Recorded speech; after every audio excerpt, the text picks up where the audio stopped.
May I request speakers for the inaugural session to kindly take their seats.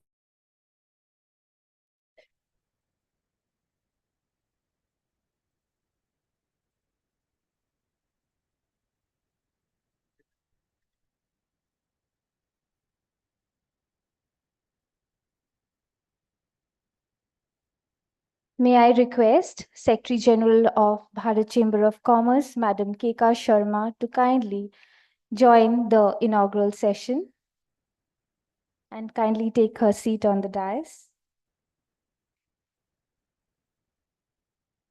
We now wish to formally welcome our respected speakers with a bouquet of flowers.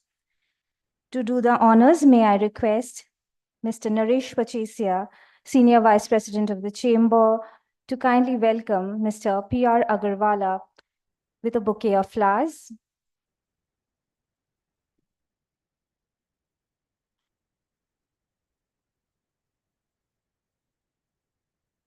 May I request Mr. Bimal Kanti Sahu, Director, Indo-German Focal Point, to welcome Dr. Shyam Pingle with a bouquet of flowers.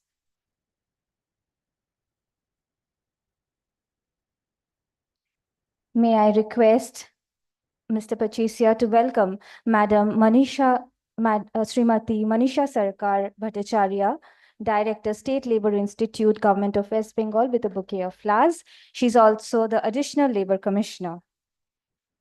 May I request Mr. Sahu to welcome Mr. Ashish Kumar Sheet with a bouquet of flowers. May I request Mr. Pachesia to welcome Dr. Jens Yuling, Head of Prevention Department, BG ETM, and Chairman ISA, with a bouquet of flowers. May I request Mr. Rajkumar Agrawal, Vice President of the Chamber, to welcome Mr. Amrish Kumar Sharma, Regional Director, Employee State Insurance Corporation, Kolkata, with a bouquet of flowers. May I also request Mr. Agrawal to kindly welcome Mr. Birendra Prasad Singh, Vice President, OHS and System, Rashmi Group, with flowers.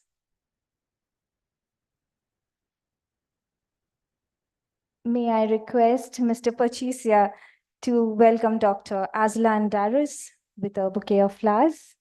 He's the Head, Division of Prevention, Medical and Rehabilitation, Parkizo, Malaysia.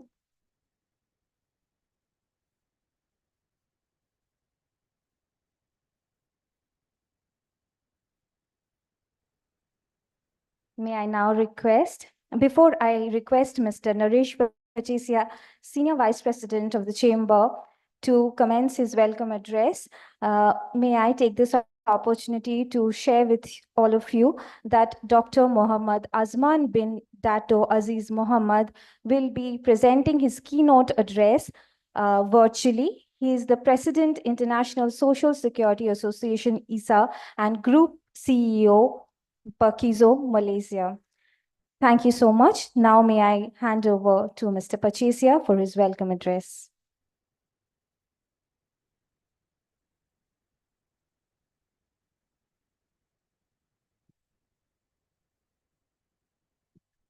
Mrs. Bhattacharya, other guests of honor, guest speakers, Dr. Azlan, Mr. Sahu, delegates, guests, and friends.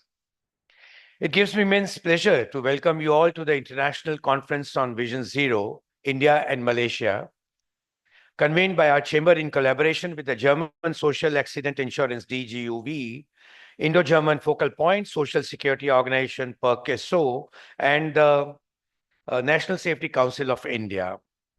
I wish to thank our collaborators for taking interest in Vision Zero. We are grateful to you for extending your helping hand and valuable partnership to our chamber in organizing this two-day event. A warm and hearty welcome to all our guests and participants who have come from other countries to the city of joy, Kolkata. Life is precious, and all of us must continue to lead a healthy life till the last breath.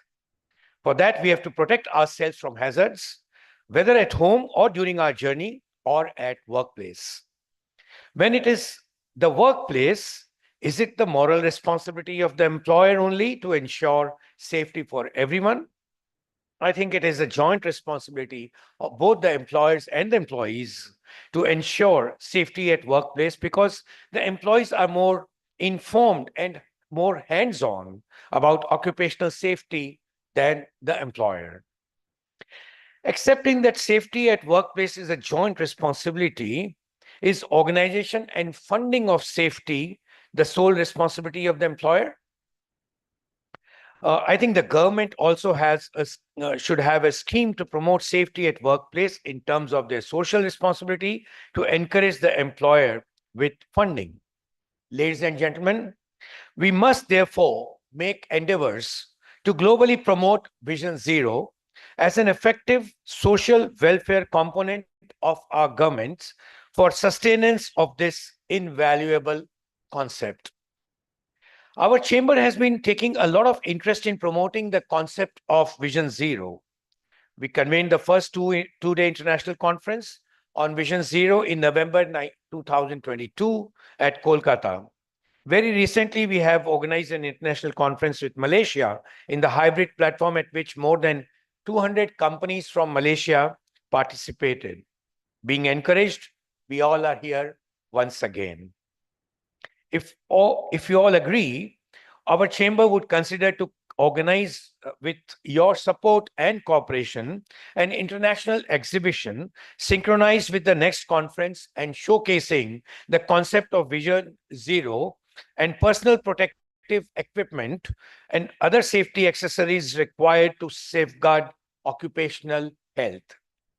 As regards this conference, I am confident that the participants from various sectors across a wide variety of industries are expected to be benefited by the common platform by sharing of best practices both nationally and internationally. Keeping in tune with the changing industrial scenario, the recommendations of this conference would be very important in achieving sustainable economic progress in consonance with the changing requirements of safety, health, and environment aspects in our countries. Now, it is my most pleasant duty to extend a warm welcome and to our guest of honor, Mrs. Manisha Sarkar Bhattacharya, Director, State Labour Institute and Additional Labour Commissioner from the Government of West Bengal. We are indeed grateful to you for kindly agreeing to spare some of your valuable time to share your thoughts on this important subject of Vision Zero. Dr. Mohammad Azman bin Dato Aziz Mohammed, President, International Social Security Association, ISSA, and Group Chief Executive Officer, Social Security Organization, Perkeso, Malaysia, has recorded his keynote address, which would be played on screen. It would be an honor for us if Dr. Azman could have been present physically. However, it is it's an honor to have amongst us Dr. Azlan Daras, Head Division of Prevention, Medical and Rehabilitation, Perkeso, who has taken the pain to come all over from Malaysia to participate at this conference. A very warm welcome to Dr. Azlan. Next, I would like to welcome Dr. Jens Jueling, Head of Prevention Department, BGETEM, and Chairman ISSA Special Commission on Prevention in our midst.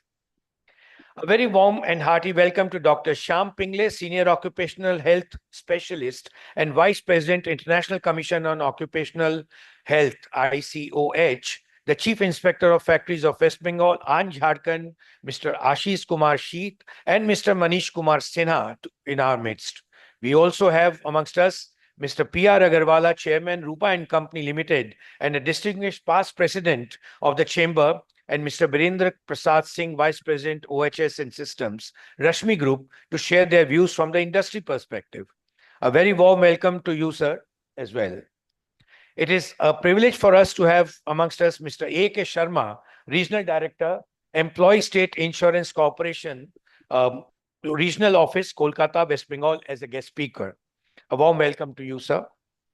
Last but not the least, I would welcome Mr. Bimal Kanti Sahu, Director, Indo-German Focal Point, and Mr. Partho Mitra, IES retired, former Principal Labour and Employment Advisor, Ministry of Labour and Employment, Government of India, in our midst. Both Mr. Sahu and Mr. Mitra have been instrumental in conceptualizing this entire conference. Before I conclude, I would like to mention following the inaugural session, we have 3 plenary sessions and a thematic session where experts on Vision Zero would be sharing their views and thoughts on the various aspects of today's topic. My most cordial welcome to the following experts from India, Germany, and Malaysia who would address the participants in the plenary and thematic sessions. Ms. Sabine Herbst, Senior Expert on Occupational Safety and Health, DGUV, and Secretary General, ISSA Section on Information for Prevention. Dr. Christian Felton, Managing Director, BASI, and Vice Chairperson, ISSA Special Commission on Prevention. Mr. Bernd Treichel, Senior Technical Specialist in Social Security Prevention, ISSA. Ms. Sigrid Roth, Secretary General, ISSA Trade and Senior Consultant, Prevention and International Cooperation, BGHW. Mr. Harun Bakar, Head Unit for Prevention, Social Security Organization, Parkeso, Malaysia. Dr. Krishna Nirmalaya Sen, Head EHS at L&T M&M SBG. With these words, I would like to extend to you all a hearty welcome once again and conclude my address. Thank you so much.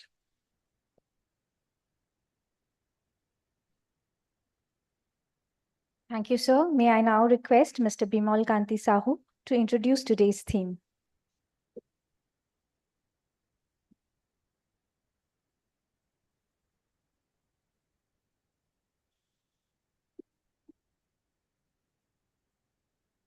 Kindly put my presentation first slide.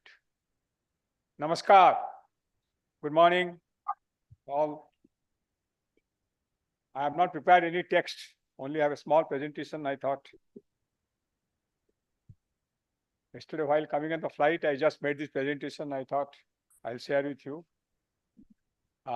First, I take this opportunity at the outset, welcome. First slide. We don't keep it on the first slide now. Next. Yes. Give it. No. You have. At the outset, I welcome all respected invitees on the dais, organizations, panelists, delegates, media representatives to this joint training program on occupational safety, health, and social security, US and SS, which Indo-German Focal Point promoting throughout states in India with focus on Vision Zero, being hosted by Bharat Chamber of Commerce, Kolkata, in collaboration with DGUV Germany, Perisco, Malaysia. We support from IGAB Bhubaneswar and National Safety Council of India to this City of Joy, Kolkata. I had the privilege to be part of Bengal, to lead ESIC in West Bengal, from a famous saying, which my foreign friends may not understand, but I'm putting it in Bengali because I have the word in English. From Cholvena to Cholve, work culture for the welfare of our workers in the state in 2005 to 2009, when I got promotion and went to the Ministry of Labor. So I would like to highlight, you must know the background on which today why you are standing here. I would like to highlight the background on today's program stands. It all started at the World Congress Sydney last year in November 2023, when along with our German partners who are all here, we strong our support, I met Dr. Azman, the CEO of Perisco and President of ISA, at Vision Zero Award function, where my organization IGFP along with ESIC, again my parental organization, received ISA Vision Zero Award 2024. We discussed about collaboration on OSH/SS activities with Malaysia and Indian industry. And mind you, this collaboration first thing came Bharat Chamber. So to start with, Dr. Aziz readily agreed to my proposal for a joint training program for industries in India and Malaysia with Dr. Azlan, there as head of Division of Prevention of Malaysia, who is also the coordinator from Perisco.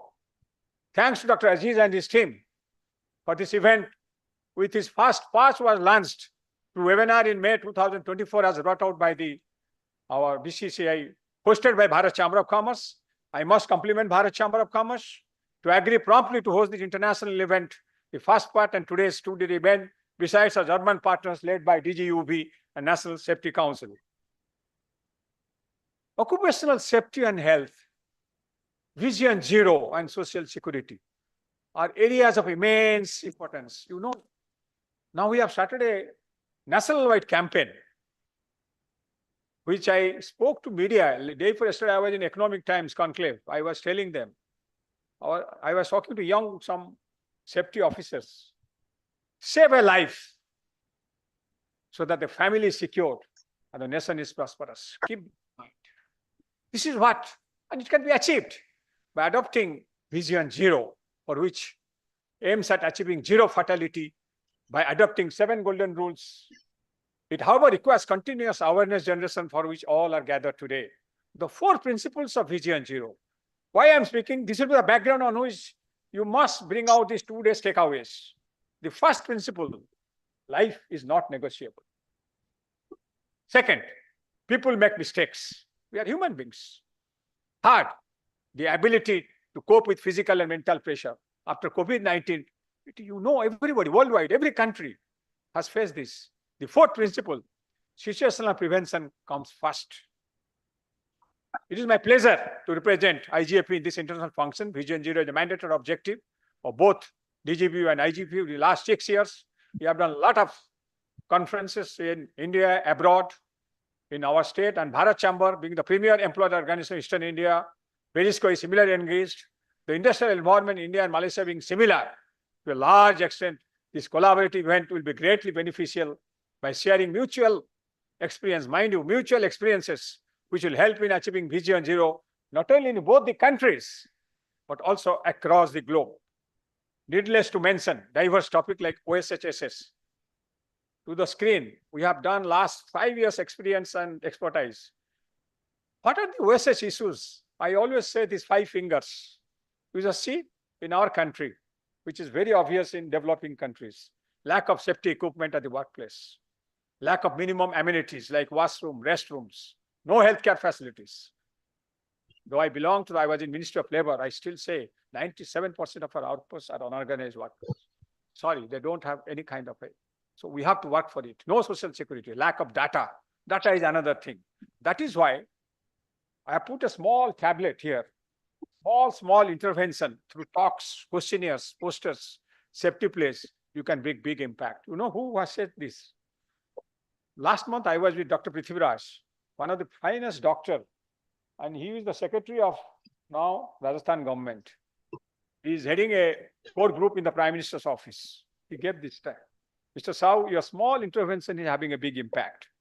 So just go through this video. And go through. This is the thing. Covers all sectors.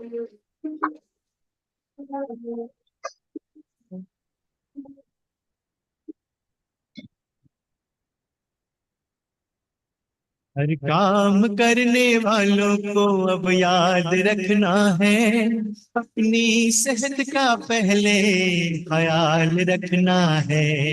हर काम करने वालों को अब याद रखना है, अपनी सेहत का पहले ख्याल रखना है। इसको संभल कर आगे ले जाना है, नाहू को पानी बनाकर धरती को सजाना है। हर काम करने वालों को अब याद रखना है, अपनी सेहत का पहले ख्याल रखना है।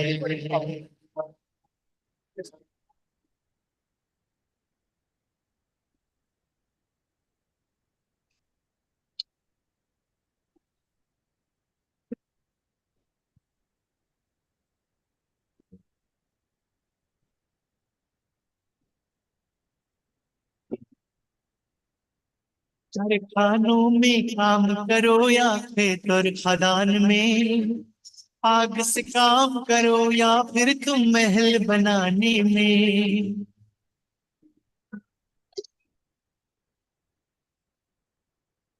हर कामों में खतरा होता है सोच के ये मन में, परवाह करो तुम अपनी जान की अपनों के हित में। हर हेलमेट चश्मा जूते जो चीज जरूरत है, खुद पहनो और पहनाओ सबको समझाना है। हर काम करने वालों को अब याद रखना है, अपनी सेहत का पहले ख्याल रखना है।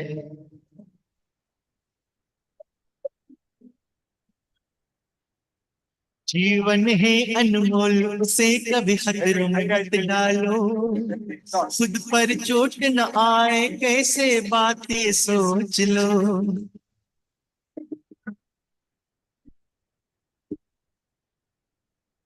8 घंटों की काम करो किस सुरक्षित रह के, उसके बारे में जरा सोच लो कुछ पल निकाल के। लापरवाही की राहों से और नहीं गुजरना है, होशियारी से आगे बढ़ो यही ज्ञान दिलाना है। हर काम करने वालों को अब याद रखना है, अपनी सेहत का पहले ख्याल रखना। My last slide. I cannot forget my West Bengal, so I have given my down the memory lane. You can see, thank you very much, be the change, save a life so that the family is secured and nation is prosperous. Thank you very much.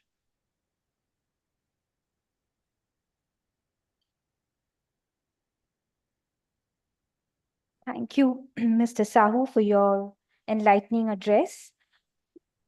It is my absolute honor to introduce our next speaker, Padma Shri P.R. Agarwala, former president of the Chamber and chairman of Rupa Company Limited. Shri Agarwala, a doyen of the textile sector, has been instrumental in shaping the growth and development of the Indian textile sector.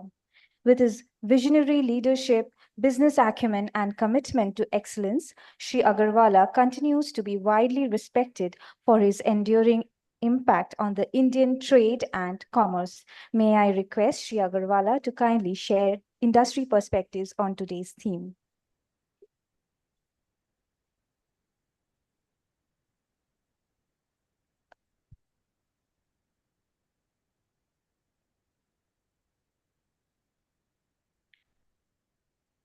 Dignitaries present the dais and of the dais and friends. I am delighted to be here with you this morning to share briefly the idea of safety in our life and in industry.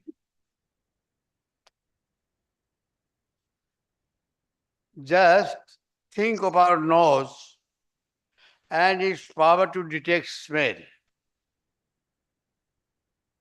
Suppose there is a gas leak, like chlorine or ammonia, immediately it will be detected by the nose, and attempts of survival of human being through fight or flight will begin. Safety operators and engineers will fight to stop the leakage, and human being will run away from the site of the leakage. The whole process will save life.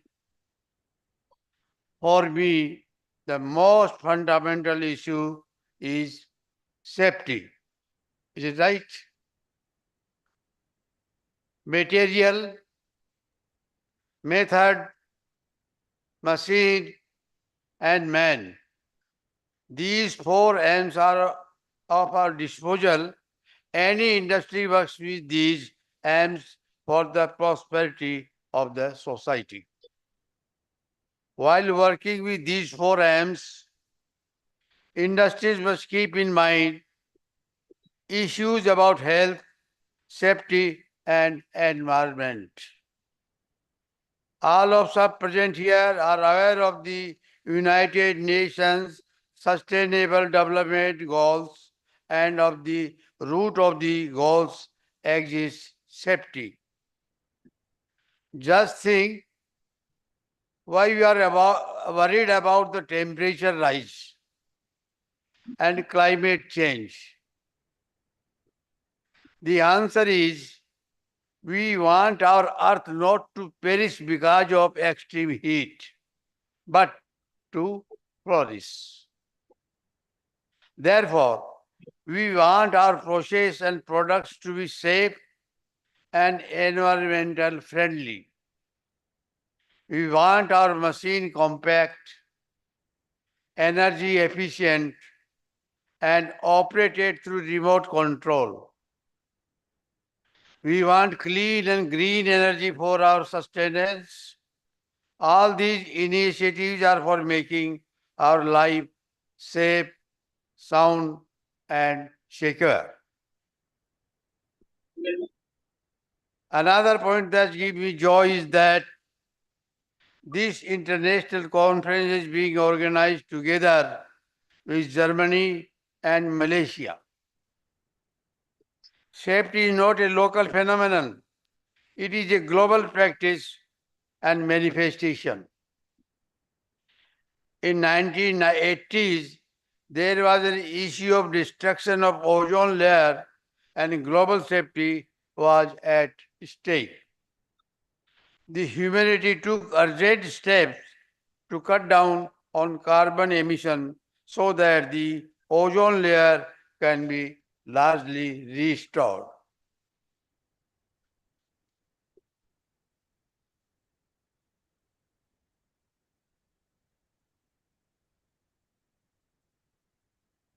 I hope this international conference will discuss various matters related to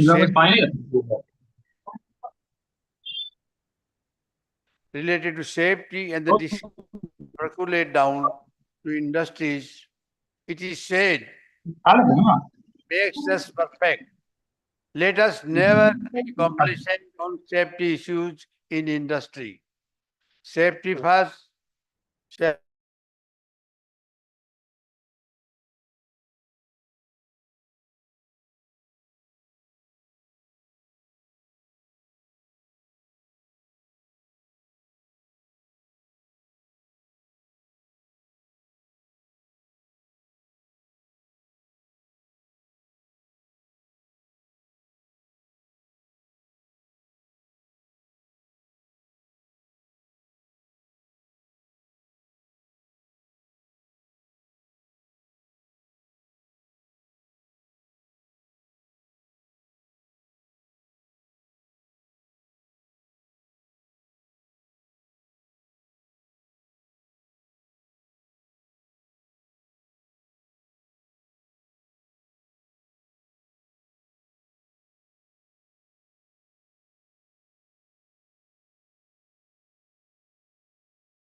extend my heartfelt gratitude to the organizers, speakers, and participants for making this seminar possible. Your dedication and enthusiasm are the driving force behind our success. Together, we can turn the vision of zero accidents and occupational diseases into a reality. Let us seize this opportunity to strengthen our collaboration, share our knowledge, and reaffirm our commitment to Vision Zero. By doing so, we honor the value of every worker's life and well-being, ensuring that they return home safe and healthy every day. Thank you, and I wish all of you a fruitful and rewarding seminar. Thank you.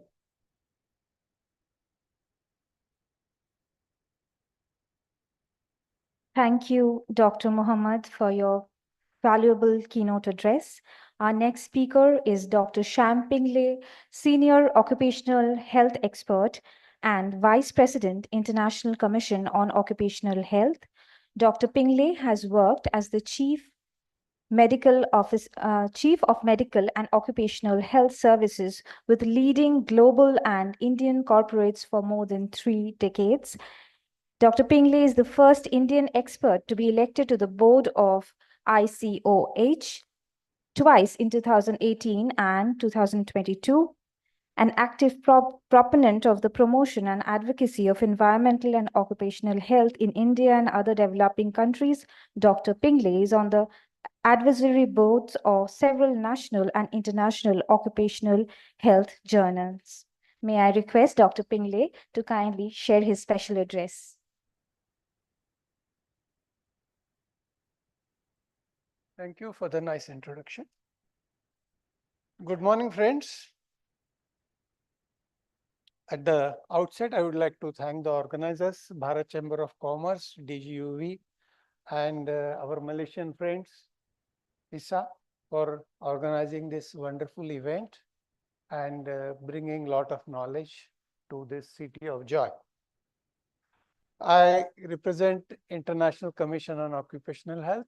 It is a permanent commission on occupational health. It was started in the year 1906 in Milan, and it has members from more than 100 countries all over the world. And its mission is occupational health for all across the globe. Mr. Sahu, in his introductory address, talked of various principles. So I will also like to contribute 4 principles with all of you. Whenever I talk of occupational health, I generally like to harp on these principles. First and foremost is, every human being has an occupation. You don't have to go and work in Rupa Industries to have an occupation. You don't have to go and work in the Calcutta port to have an occupation. You don't have to go to a mine to have an occupation. Wherever you are, whatever you are doing, whether you are gainfully employed, whether you have retired, whether you are studying, you have an occupation. So it's not for a fixed group of people, but it's for everyone, because everyone has an occupation. And the second principle that follows is, every occupation has its own hazards. There is no occupation in the world which does not have hazards. So just sitting here also has its own hazards. Standing also has its own hazards. There was a time when we thought sitting in an air-conditioned environment and working on a computer is the best job one could have. That's the impression I had when I entered my working life. But today it is found that no, with air conditioning you get dehydration. Ask people who have long flights. With computer work you get repetitive strain injuries. So there is nothing, no work which does not have hazards. So we should not look at only some occupations as occupational hazards, but wherever we are working, wherever our colleagues are working, wherever our teams are working, as to what hazards could be there. There are hazards. We only need to look at it. We only need to find. And third principle is, if we do not take any action on these 3 hazards, on these various hazards at your workplace, they'll develop into occupational diseases. And once you develop occupational diseases, there is no cure for occupational diseases. Silicosis can never be cured. You live with silicosis, your life expectancy gets reduced and you die.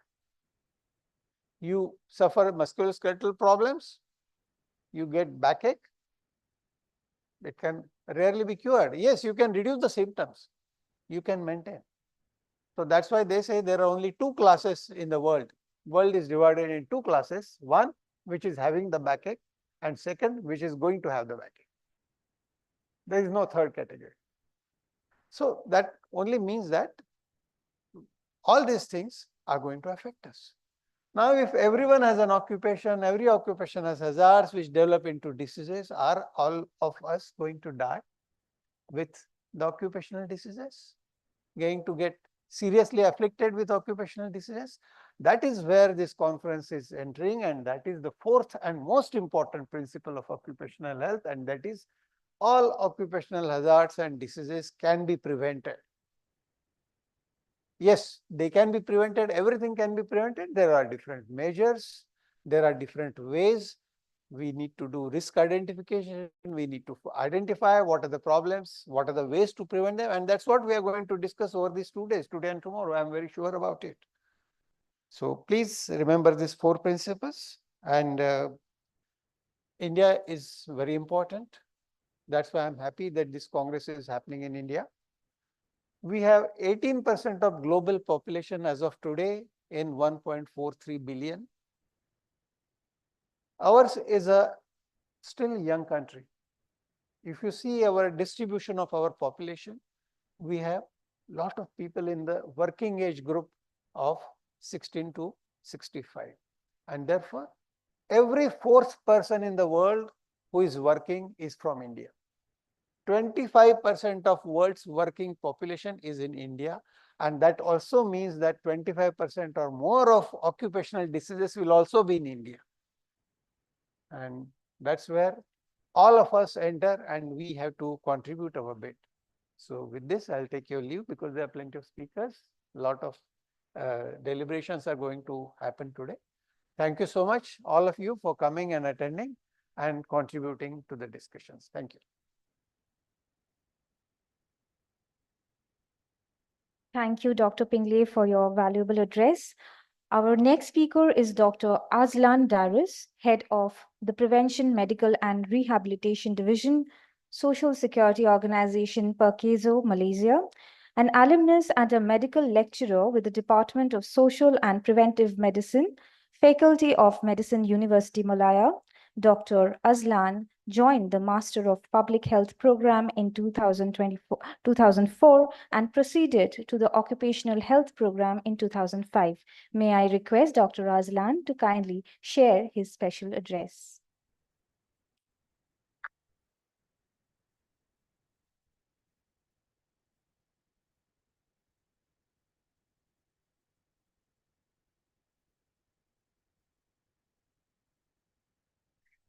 Thank you, Madam Chair Lady, for the kind introduction. Ladies and gentlemen, guests, dignitaries from India, from Malaysia and Germany, good afternoon, everyone. A short trip back into history, the discussion and preparation for our seminar today actually started way back in December 2023. We then proceeded to have an ice-breaking session through a webinar in March this year. And we are very proud because more than 200 participants from Malaysia attended the webinar. And of course, the webinar was hosted by the Bharat Chamber of Commerce here in Kolkata. And today, more than 40 of them are here to join us physically in this lovely hall. So thank you very much. Thank you, colleagues, for joining us. Thank you to the organizers. Thank you, Bharat Chamber of Commerce. Thank you, the Indo-German Focal Group for Prevention, DGUV sponsors for making this event a reality. But most importantly, what is the motivation? I can tell you our motivation. I cannot tell you the motivation of others. And I would like to share our first motivation. My organization, Perkeso, is a social security organization. We have been promoting Vision Zero in Malaysia since 2017, and then launched it as a national program in 2019.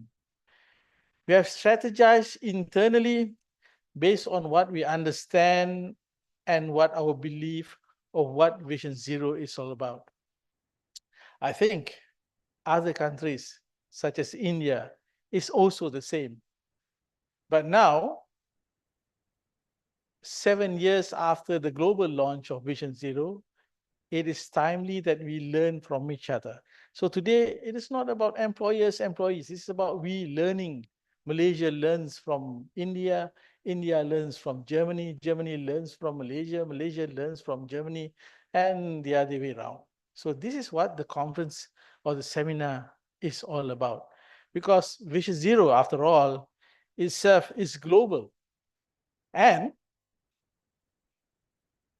we don't have to wait until the next large international conference or a world conference to share our experience. So now we can do this bilaterally or triangularly. Malaysia and India today sharing our experience supported by Germany and strategies for Vision Zero. And it should not stop here. So the motivation is we should start the ball rolling so that other similar events can happen. Bilateral with other countries, triangular with 2 other countries, or 4 other countries, just to share experience and aspiration of Vision Zero. And I think if we start doing this and we start to do many of this, then it will expedite the belief of safety, health, and well-being all over the world, even faster. Second motivation, why are we doing this?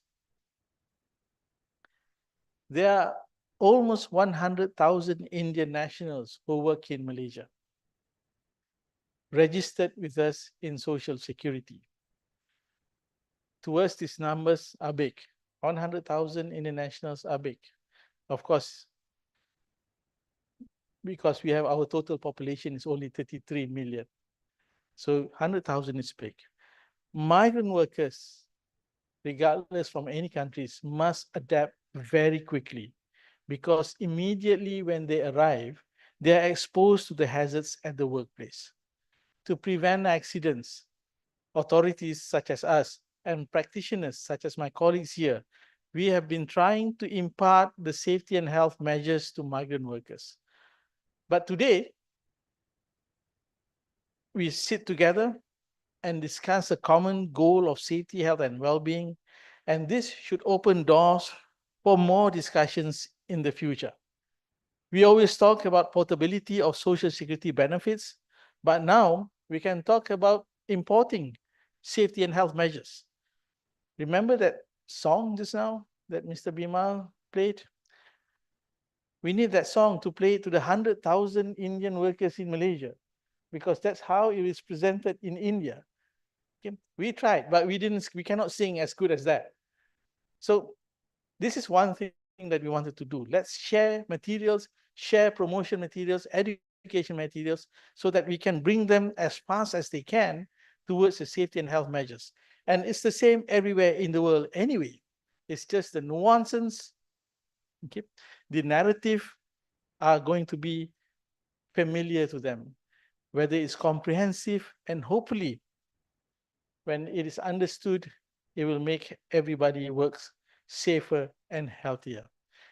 And also, for these purposes of this sharing of safety and health among Social Security and authorities in the country, we can use Vision Zero as the vehicle that will carry this message of sharing. So that's our 2 motivation for being here. Again, thank you, organizers. Thank you very much, the Bharat Chambers of Commerce. I think this is fantastic because we have the largest Chamber of Commerce talking about safety and health. Thank you, the Indo-German Focal Group for Prevention. Thank you, DGV. Thank you, everyone, for allowing us to share the platform today and share what we can and learn at the most that we can. So with that last note, I wish everyone an excellent seminar. Thank you very much. Thank you, sir, for sharing your insights on the progress of Vision Zero globally, particularly in Malaysia. Our next speaker is Mr. Ashish Kumar Sheet, Chief Inspector of Factories, Government of West Bengal. Mr. Sheet is responsible for overseeing the implementation and enforcement of various labor laws and safety regulations within factories across the state. Mr. Sheet is responsible for factories complying with health, safety, and welfare standards, conducting inspections, and addressing any violations of the Factories Act. Sir, kindly share your address. Thank you very much, madam, for your kind introduction. A very good morning and warm welcome to everybody, particularly dignitaries in the dais and those people who are present here for this is for you only. I would like to thank the organizers, Bharat Chamber of Commerce, DGUV, ISA, Perexo, and German organization and Malaysian organizations for organizing such kind of program. Actually, as I am being introduced that I am looking after the safety, health and welfare of the workers while they are working in factories as well as construction site. It is my responsibility to be here as you have given me the opportunity to share my views, how actually it's happening in the actual field. Before that, someone is there.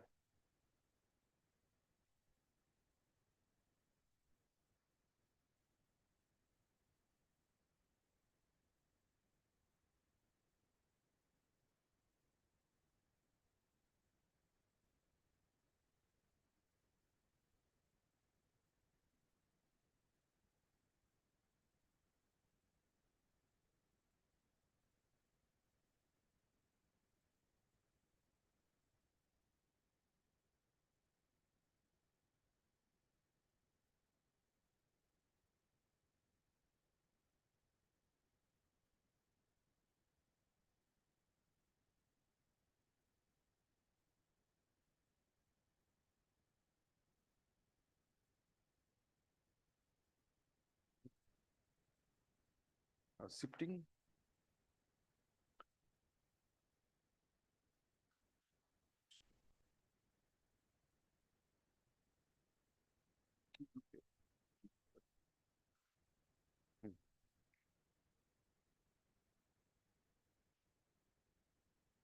Just a couple of slides are there to say actually what we are thinking, how we are working. Myself, as I have been introduced, the Director of Factories, Government of West Bengal. It is our motto and our aim, our principle is to look after the workers who are working inside the factories as well as the construction sites. We know that millions of people step into the workplaces globally daily, thinking they will be returned unharmed. What just from the morning there are discussions. I slightly differ with the view of some of the speakers. Safety is the belief, it's the concept, first of all. Concept. You have to believe it. That is the Vision Zero. What is Vision Zero saying? Vision Zero is saying it's a concept, it's a belief. If you believe, it can be implemented. Yes, every accident is preventable. Every accident is preventable. It is the belief that if you believe it, we can achieve it. If you see that logically, thoroughly, if we proceed towards achieving this, I believe that we can achieve this one. Few things, general principle of safeties, you know all, but still, what we say, safety is the top driven matters. That is the leaders of the field has to conceive the idea that yes, we have to ensure the safety inside the working spaces. And it is the responsibility of the workers, I mean those persons, as Mr. Pingle, Dr. Pingle has said that it is the everyone is having the hazards. Definitely. So we have to follow some procedures, some particular rules. If we adhere those things as mentioned, it may be in general principles also. Whenever we are crossing road, we have to follow some principles that when there is a red light or something, everyone.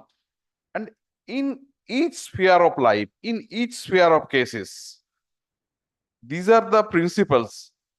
Just first of all, we have to avoid risk. To avoid risk, we have to evaluate the risk. What are the risks are there? So whenever in factories, we request the management to identify the hazards so that risk can be eliminated.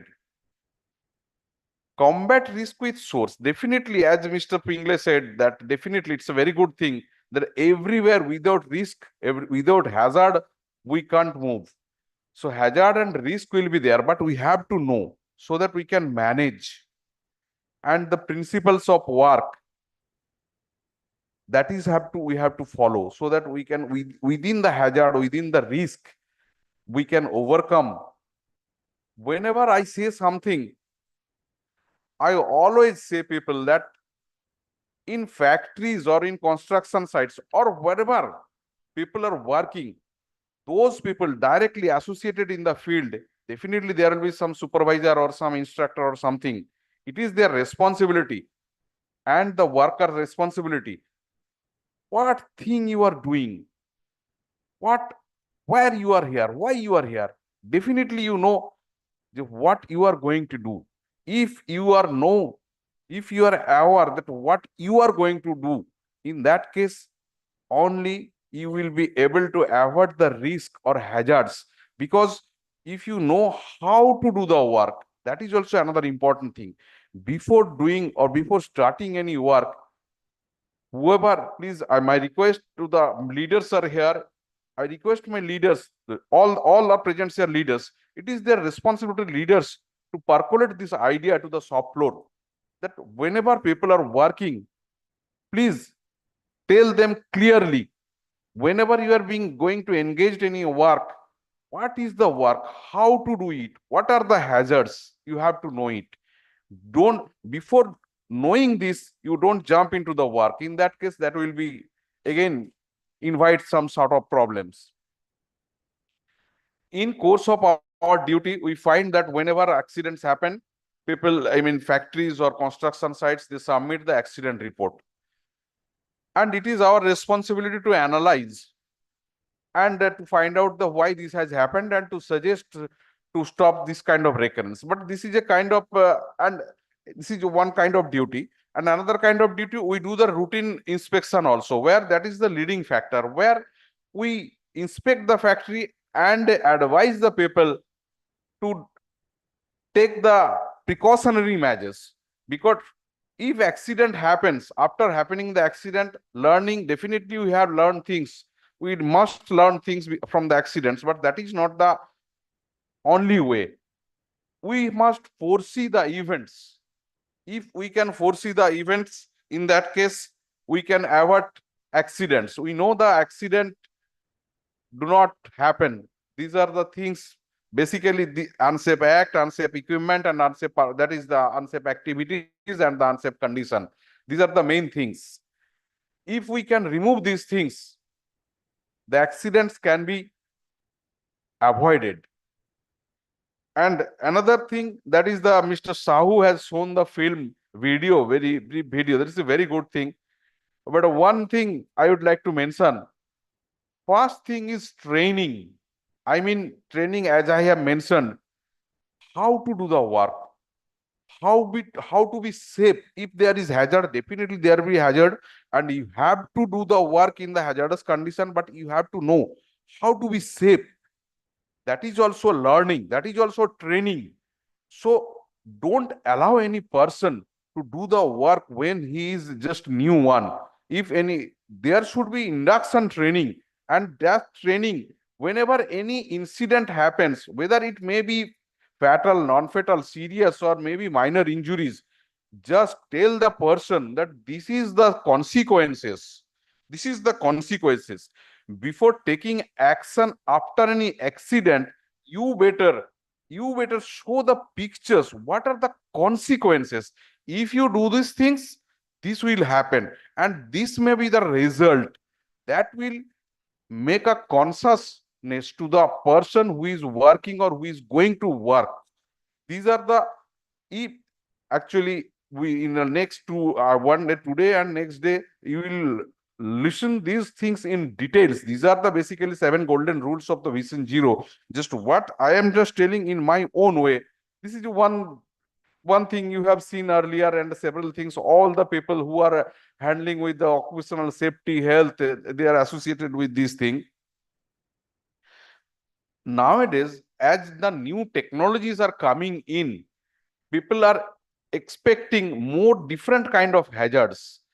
As the only suppose earlier work were done on mechanical or manual way, now artificial intelligence and have been introduced in the machines. Machines are doing, and different chemicals all we are using. So these kind of hazards we have mentioned, we have observed that chemical hazard, ergonomical hazard, that is, as earlier said, that whenever we are working, we have to face in different kind of hazards. So to overcome these hazards, just to be aware of this thing, and to be aware, we may avoid accidents. This is a kind of accident with, this is through this slide I want to say, you may have seen earlier also. This is the two colors have been mentioned. Just to look up just look at these 2 colors only. One is upper portion and one is lower portion. Actually, what we see the upper portions only, and lower portion is these are the root causes. Because of these things, the upper portion happens. If we some missing girth, it may be the poor work process or housekeeping, that if we take care of this thing, this can be overcome. Suppose if the equipment failure happens, it's depend of the maintenance problem. It is not properly maintained, or periodical maintenance has not been done. So whenever you see the outcome of anything, you think about the causes, why this has happened. If you can eliminate the root causes, then only you can able to avoid the accidents or any unwanted situations. And this is consequently, I can say, whenever any accident, anything happens, that may be near miss or maybe something, please consider this incident for analyzing. This will be through these incidents or through these records, you can predict how behavior of the worker, behavior of the machine, behavior of the process where the persons or the worker are associated with, so that you can predict that this may happen, and you can take necessary action to avoid that one. How these are the steps, simple steps, all are aware of it, still we practice. Definitely whatever we know, we practice it daily, so that man can make a mistake, but from daily practices and daily overseeing these things, we can, that will be our habit. So that if we hand-eye coordination is missed from our habit, brain will control that one. First thing is eliminate. You know that if you can eliminate it. Suppose what kind of elimination? Whenever you are working, you have to work at height. You know, if we see the total number of accidents globally or in our country, we can see the major share is fall from height.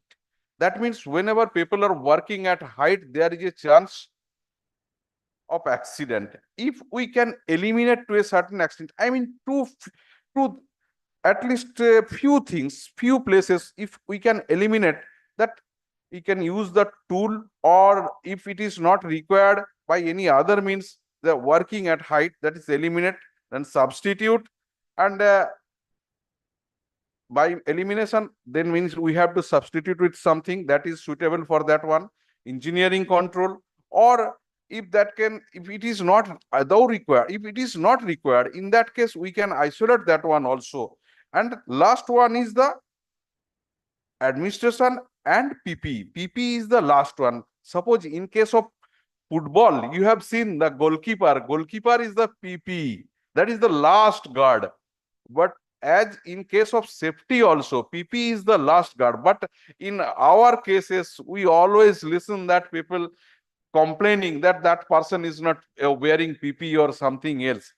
So what is the reason here? It is reason because the training, and it may be behavioral based, it may be need based.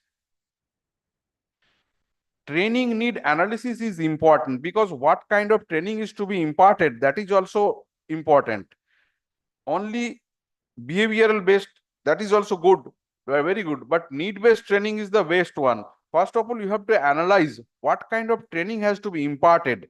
If training, proper training, and then behavioral based training is given, in that case, this kind of behavior and attitude can be changed.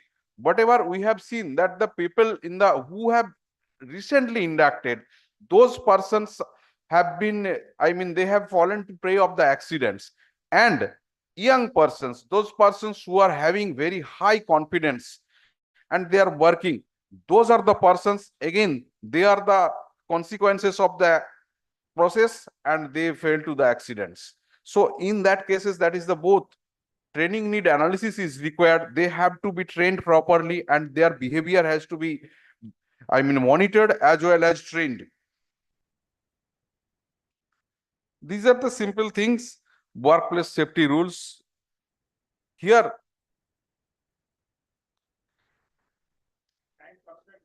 yes, right. Actually, I have very time. So I have different slides, another slides also. So I'll make it fast. Few things just I want to show you. This is two places. Whenever you are working at height or in confined space, please take care and take proper precautions, so that recently we have noticed, and you can, in fact, you have also noticed in newspapers daily that whenever people are allowed to work inside any confined space, people either choked or they are being, who are going inside, they are being choked, and the person who are going to rescue him, he also gets choked. It is just lack of awareness how to rescue him and what kind of precautions. It is my earnest request to people and all the leaders are sitting here. Whenever you are allowing someone or just percolate this idea, just give training and impart and give the knowledge that how to handle these kind of situations, so that people can be at least whenever working, can safely working, and whenever they are rescuing also, they can be rescued safely. These are kind of I mean, pictures have given shown here how to rescue from the confined space. And these are something, anyway, this hope this will even this seminar will goes all and people will learn different things. We learn from the all good speakers are here from today and tomorrow. Definitely we'll learn new things and will good practices. Hope this seminar will be success. If we at the end of the day, as I told that people when they are coming coming for work, they want to go unharmed. If people go unharmed, then the motto of this seminar will be successful. Thank you. Please be safe. Thanks. In fact, such seminars should help CIF most, because he will most benefited. There'll be no accident and he will be getting some award. Thank you, sir, for your insightful address. Before I introduce our next speaker, may I share with all of you that we have more than 50 delegates from Malaysia present today, and also an overwhelming participation of representatives from India. This shows the interest and commitment towards this important subject. Our next speaker is Mr. Amrish Kumar Sharma, who is the Regional Director of the Employees State Insurance Corporation, ESIC, Kolkata office. Mr. Sharma oversees social security and health insurance schemes for workers in West Bengal. Mr. Sharma, kindly deliver your special address, please.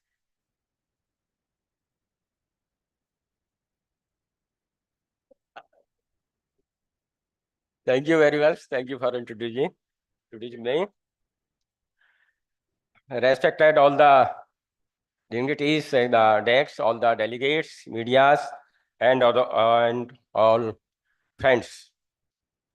I thanks to Bharat Chambers of the Commerce to organize of this program as a safety health in the factories and establishments. Sir, we are the ESIC Employees State Insurance Corporation. I am looking after this West Bengal and Sikkim. Sir, ESIC, just I want to share, ESIC is the social security scheme, the most popular in the, not only this our country, but also on the world. The ESIC is the only social security organization in the country and all over the world, which covers most of the exigencies, which are sickness, medical care for the workers, maternity, unemployment, birth injuries, death of workers, invalidity, and widowhoods. The ESIC scheme is based on the Gandhian principle of contribution as per their ability and benefit as per their requirement.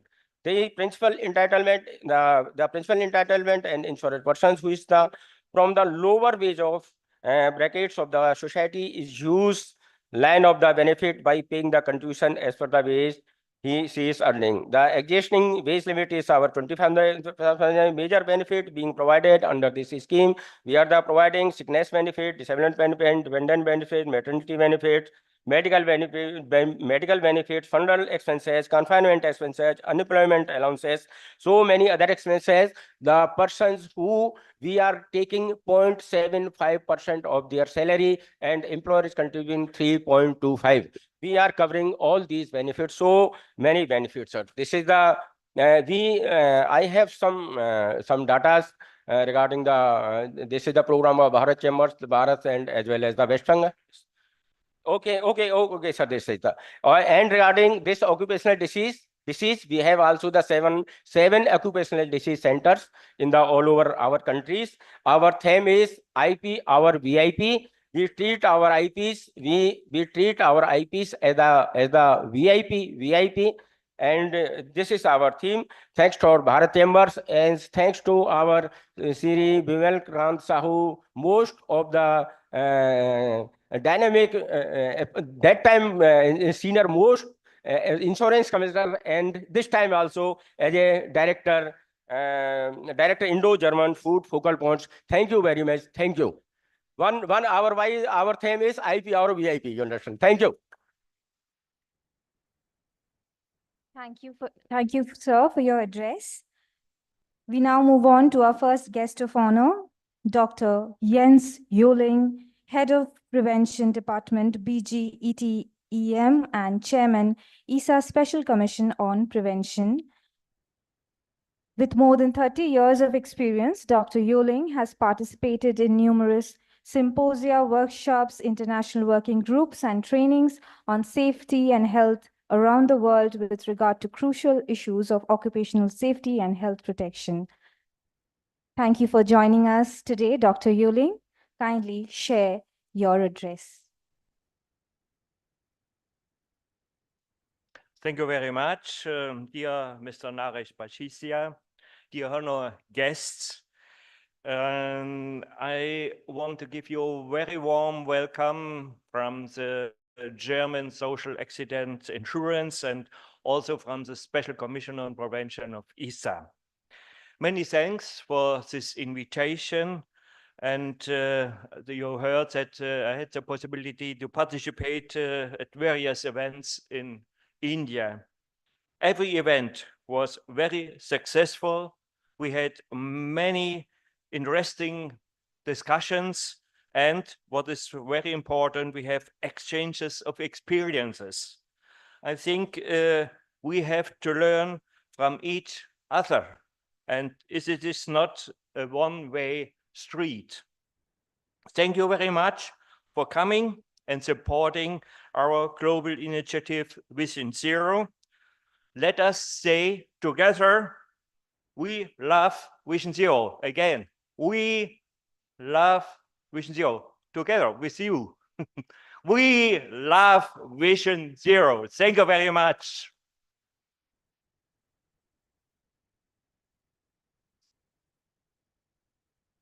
Thank you, Dr. Yuling. Now may I request Mrs. Manisha Sarkar Bhattacharya, Director, State Labour Institute and Additional Labour Commissioner, Government of West Bengal, to share her address.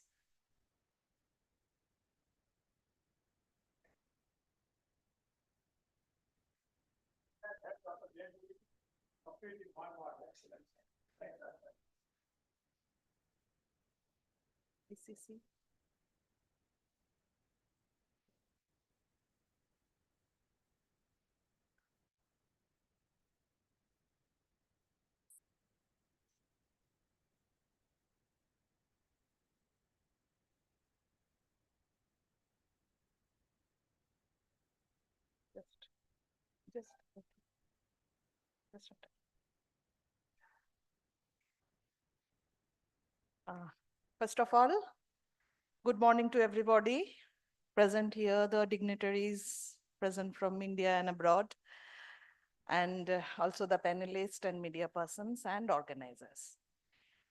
I would especially be thankful to the organizers because they have given us the opportunity to utilize this platform to come to you. Actually, when we think about this Vision Zero concept, so many things came into our mind, but we are not actually able to express all the things, as at least me, and for me, I'm not a good speaker.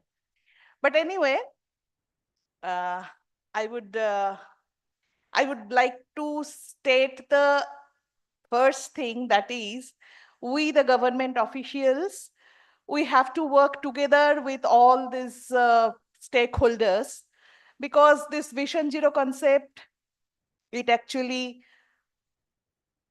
takes all of us in this platform, because it needs a cooperation in between. As a Labour Commissionerate officials, we are not actually related to the issues of workplace safety. But still, we are inseparable from this issue, because we looks after the security issues, not the safety, but the security issues. Security, basically, it is physical as well as psychological part. Now, as the Labour Department officials, we basically act on three different aspects. First of all, though it's written here as the maintenance of industrial relation, but I basically think that it is the proper implementation of social security. And thereafter, the other issues come. Now, what is our promise? Actually, to contribute in this concept, to guarantee a fair and equal terms between the employer and the employees, as we are the key player of industrial relations mechanism. Because psychological factors of industrial relation is the most important factor for this Vision Zero concept. Now, human resource development approach or human relations approach is the basic things, is the basic factor for this industrial relations mechanism, which includes three parts basically: of the job condition, better education, and social and psychological satisfaction, obviously, of the worker. Now, this of-job condition, it includes several things, like when a worker comes out of his workplace, the premises of the industry or factory, if he has any problem in his mind, psychological problem, psychological issue in his mind that can affect his work as well as his home life. And if his home life is somehow it is disturbed, then obviously it will affect the workplace activities. Better education of the industry, basically. Better education of the security, that is the PPTs and, PPE and others, the security things that he has to use during his work. Why that should be used and how that should be used. That is the educational part that a worker obviously should have. And social and psychological satisfaction. Psychological satisfaction is more important for these safety and security issues. Now, we, the Labor Commissionerate officials, other than this industrial relations mechanism part, we also implement social security schemes, which can provide security, psychological security in the mind of the worker, for which he can work, he can use his workplace better.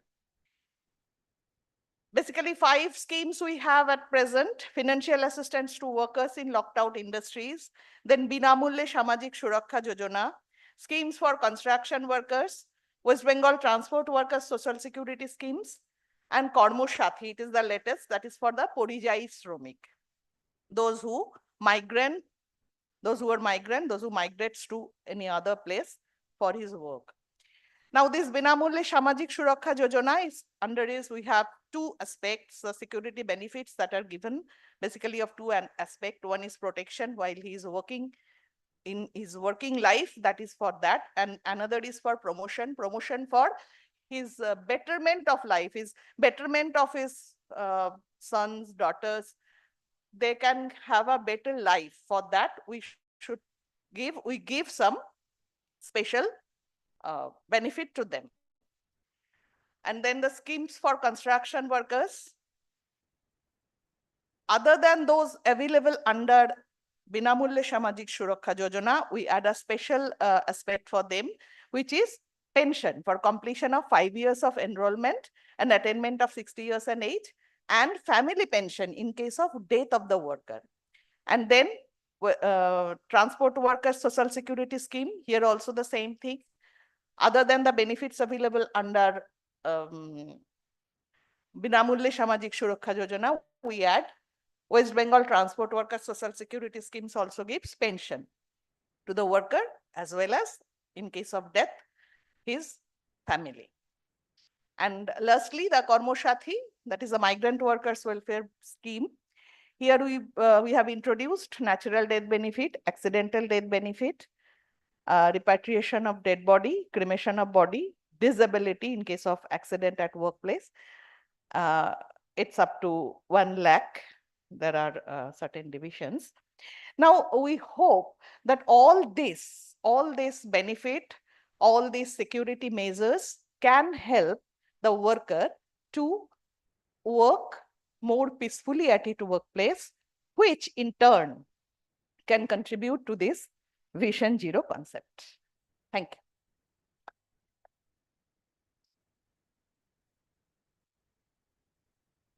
Thank you, Mrs. Bhattacharya, for sharing an overview of the labor welfare initiatives undertaken by the State Labor Institute, Government of West Bengal. Our last speaker of the inaugural session, Mr. Birendra Prasad Singh, Vice President, OHS and System Rashmi Group, will be now sharing his observations on today's theme.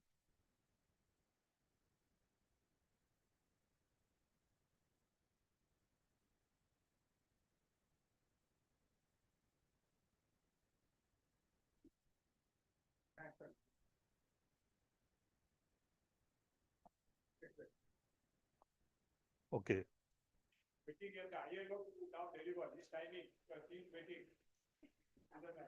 Okay, good afternoon, everybody.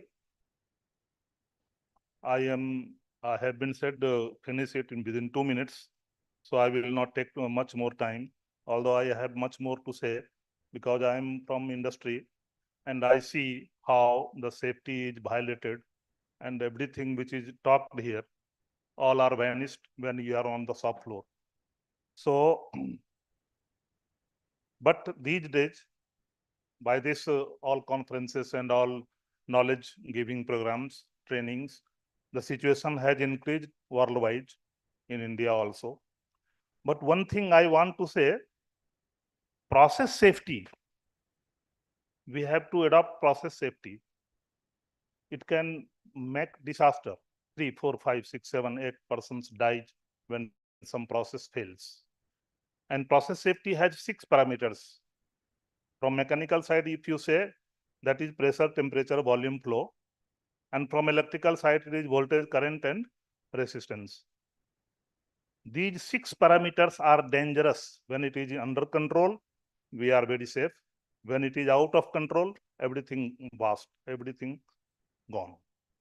So, why I am telling all this? The person who is supervising, the head who is heading, they are not even thinking of knowing what is the pressure, how much pressure is there in a cylinder, gas cylinder, pressure in oxygen cylinder, pressure in nitrogen cylinder. Nitrogen cylinder is kept in SMS everywhere. They say that nitrogen is inert gas. No, it is not inert. It is neutral. Okay. But it has how much pressure? The cylinder has pressure about 280 kg per centimeter square. You understand what the pressure is? And when it will blast, what will happen? So knowing knowledge, providing the knowledge from the top. Our director sir said that safety is top-driven process. Yes, it is very much right. The top should organize, that is management. They are organizing now, but the next top, that is head of the department, they are not even asking how the permit is filled. Anytime you go there and ask them, have you seen any permit which is being, the work is being done and the permit is there. Have you seen any time permit? No, I do not know what is permit. Then how it will flow, how it will be working. So safety is from top to bottom, not from bottom to top. Time is less. So I have 2 suggestions only, sir. That is, from this forum, I want to say why it is happening. I am just sorry to say that supervisors, engineers, heads are not knowledgeable about that process where the unsafe act will take place. And that is why they do not ask. And the generation is coming like that. Now new generation is coming, engineers are coming, but they are also not knowing factory act, factory rules. So engineering college should be given a task to introduce the factory acts and rules there in their syllabus, so that engineers coming from engineering college should know, because that is engineering thing, not law thing. Second, the management when appointing senior persons, DGM, VP, AVP, they should be interviewed for their safe behavioral and knowledge-wise safety procedure. They are never asked about safety, because the interviewer himself does not want to know. They can, if they desire, they can know, but they are not desirous of knowing all this. So they are not asking anything. So the head coming onto the floor, shop floor, they are not very much serious about the accident and safety, because they are just not aware of all the things. Then 2 things. This should go to government, and this should be introduced. Then need-based safety and behavioral safety. This is very much required. Behavior will make the person obedient, and knowledge. If one person is working in blast furnace and he is producing blast furnace, metal from blast furnace, pig iron, but he is not knowing about BF gas, full nature of BF gas, how much it is dangerous. three types of poisons are there in BF gas CO, but they are at that time, many times some are not knowing. So how can they be safe or make the others safe? So जैसा sir ने बताया, मैं खत्म कर रहा हूं। हमारे एक साहब ने कहा था कि India is young generation, India has young population. So Harivansh Rai Bachchan ji का एक हिंदी में कविता है, मैं आपके सामने रख देना चाहता हूं जवानों के साथ, कि जो जीरो मिशन है, तो zero mission is our challenge. We have to with all cooperation, everybody's cooperation, have to achieve it, and we will achieve it. So उन्होंने हिंदी में कहा था कि यूके युवा मत देख दाएं और बाएं, अगर कुछ देखना है देख अपने वो वृषभ कंधे, जिन्हें देता निमंत्रण सामने तेरे, परायु का जुआ। जुआ is responsibility, and this responsibility is zero mission, zero zero zero harm. Thank you.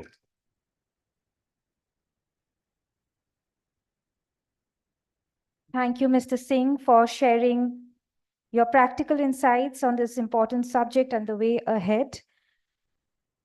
We have almost come to the end of today's inaugural session.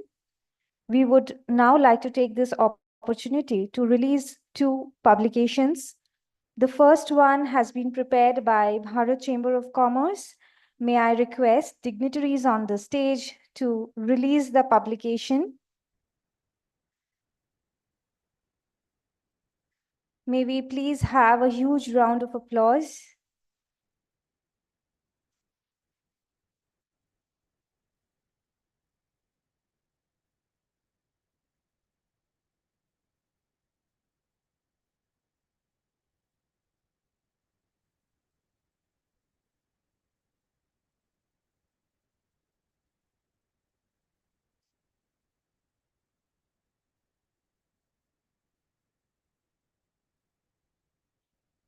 Thank you. The second publication has been prepared by the Indo-German Focal Point.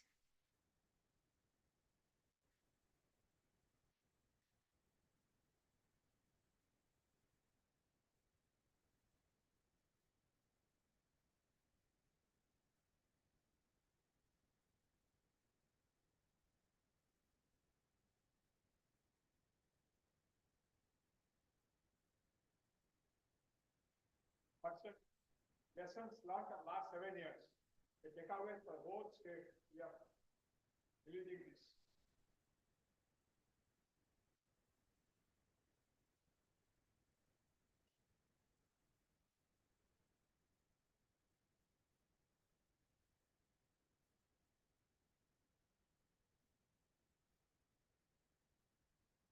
Also, our partners from government, led by the team. Thank you very much. Thank you so much. Before I request Mr. Rajkumar Agrawal, Vice President, to propose the vote of thanks, we would like to present mementos to our speakers on the dais. May I request Mr. Naresh Pachesia, Senior Vice President, to do the honors and present the memento to Mr. P.R. Agarwala. Okay, since Mr. Agrawala is not here, may I request Mr. Pachesia to present the memento to Dr. Sham Pingle, Senior Occupational Health Specialist and Vice President, International Commission on Occupational Health. May we have a huge round of applause. Thank you, Dr. Pingle, for being with us today. Next, may I request Mr. Pachesia to present the memento to Mrs. Manisha Sarkar Bhattacharya, Director, State Labour Institute and Additional Labour Commissioner, Government of West Bengal. May I request Mr. Bimal Kanti Sahu to present the memento to Mr. Ashish Kumar Sheet, Chief Inspector of Factories, Government of West Bengal. Thank you, Mr. Pachesia, sir. May you please present the memento to Dr. Jens Joling, Head of Prevention Department, BGETEM, and Chairman ISA Special Commission on Prevention. Thank you for being with us, Dr. Yuling. Next, may I request Mr. Rajkumar Agrawal to present the memento to Mr. Amrish Kumar Sharma, the Regional Director, Employees State Insurance Corporation Regional. Since Mr. Sharma has already left, may I request Mr. Agrawal to present the memento to Mr. Birendra Prasad Singh. He's the Vice President, OHS and System Rashmi Group. Thank you for being with us, sir. Now, may I request Mr. Rajkumar Agrawal to present the memento to Dr. Azlan Darus, the head of Pakizo, Division of Prevention, Medical and Rehabilitation, Malaysia.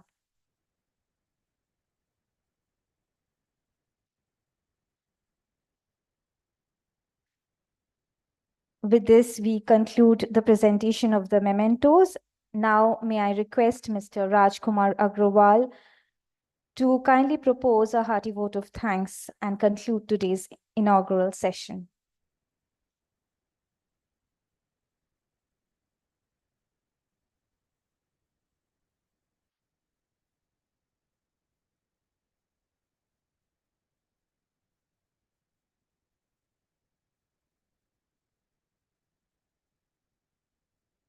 Mrs. Bhattacharya, other guests of honor, guest speaker, Dr. Azlan, Mr. Sahu, delegates, guests and friends.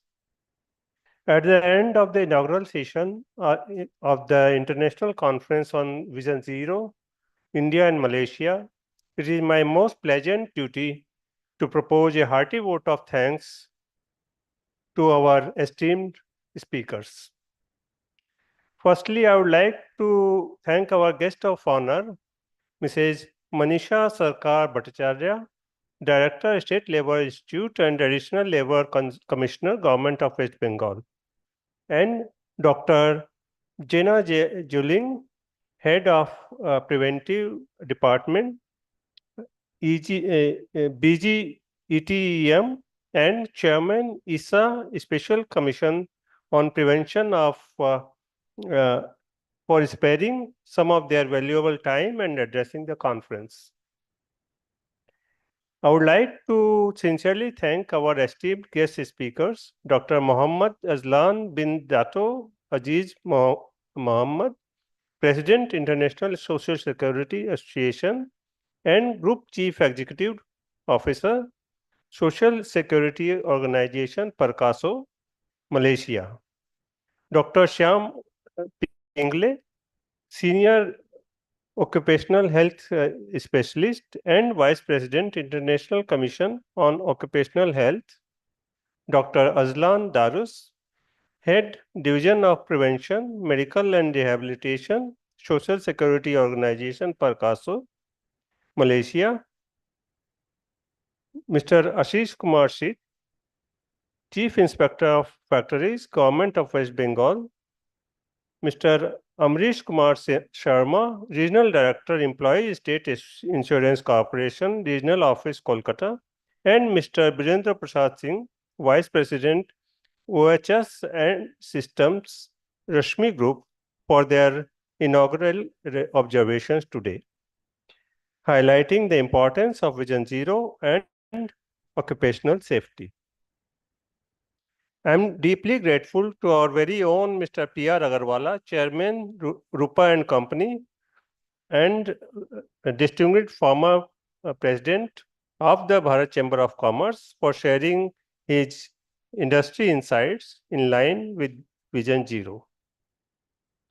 I would also like to thank our co-organization, German Social Accident Insurance, Indo-German Focal Point, Social Security Organization, Perkaso, and the National Security Council of India.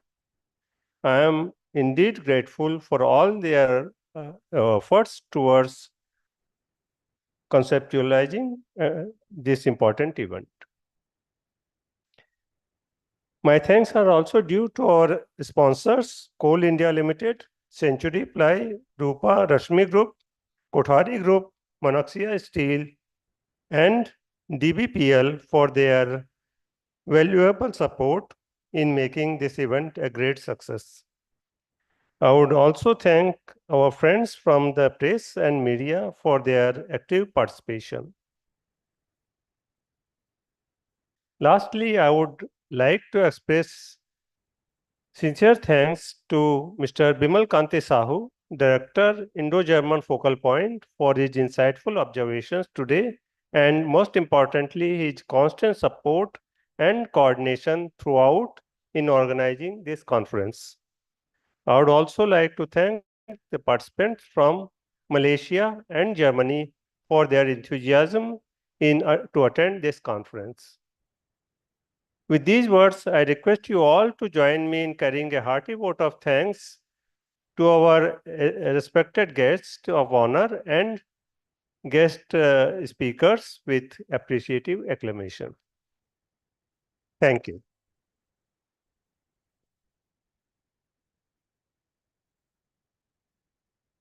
Thank you, sir. Ladies and gentlemen, we will take a very short 5 minutes tea break in the interest of time. And I would request all of you to join us for the plenary session. Thank you.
आगे ले जाना है ना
कैसी feeling कैसी बनी आपको समझ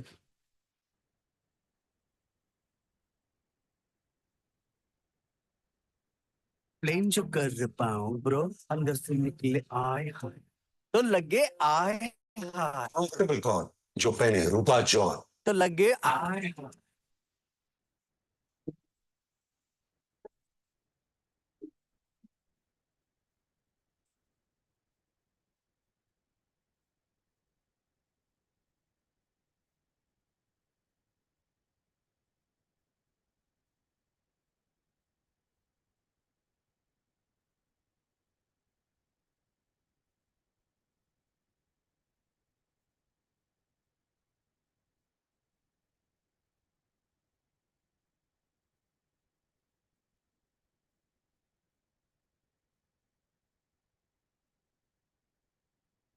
Kindly your consent.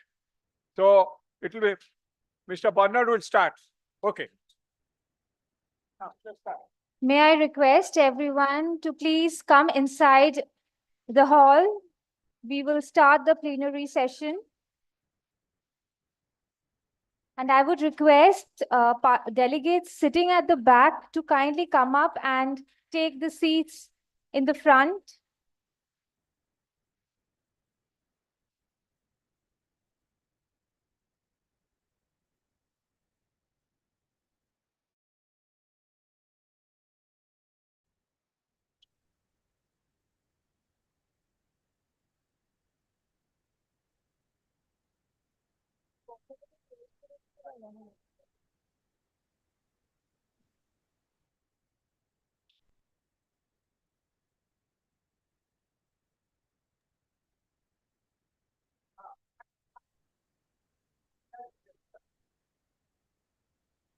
We will now commence the plenary session. The session will be addressed by Ms. Sabine Herbst, Senior Expert on Occupational Safety and Health, DGUV and Secretary General, ESA Section on Information for Prevention. May I request Ms. Herbst to kindly come up and take your seat on the dais.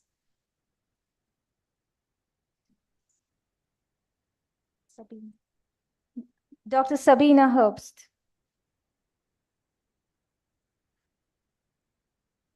May I also request Dr. Christian Felton, Managing Director, BASI and Vice Chairperson, ESA Special Commission on Prevention, to kindly take his seat on the dais. Mr. Bernd Treacle, Senior Technical Specialist in Social Security Prevention, ESA, will be joining us virtually from Geneva. He's already here. A warm welcome to Mr. Treacle. Since Mr. Treacle is in a different time zone, with the permission of Ms. Sabina Herbst and Dr. Felton, we would like to start with Mr. Treacle's insights. Mr. Treacle has been working for more than 2 decades at the international level in the field of prevention. After completing his law degree, he joined the International Labour Office as a labor inspection expert before moving on to the Council of the Baltic Sea States and then to the ESA, for which he works as senior prevention expert. He is a member of the International Organizing Committee of the World Congress on Safety, Health at Work and manages the Vision Zero strategy at the ESA in Geneva. Welcome, Mr. Treichel Bernard. Kindly start your presentation. Thank you, sir. Yes, hello everybody, namaste. Thank you for this very kind introduction. I cannot share my screen because the host has disabled screen sharing. Maybe we can fix that. In the meantime, I'm of course very honored to be here today with you at this Vision Zero International Conference, a cooperation of India and Malaysia. Treichel, they are giving you the screen sharing. Please wait. They are giving Yes, you. I was not knowing this thing. Okay. Just a minute, sir. of course, not a problem. Wait a minute, sir. Yes. Yeah, but I wanted to share my screen. I'm viewing somebody else's screen now. Got it? Done. I cannot share my screen.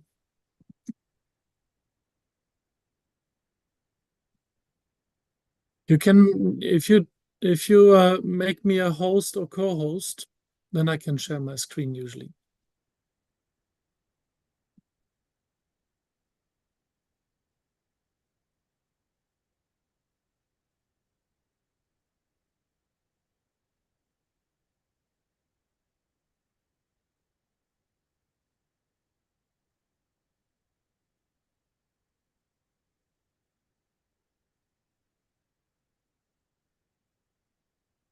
So anyway, while these technical issues are trying to be resolved, I would nonetheless thank Mr. you all. Principal, if you can please check once we have Yes, enabled the screen sharing. this will stop other screen share. Yes, wonderful. Okay, good. So here we are.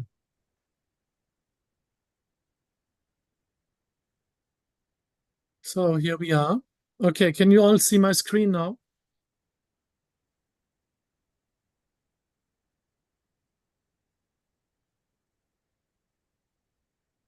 Can you see my screen? Can you hear me?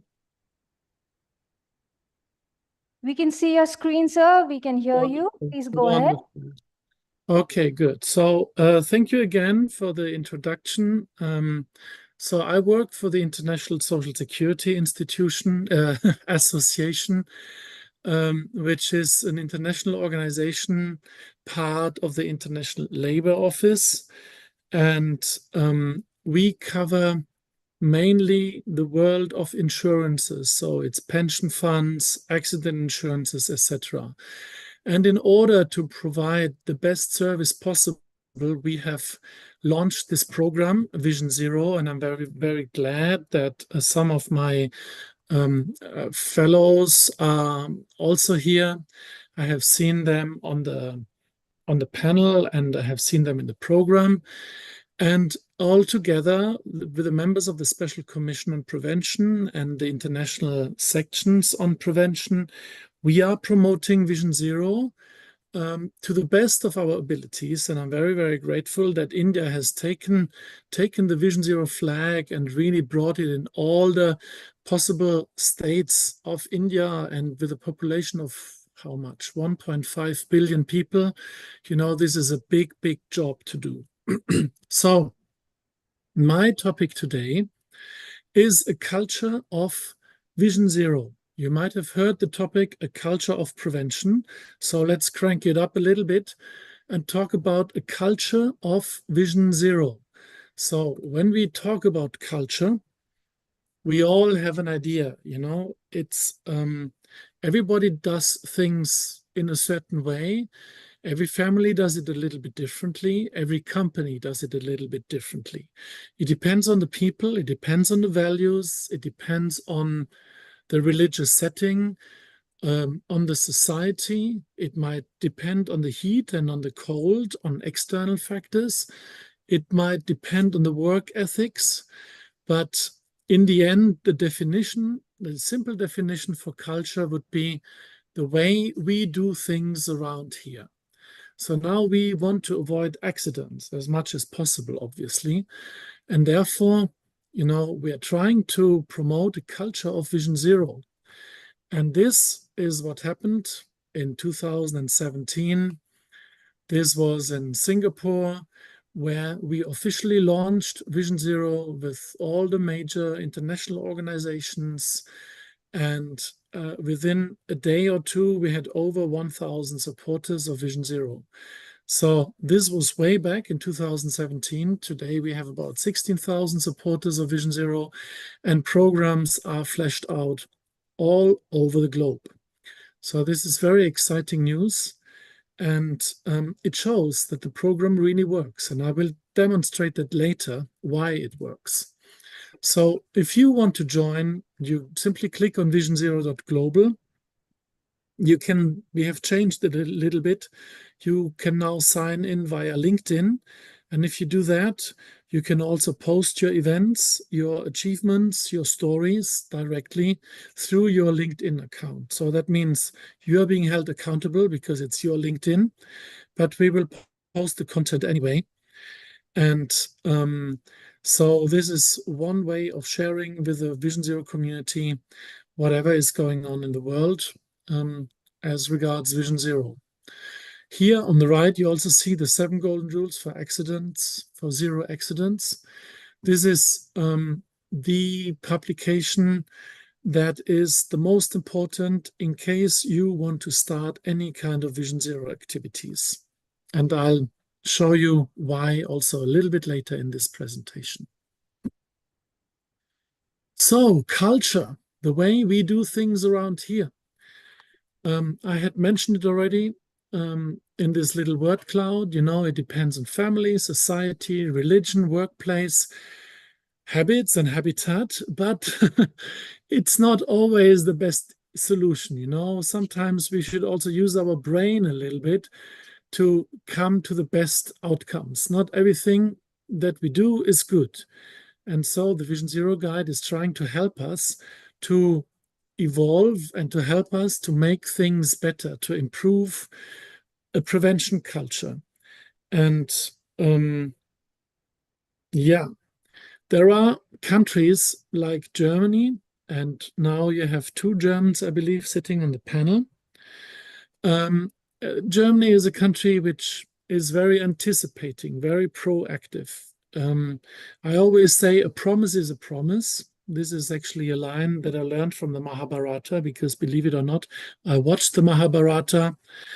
And yeah, there is Duryodhan, and there are the 5 Pandavas. And the righteousness is always you stick to what you have done and what you have agreed to. But basically the kingdom falls because people stick to their values so much that they lose their values. We do not want to lose our values. Our values are that we want to try to prevent any accident from happening. And therefore, we should not approach it in a way that will tie us to the throne or tie us to our own principles if they don't work anymore. So we are trying to review them, and we're trying to improve, and we try to adapt to the world that is changing around us. So look at this picture. Many of you have seen that already, I'm sure. This is lunch atop a skyscraper from 1932. And there you see how prevention looked like. It was basically non-existent. Nobody believed that anything could happen to them. You see people smoking cigars, cigarettes, they had their lunch. And these were 69 floors down, you know. So somebody falls, boom, you know, they're gone for good. Today, this would not happen anymore. Today, people have to wear safety devices, and they should not expose themselves to unnecessary risks. So this is now how culture has changed, because these guys were considered heroes. Today, at least in the Western world, we would consider them fools. Yeah. And the culture is changing as we are evolving. So nobody's sitting anymore to have lunch on the 96th floor without any safety protection. But what we are doing now is also exposing ourselves to risks, and we might not even be aware of it. These are just a few examples here. You know, healthy eating and a healthy lifestyle would be good in order to avoid obesity, but also we're all social human beings, you know, from the history of mankind. We always lived in family structures, and all of a sudden we're all together alone with our phones. So psychosocial risks are increasing. The topic of well-being is a very, very hot topic.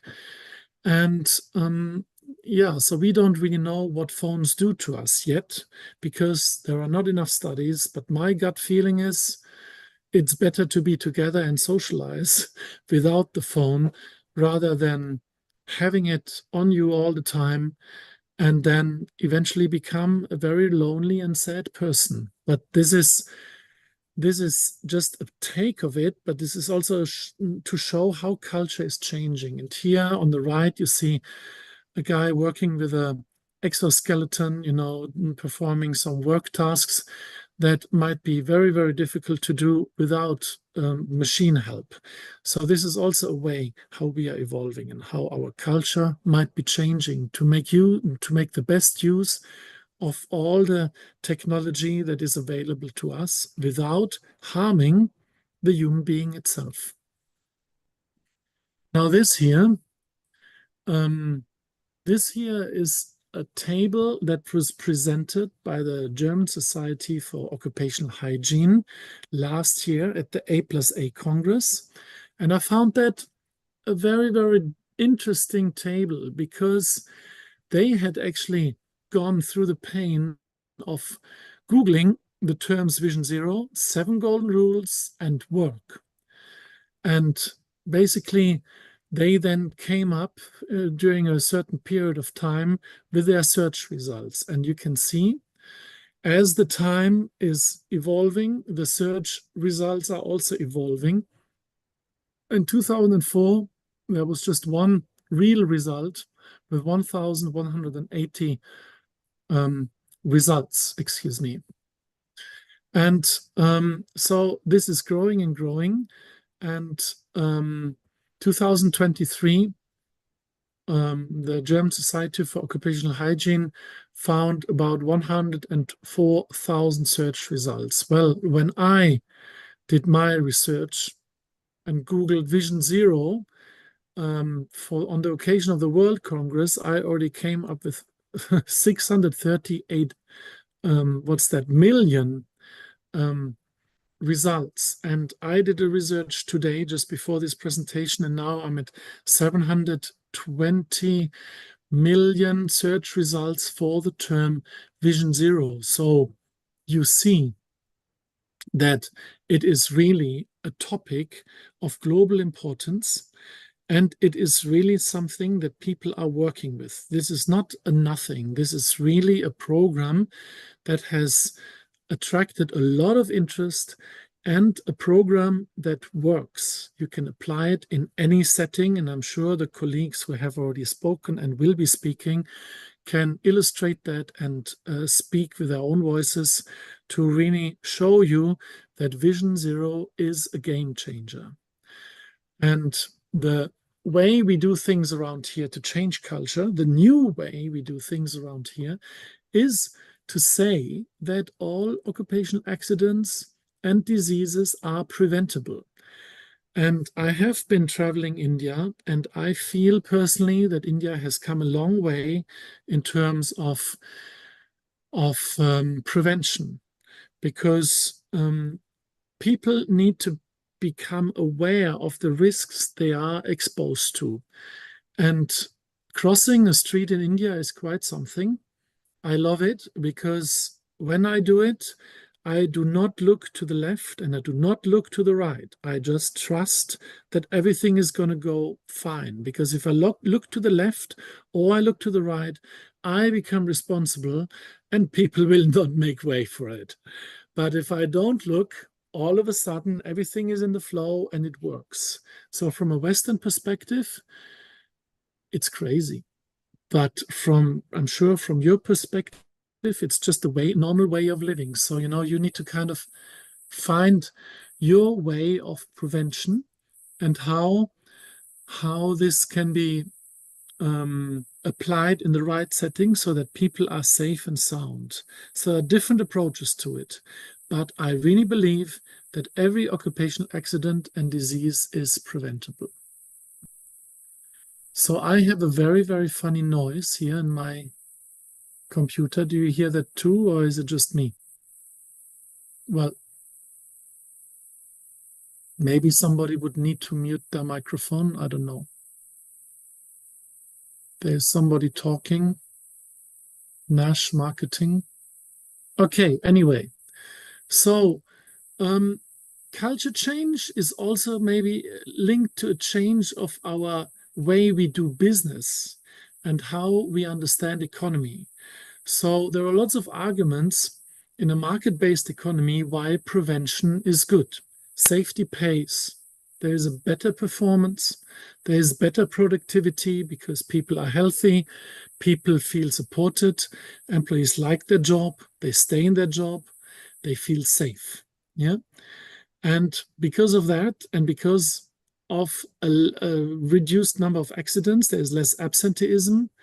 And then also, if you're a bigger company, you know, your corporate social responsibility and your credit ratings, etc., they all might go up because you actually are a good performer. And so shares might go up, credit ratings, the value goes up. And we have done a study, and it's already been a while, but it's still valid, that there is a potential return on occupational risk prevention. It's linked to the return on investment. And this study was conducted by a professor with a very relevant number of companies that were interviewed. And we found out that $1 invested, $1 invested can yield a potential return of 2.2. So by investing into people and into prevention and making sure workers have a good working environment, you can actually generate, as an employer, better returns. And I mean, if you put in $1 and you get $2.2 out, I mean, that's a really good return. It's a really good investment. And this really stands, and we have also feedback from employers who are very, very happy investing quite a lot of money into prevention because it pays. Yeah. And in a market-based economy, usually you have an input and you have an output. The input is one product and the output is a product with added value. So let's take anything. Let's take raspberries or strawberries. So we have strawberries and we will make strawberry jam. So this works because there's a human at the center of the whole work organization. And it's a human who might boil the raspberries, who converts them, who adds the sugar, who brings in new objects like a glass, who seals the glass and labels it, puts a new sticker on it. And then, ta-ta, we have raspberry jam. So we have an added value, and the value is added through a human being. So when we talk prevention, of course, we have to put the human being at the center of all prevention efforts, because otherwise this production chain and this work organization is no longer going to work the way we want it. And therefore, we really, really have to look after our workforce. Every human being is a very important soul and therefore needs to be taken care of by employers so that the work production flow can also continue in a good way. And so I got inspired by that, because when we want to have a safety culture change, the question is, of course, what is it that we need to change the culture? And then if we put the human being here in the center of all work-related processes, we also need to put the human being in the center of prevention, and therefore also in the center of its own needs, right? So this is the Maslow hierarchy of needs. You might have seen that. So there are the basic needs, then there's a need for safety, then a need for love and belonging. In a work context, I would actually call it care and compassion, because I'm not sure if love is really something that happens at the workplace so much, but people should care for each other at least, yeah? And that would then if all these parameters are met, you might actually have self-esteem because you're producing something. There is a value that is being created. And the last part is self-actualization. Okay, we don't talk about that. That's not for work to achieve. That's for you as an individual. So now the market economy is one model, and the market economy evolved. So, from a rural economy, farming, etc., we moved into a model of the first early industrial economies, and then it was more developed, so there was more steel, there was more machinery, etc. And now we are in a knowledge-based economy. This is the reason why I can just share all of this here, being in Geneva while you're in Calcutta. And then there are people who take it a step further and say we should base our economy on happiness and needs of people. Yeah. So there is something called a happiness-based economy based on well-being and needs. And that was published by Mr. Popper in 2011. It's a very interesting book. And so that means Maslow's hierarchy of needs could be applied to the 7 golden rules. And we need to see what the 7 golden rules actually cover when we look at the human being. And of course, all the physiological needs, the basic needs like housing and food, we can assume that this is there because people work, so they have a living. But then at work itself, we talk about safety and everything else that goes up. Yeah. And I would say that from the 7 golden rules, you have all the technical aspects, hazards, setting targets, safe and health system, all the technological aspects, and also the competence of people that feed safety. And from there, we can also look into the next levels. Of course, leadership and people also are included in safety, but here I focused more on all the standard approaches to OSH. Leadership and people might actually come in for more social aspects when we talk about well-being, when our social needs need to be met. And so I find it's a very interesting approach to actually link the 7 golden rules to this hierarchy of needs, because it shows that with the 7 golden rules, we can not only control the workplace, but we can also protect every individual person. And it should also go beyond pure safety measures, but also to look after the people. As an employer, please care for your people. So, because if you do that, they will be more productive, they will enjoy working for you, and there will be a better safety culture output. There will be a change in the safety culture. Another change that Vision Zero is trying to trigger is basically to move away from a very rigid approach, from rules, programs, management, calculations of accounting costs, and systems, and looking at failures, into a more participatory approach, where we say OSH, Occupational Safety and Health, is not only a system, it is a culture of learning. OSH is not something that needs to be controlled, it's a commitment that everyone should have.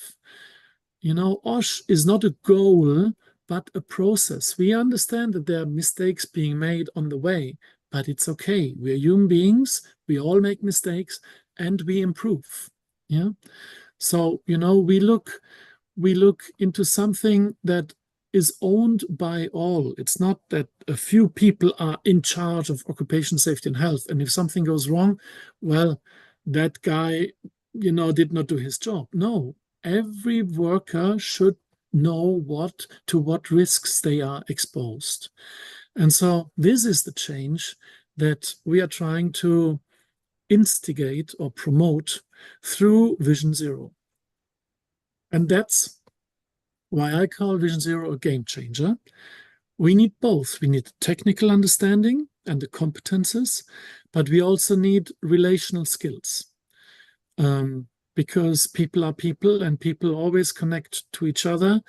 And the best exchange is when people talk to each other and not when rules tell them what to do, because we all know that sometimes when nobody is looking, we also don't obey the rules. But when somebody reaches us and we understand it, we do it. And so talking about rules, I come back to this word cloud. And there is no word of rules in it. I looked, I could not find rule or regulation. And yet, rules and regulations are what society does to try to trigger change. The European Union has adopted the Vision Zero approach. And the European Union is, of course, a huge organization, if you want, that is just based on rules. And so they set a target and said that from 2021 to 2027, they try to reduce all fatal accidents to 0. And that is a big statement. So there is a target set, and even if it's not reached, they're trying to, and that's great. And then, of course, on the left, you see the Sustainable Development Goals, decent work and economic growth, well-being, education. All these goals, they also feed into our Vision Zero approach and vice versa, because, of course, we support decent working conditions and economic growth by reducing accidents, obviously. And the ESA, my organization, is also an organization that works with rules because it's the easiest to tell people how they could do it, but it's not rules as such. It's more like guidelines, what you can do. And so we have 3 sets of guidelines on the prevention of occupational risks, on return to work, on workplace health promotion. And we have converted them and included the Vision Zero mindset in these 3 guidelines, which are all there for social security institutions to promote prevention. So this is our basis, but what we really want to do is we want to reach the workplaces, and therefore we have also these guides, the 7 golden rules, and then also a guide on well-being to reach the companies. And these guides are all free of charge for everyone. You can download them. Now, on the prevention guidelines, there is one interesting provision I wanted to share with you.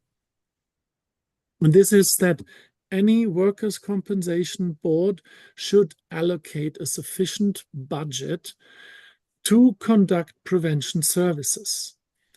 And members have done it. So I just give you one example of the Polish Agricultural Fund, who launched Vision Zero in 2017.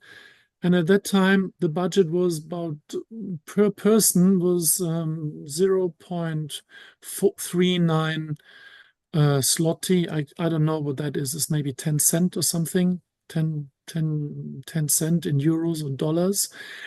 And they have increased that, have almost doubled it. And what happened is that the accident rates went down by approximately 15%. So you double the prevention budget and you have a 15% reduction in accident rates. And if you actually have to pay early retirement pension, funeral costs, and you consider the cost for the economy, it's actually a really good investment. And it saves lives, and people, families, they all can stay together. So with the money that they have, with the additional money, they conducted a lot of activities, and they reached almost 1.5 million participants. They did all sorts of things, including cooking activities and hunting and I don't know what, cow exhibitions, because it's an agricultural fund after all. But people heard about Vision Zero and they're starting to live it. And this is the most important. Another success story is from the Ivory Coast. They have prevention experts or inspectors, and they have trained all their inspectors so they conduct now inspections based on the 7 golden rules. And they managed to reach 1,180 companies who are now all implementing the 7 golden rules as their guiding principles when they approach occupational safety and health at enterprise level. And so, it is reaching the companies and it's working. It's a very creative way because you can run workshops on every golden rule. You can talk about leadership, about machine safety, about personal risks. And so there are lots of creative ways of doing it. And so this is an example from Africa. Then this is Luxembourg. In 2019, they had a 15% reduction of their accident frequency rates because they introduced Vision Zero. For 2022, they aimed for 20% reduction, and they got 34% of a reduction. Now, okay, Luxembourg is a country which has not so much heavy construction going on in high-risk sectors. It's a country which is based on banking and administration. And this is even more remarkable then, because in the administrative areas, when you sit in offices, there's not such a high risk. There are less accidents happening than on construction sites or in mines. Yeah. And so this is even more remarkable that they managed this. Malaysia is present, so I will not waste many words about Malaysia, but I love this picture. This is a public transport bus, and Malaysia has just used some of the prevention money that they had, SOCSO, to actually change their prevention campaigns and put Vision Zero on public transport buses as advertisement. So people learn slowly about Vision Zero and they start wondering what it is. And this is how the idea that every accident can be prevented is slowly drizzling into the minds of people. And it's a good cause. So they have also conducted, for example, one of the many things they've done is a community safety support program to reduce commuting accidents, because in Malaysia, if you go to work on a motorbike, and you have an accident, it's considered a work-related accident because you were on your way to work. And a long time back, maybe 10 years back, they distributed helmets because not many people were wearing helmets. And when you have a head injury, that costs a lot of money and is it's a very difficult healing process. And so that was a great initiative. And now they have actually trained people with Vision Zero tools and Vision Zero training to actually have a better riding behavior. And they had great outcomes, as you can see here. Yeah.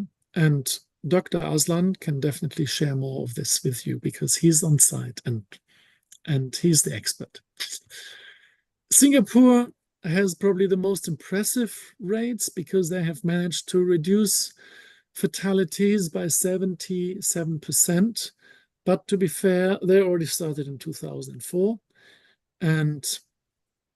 But it's all the same mindset. It is that accidents can be prevented, they must be prevented, and people have to work towards it, and it needs to change. The way of thinking needs to change for it to have an impact. Yes, and so these are some of the major achievements I wanted to share with you. And here, this is just a little bit of promotion because Vision Zero is growing strong. And you can see it started. We launched in 2017, but the whole process already started in 2014. And now we're aiming at having a pavilion at the World Expo in Osaka in 2025, where we will have World Summit for Vision Zero, and where we will also look into interesting topics like Prevention 4.0, AI-generated prevention services and data analysis, etc., to to really include all possible prevention aspects in our Vision Zero movement. So of course, you're all invited if you can come. And I hope it's going to be a great event. These are now just a few products that we have, and I'll run through that very quickly because I'm conscious of the time. So the guidelines you have seen, and here, these are all products that you can download on visionzero.global. And there are more products. You can have sectoral guides, for example, and you have declarations. Here are the sectoral guides that are all produced every year. There's something new coming up, and we've translated it in up to 15 languages. And this is all done by 14 prevention sections with over 330 members. We have conducted probably over 100 Vision Zero events in 6 years. And this is why I put it on, not counting the events in India, because Mr. Sahu, you have really done a great job, if I may say so. And you have really brought it in every state in India. And the ESA is very grateful to you for this. So thank you very much. I leave you here, and I'm sure the experts on the panel can also, I'm staying here in case there are questions, but the expert on the panel can also share more news with you about Vision Zero. And so thank you very much.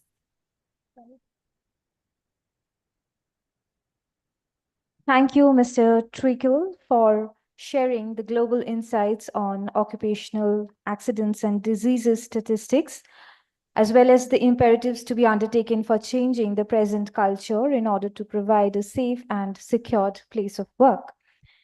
We now move on to our next speaker, Ms. Sabine Herbst, Senior Expert on Occupational Safety and Health, DGUV, and Secretary General, ESA Section on Information for Prevention. Ms. Herbst has a rich experience in prevention work spanning for almost 3 decades. She is a senior expert in occupational safety and health. Ms. Herbst is responsible for the strategic management, coordination, and monitoring of European and international cooperation and activities in the field of prevention, including the delegation support at DGUV in the field of prevention. She will be talking on ensuring occupational safety and health for social security in the modern workplace, the Vision Zero. My request to Mr. Treacle, kindly wait because there will be some question answer.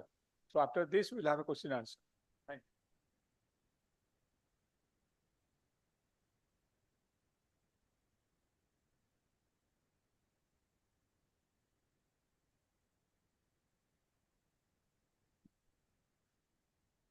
you. It's black.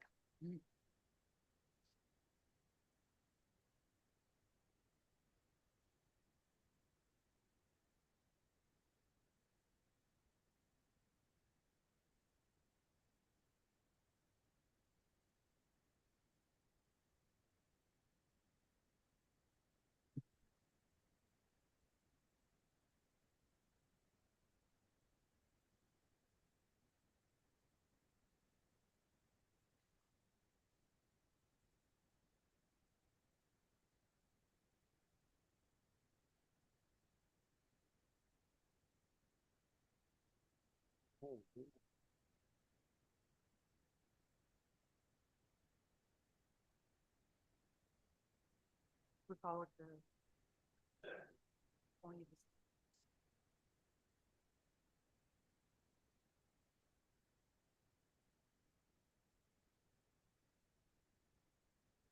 Thank you. A very good afternoon, everybody in the room. I hope you were able to recover a little bit during the very short break and you just listened to a very interesting presentation of my colleague Bernd Treacle. It's my honor to talk about ensuring occupational safety and health for social security in the modern workplace. It's about Vision Zero. And we all know occupational safety and health are really the fundamentals for the well-being of workers and also for the efficiency of businesses. Safe workplaces, they enhance the productivity, they reduce costs related to accidents and health issues, and they also improve employees' morale. And a statistic of the International Labour Organizations, over 2.3 million people die annually due to work-related accidents. That shows that we have an urgent need for effective occupational safety and health. Today, it's maybe you have to check it's not working, and I fear that the film is also not working too. There must be a movement of a picture.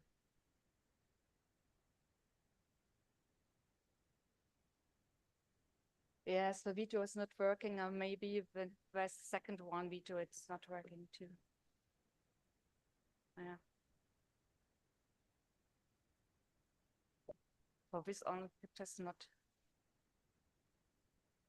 Yeah. I need presentation. Sorry. Okay. No, it's working because I have a second video, but for this video, it is much more important. I only want to say that today we are confronted really with big global challenges, which have an impact on our life, but also on our work.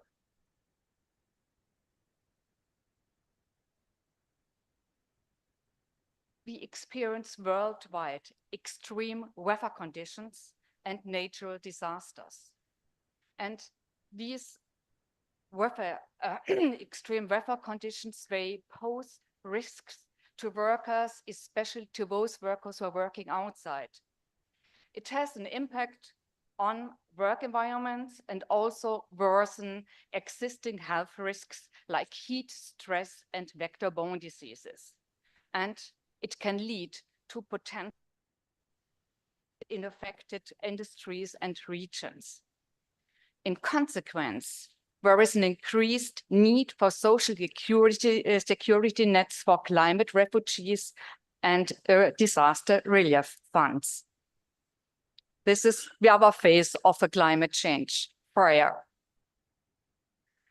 And there's war and violence very close to my European home. We have also the war in Gaza and in many regions of the world.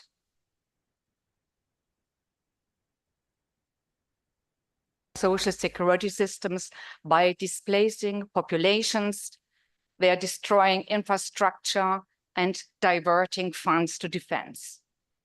In consequence, we experience economic instability and unemployment rise, and there's an increasing demand for social support while reducing resources, ultimately weakening social security networks and public services. And the world hunger seems not to end, and affecting millions, particularly in developing countries. The climate change, conflict, and pandemics, they affecting food production and distribution. For insecurity leading to higher prices and economic instability. And all these developments leads to dramatic refugee and migration movements. And this is what we experienced not long ago. Even sometimes I feel, oh, I can't remember what happened 3 years ago or 4 years ago. We have health crises like the COVID-19 pandemics, and they really strain social security systems with increased healthcare costs, unemployment benefits, and social assistance programs. And of course, the globalization. The globalization has led to increased competition and relocation of industries to regions with lower costs and impacting job security and social security system. The result is, on one side, which we can see in high cost regions, we have job losses where stress on unemployment benefits. On the other side, we see that the globalization in developing countries, they boost economic growth, creates jobs, and increases access to technology markets. That sounds great, but this coin has another side.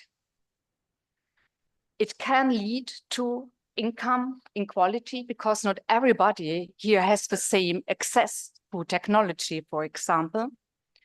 It can lead to cultural disorganization and environmental degradation. And there is a need for, what we need is really a balanced policy to maximize the benefits and mitigate the negative effects of globalization. Last but not least, our global supply chains. A colleague of mine, she will talk about the guideline on working on the global supply chains. The global supply chains, they connect on one side the producers and the consumers across borders, and they are enabling cost efficiency and product diversity. However, what's happening? They can lead to labor exploitation, especially in developing countries with weak labor laws and affecting worker welfare and social security. The outsourcing and offshoring often undermine job security in developed nations, stressing the social security system. So strengthening labor standards globally and ensuring for practices can mitigate negative impacts and enhance social security coverage. And as population ages, the proportion of older workers increases. And this demographic shift poses challenges for social security systems, which must cater to longer periods of retirement and increased healthcare needs. And this is what we all experience more and more, the technological change and the disruption. We have the automation and artificial intelligence. They are really transforming industries and labor markets and we experience besides the new opportunities and new chances for parts of people, they are also leading to job displacement, especially in the traditional jobs, and we experience the change in nature of work. There's a rise of a gig economy and non-standard forms of employment, such as part-time, temporary, freelance work, and they challenge traditional social security systems that are often designed more for full-time jobs and permanent employment. And there are also challenges in data protection and cybersecurity.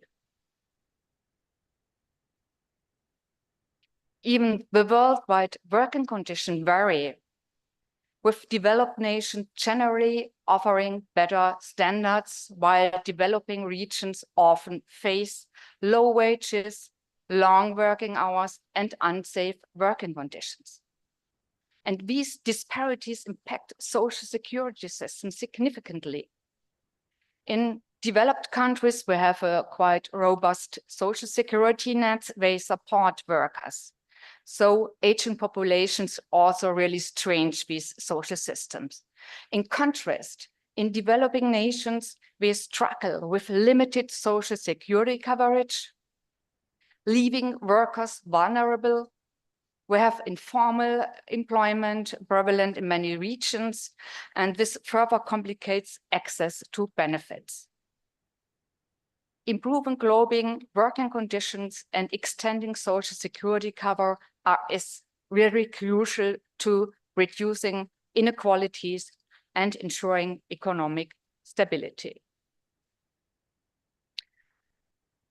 In summary, when we look at the impacts of working conditions, here you see more the negative, I would say the negative part of working conditions. It has an impact on the physical, mental health. More and more people are speaking about stress and burnout today. It has an impact on productivity. There's a fear of lost productivity. It has an impact on job satisfaction And of course, it has a financial impact if you look on the higher healthcare costs and costs due to workplace injuries.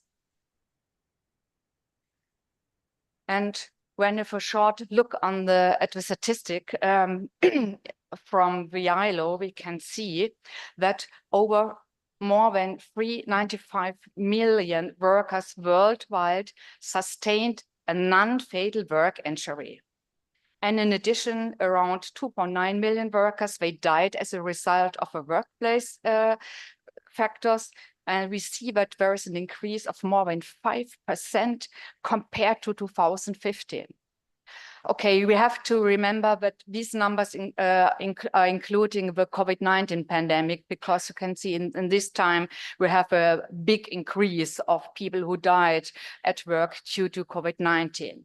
But even so, we see this number shows us that we need a change and that we need safe and healthy jobs.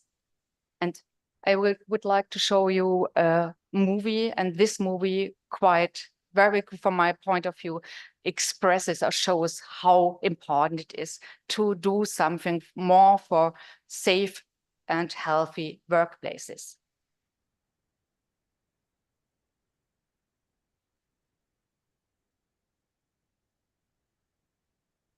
Can we have a tone? Sound, sorry.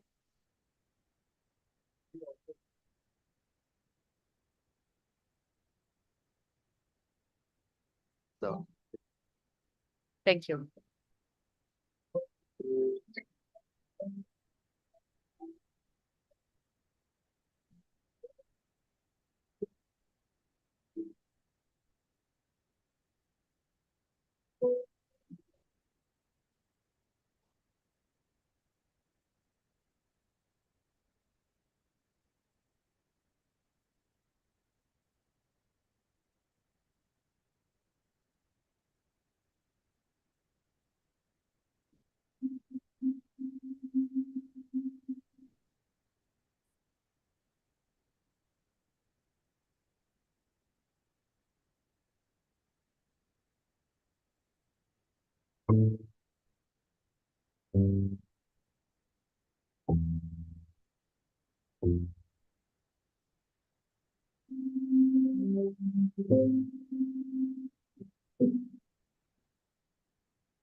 This movie really touches the heart, and it shows that really everybody has a right to return safe and healthy from work back home every day. And we all need, and we all want perspectives. We are human beings, we need hope. And we are looking for a safer and healthier life and work. I would like to say, despite or maybe because of all dramatic developments we experience nowadays in the world, we need a new thinking, we need a change. So, isn't it a relief to hear about a success story for a change? So I would say the Vision Zero strategy certainly deserves a positive headline. From our point of view, Vision Zero can change safety and health at work to the best. Because Vision Zero is not, or is about nothing less than our life and our work. It is our most valuable asset. But not only that, it is also about the success of enterprises, efficient production, and motivated employees. Also, it is sometimes called a vision or philosophy. Vision Zero is a global strategy.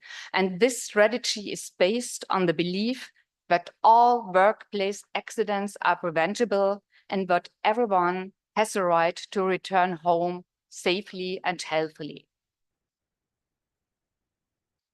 Vision Zero translates the world's law, the standards and regulations into a very simple, understandable action plan that is compatible with national regulations around the world.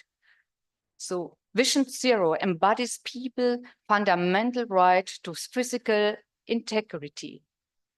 Again, everybody has the right to return home safe and healthy at the end of every working day. So Bernd Reichel already talked about the Vision Zero is based on 3 pillars.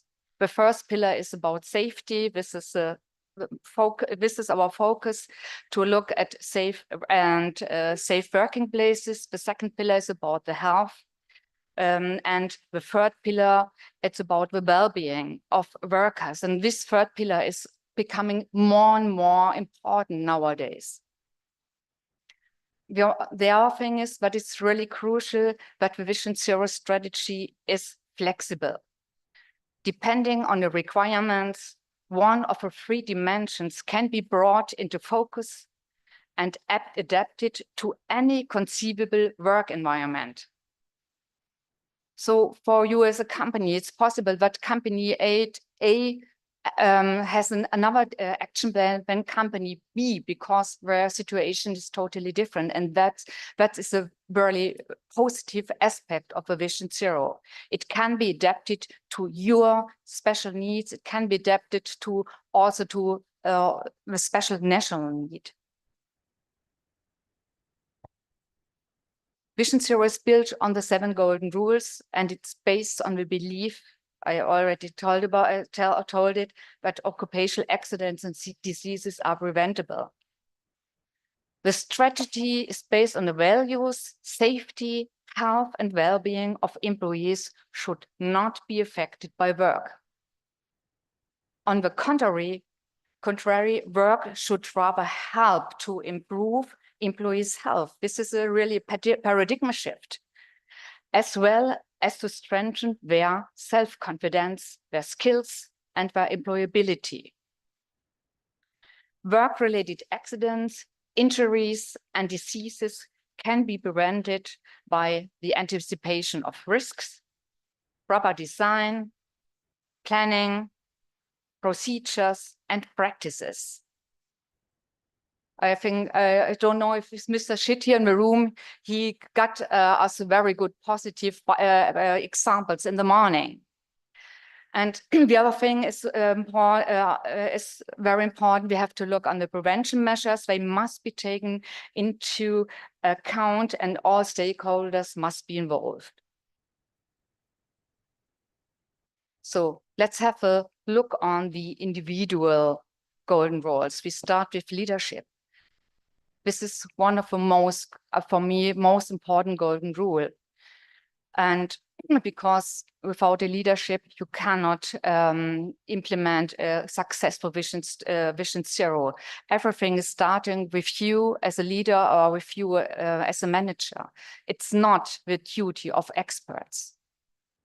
And you as a leader or you as a manager, this is the other very important thing. You have to be a role model.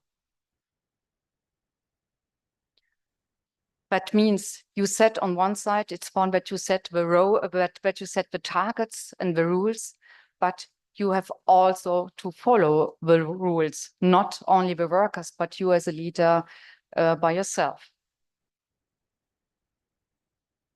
The second golden rule is about identify risks and hazards.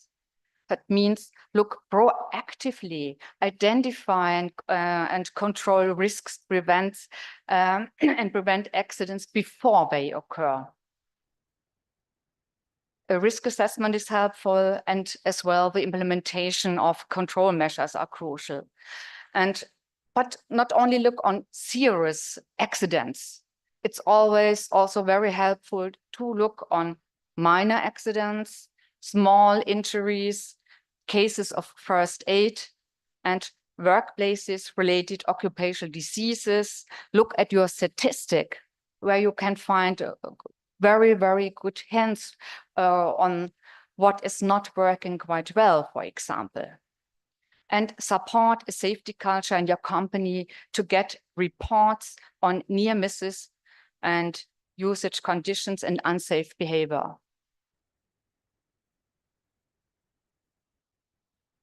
The third golden rule is set targets. That's also very important, to set clear targets that are understandable and that are achievable, and in a way that the workers can understand what you want and on how they should change, for example, their behavior. That's the third most important thing of third goal. We're coming to the fourth golden rule: ensure a safe and health system. Means care for clear organizational structure in which all managers are assigned to clear responsibilities and every worker really knows his or her duties and responsibility. Often they don't know, and if they don't know, they cannot behave, they cannot follow the rules. That's very important. And other thing is that a well-organized OSH management system that it assures safety protocols, and they are integrated all business processes. Sometimes people, some companies or people prefer to work with checklists. Checklists can help. And those who want to do more should implement a OSH management system that allows for continuous improvement. And once everything is in place, a successful audit is rewarded with a certificate and recognition. Number 5, use safe and healthy technology. Using safe technology is the basis for prevention. This includes the machines, the equipment, the tools, vehicle substances, and workplaces. Avoid risk by designing the technical framework in a safe way. Substitute hazardous equipment and substances with safe alternatives. Any hazardous avoided by technical measures makes further prevention obsolete. Number 6, develop competence.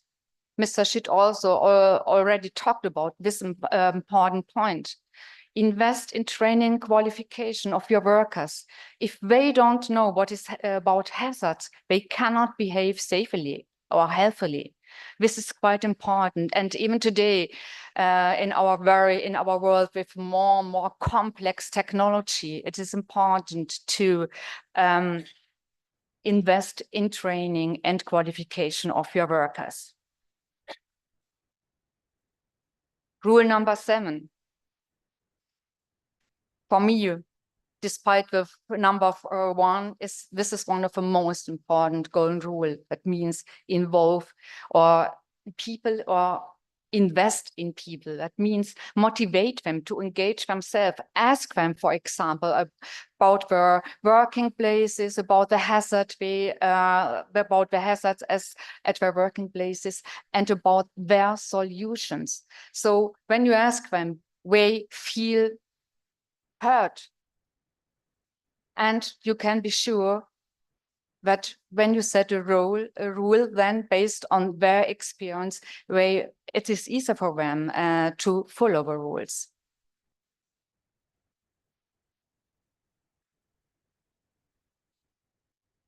When we look at the prevention culture, I would say the prevention culture of an organization really expresses how important and self-evident the topics of safety and health are in every day.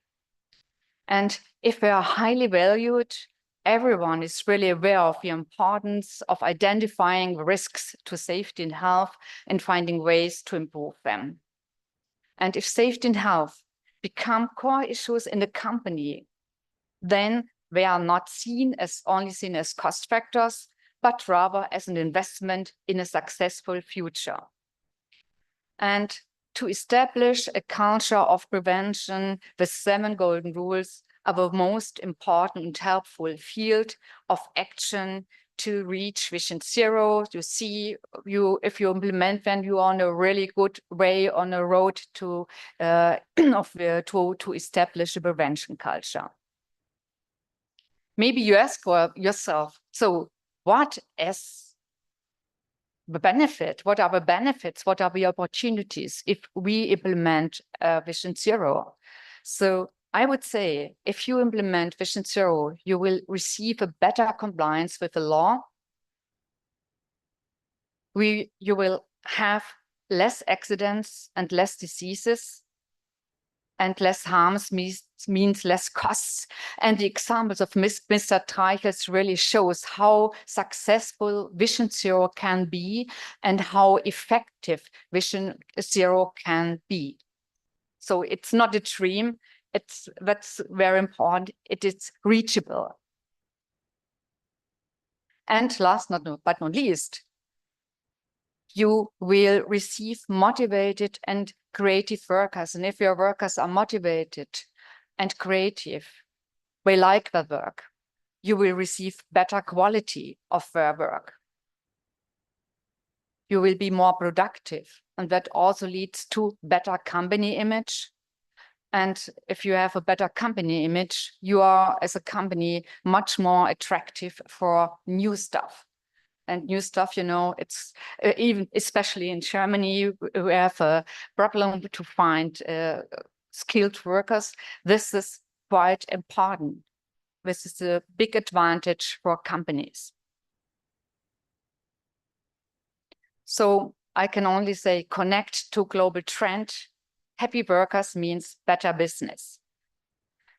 And you already heard about maybe where you have to look if you want to implement a Vision Zero. So we offer Vision Zero toolbox. You will find all information on the website www.visionzeroglobal, and where you find a lot of guidelines, a lot of checklists, even small guidelines for small and medium-sized companies concerning training. And we have an environment guide, well-being guide. Today, what is quite new, my colleague Sigrid Roth will talk about the new guidelines about supply chain guide. And last but not least, this is our last guideline. It's about labor inspection guide. And also Mr. Treichel told about the success story of Vision Zero. More than 50, we implemented Vision Zero in more than 50 countries all over the world since 2017. That's really a very, very big number. And more people join us. So at the moment, we have more than 20,000 supporters across the world. And you here, India is one of the biggest supporters of Vision Zero. And I'm always really very impressed when I'm being in India about the activities and achievements in India. Every time when I'm here, and we had another Vision Zero conference, and more and more companies, they join Vision Zero. That's really great. So I would say, after the 6 years of Vision Zero, we can say that it's evident that many companies have successfully integrated the Vision Zero strategy. And we also see, when you remember the slides of Mr. Treichel, that we reached really reduced numbers of accidents, work-related accidents and diseases. And that means we should go further on this way. Vision Zero has now turned from a philosophy to a strategic tool. You also heard about from Mr. Treichel that Vision Zero is now Vision Zero is implemented by the United Nations Sustainable Development Goals and by the EU. So Vision Zero really offers a holistic approach to occupational safety and health that aims to create a safe and healthy working place and a working environment for all. We are one world we should think about. And we are we are one mankind, even the working conditions are different all over the world. So I would like to tell you, but from my point of view, that we should all connect to reach and to implement one Vision Zero for the world. So thank you very much for your attention.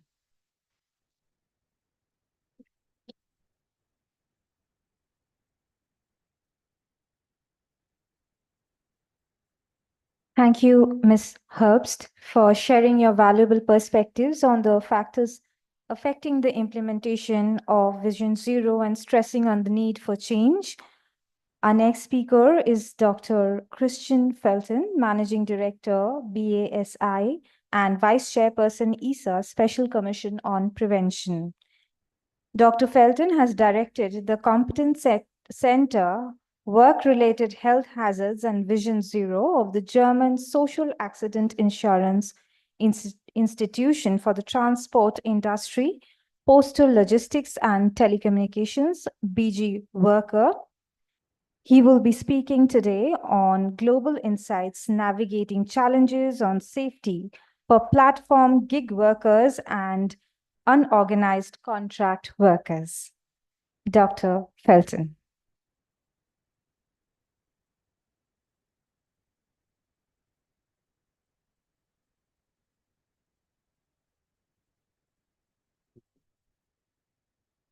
Felton, what is it? Felton, platform work, finally.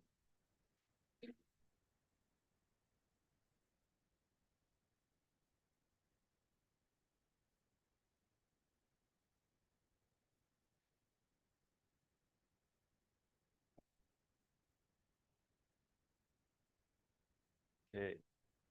Yes. Yeah. Good afternoon, ladies and gentlemen. Thank you for inviting me, dear organizational board, here to speak here about challenges on safety for platform and gig workers. The presentation will be a little bit different to the others because the other did the fundamental work. The fundamental work to explain Vision Zero, what's behind the philosophy, but how to use this for the platform workers. It's a little bit uncertain how to handle this kind of business now because it's so new, and I can say that in Europe there are long and strong discussions now at the moment in the European Parliament to establish a directive on occupational safety and health for platform workers. It's not so easy because each member state have their own imagination about this. And so I will not offer solutions, but I want you to ask yourself the right questions for the future. And I think that in a few years, we will come together here to discuss the solutions of that. And I must reveal myself as a labor inspector too. And I could understand very well Mr. Sheet here explaining the procedures, the special and the normal procedures, but in platform economy, they did not work very efficiently. For that, we have to think completely new, and the Vision Zero philosophy will help us, but we have to adopt it and to change it a little bit. Yeah, what is BASI? We say in Germany we are BASI, say the BASI. We are the Federal Association for Occupational Safety and Health in Germany with 86 organizations, including ministries and the associations for the workers and the associations for the employers. And that makes the collaboration within the BASI very fruitful.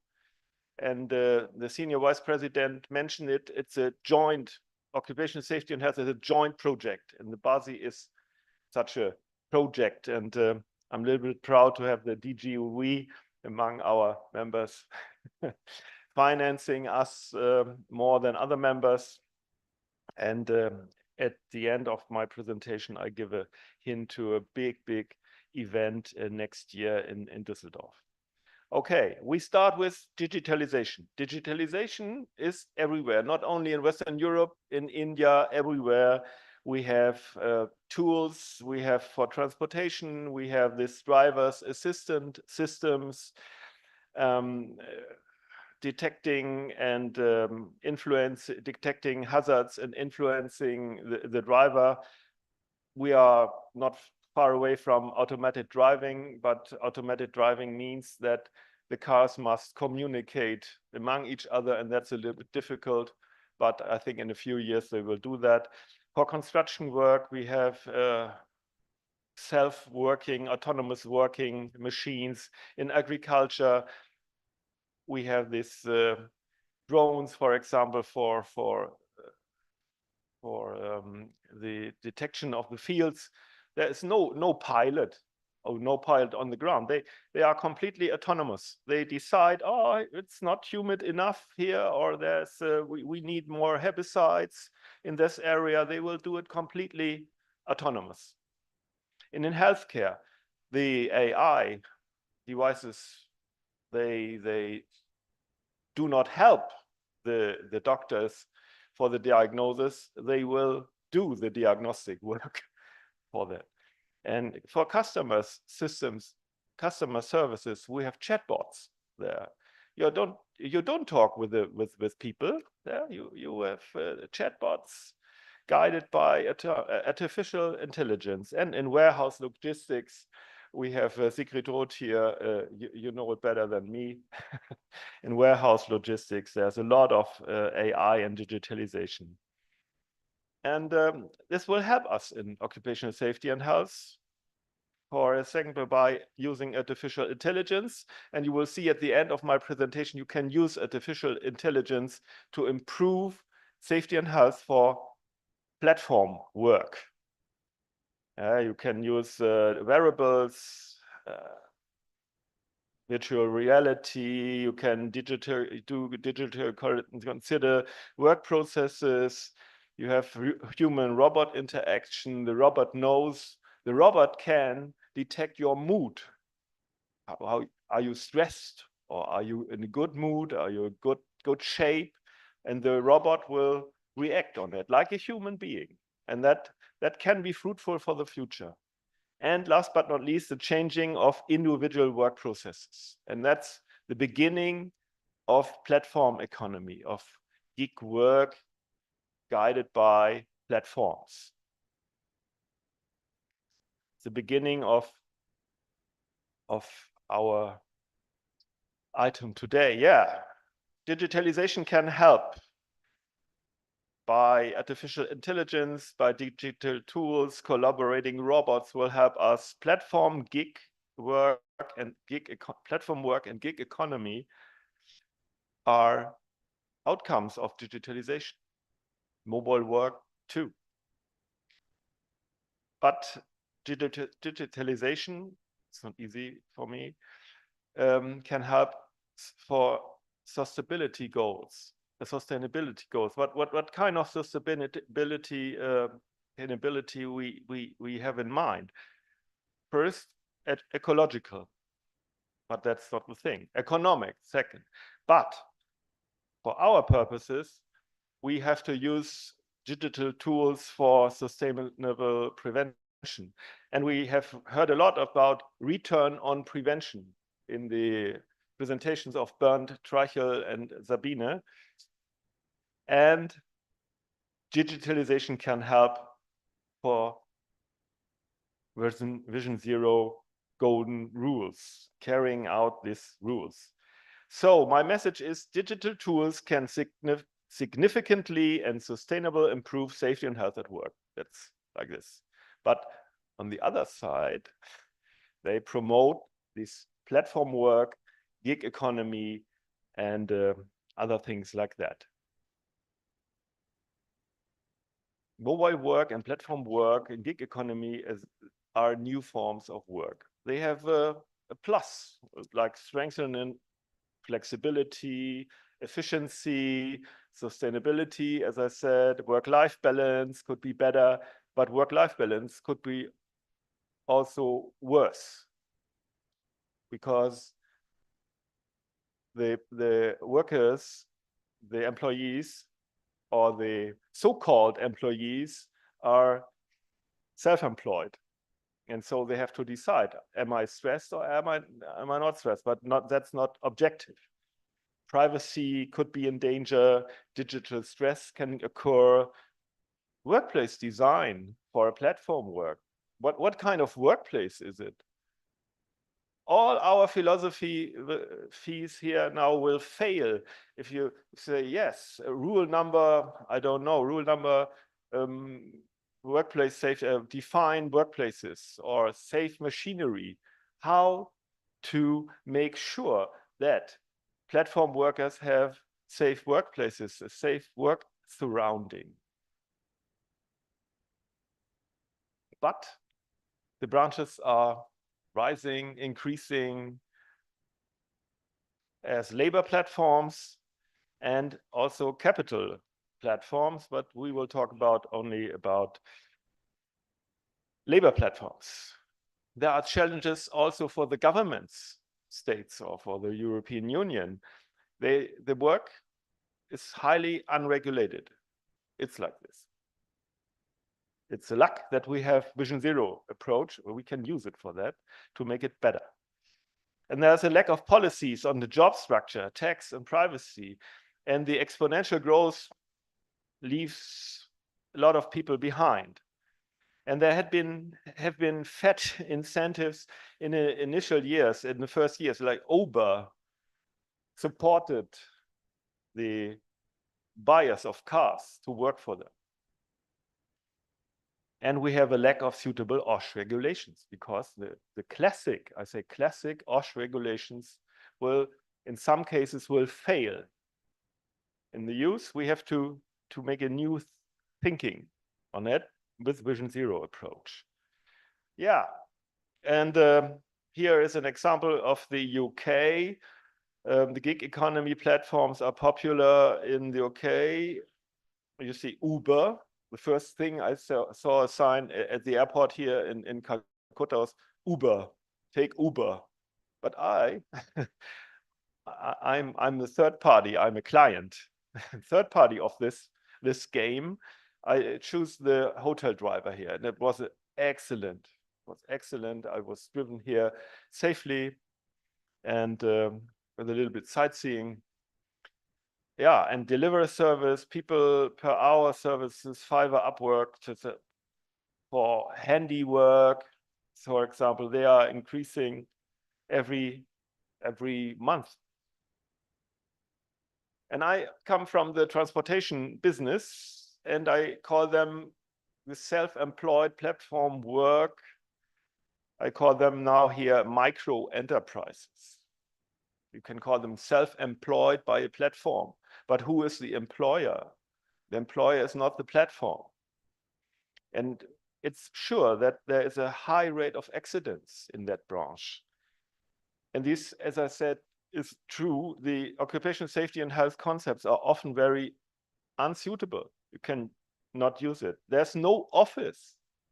For a labor inspector, it's good to find a place, office, or a living room where the wife is sitting and make the bureaucratic work. Sometimes there's no address. There's no sanitary equipment. No fast access to occupational specialists. Yeah. The operations are in numerous areas and circumstances. There are no resources to go far for a several-day training. Vision Zero rule, invest in people. How? Training, provide training. How? In this case. And there's a lack of knowledge in the occupational safety rules. And last but not least, the human behavior in these branches for platform Arbeit. The occupational safety is a non-priority field, unfortunately. And we have the task to make it to a priority field, everyone, with the help of the platforms, I think, and the government and the social accident insurances.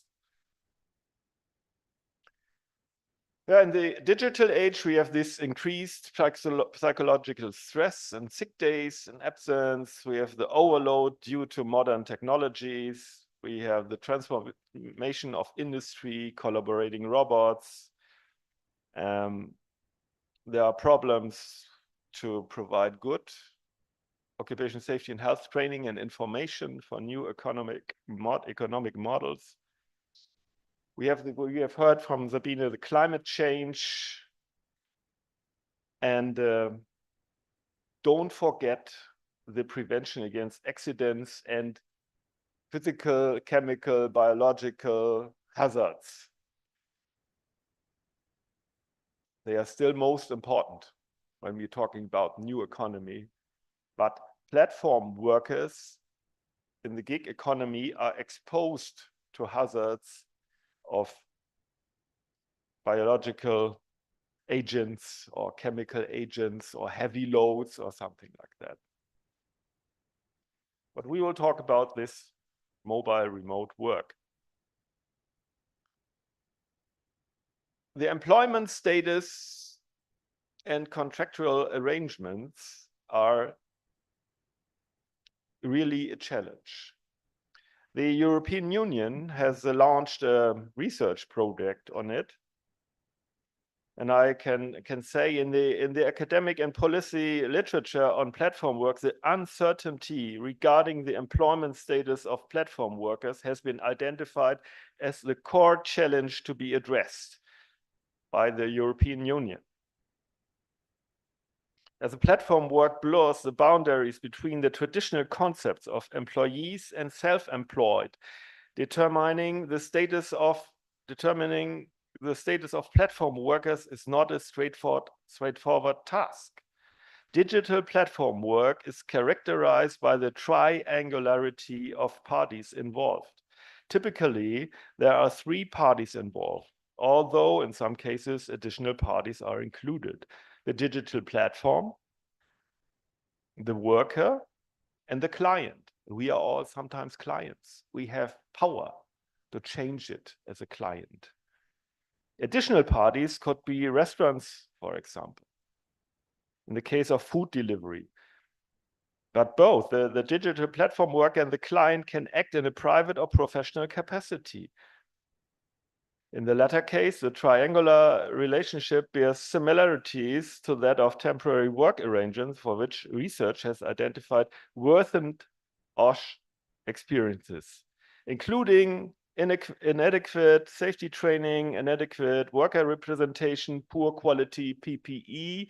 We heard a little bit about PPE this day, and a lack of clarity of supervisory roles in OSH management. And another thing I want to stress here is the algorithmic management and digital surveillance. A key issue also identified in the literature relates to the use of algorithmic management and digital surveillance. That is the use of an algorithm to allocate, monitor, and evaluate tasks and workers' performance.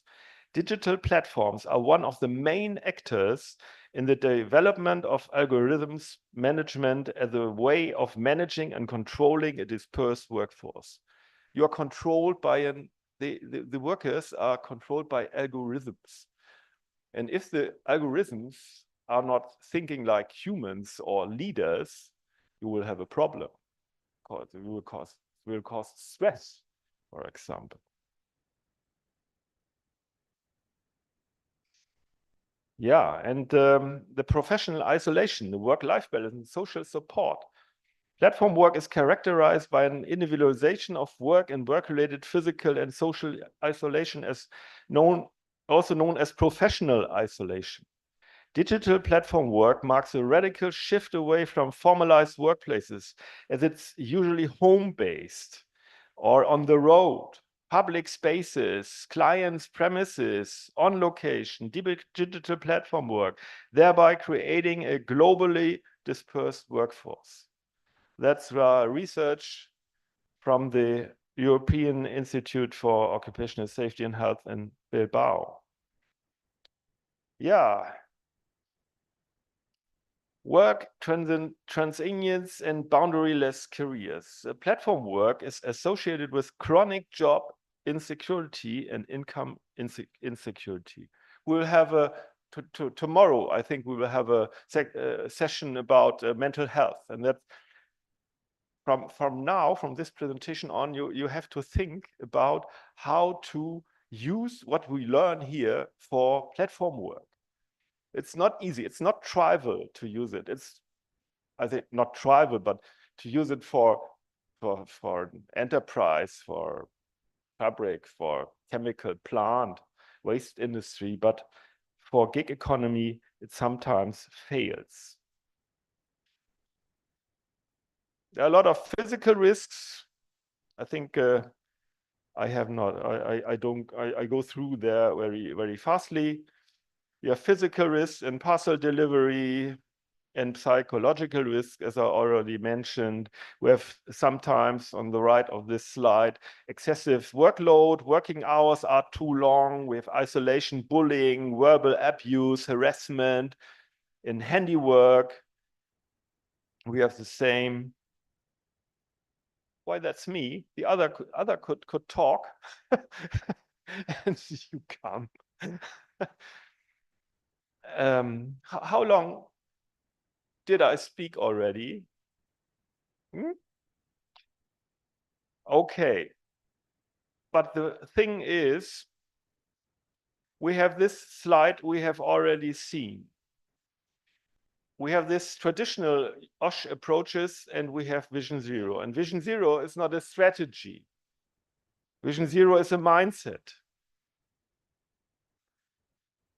Vision Zero is a process and not goal-driven. It's not controlling, it's commitment.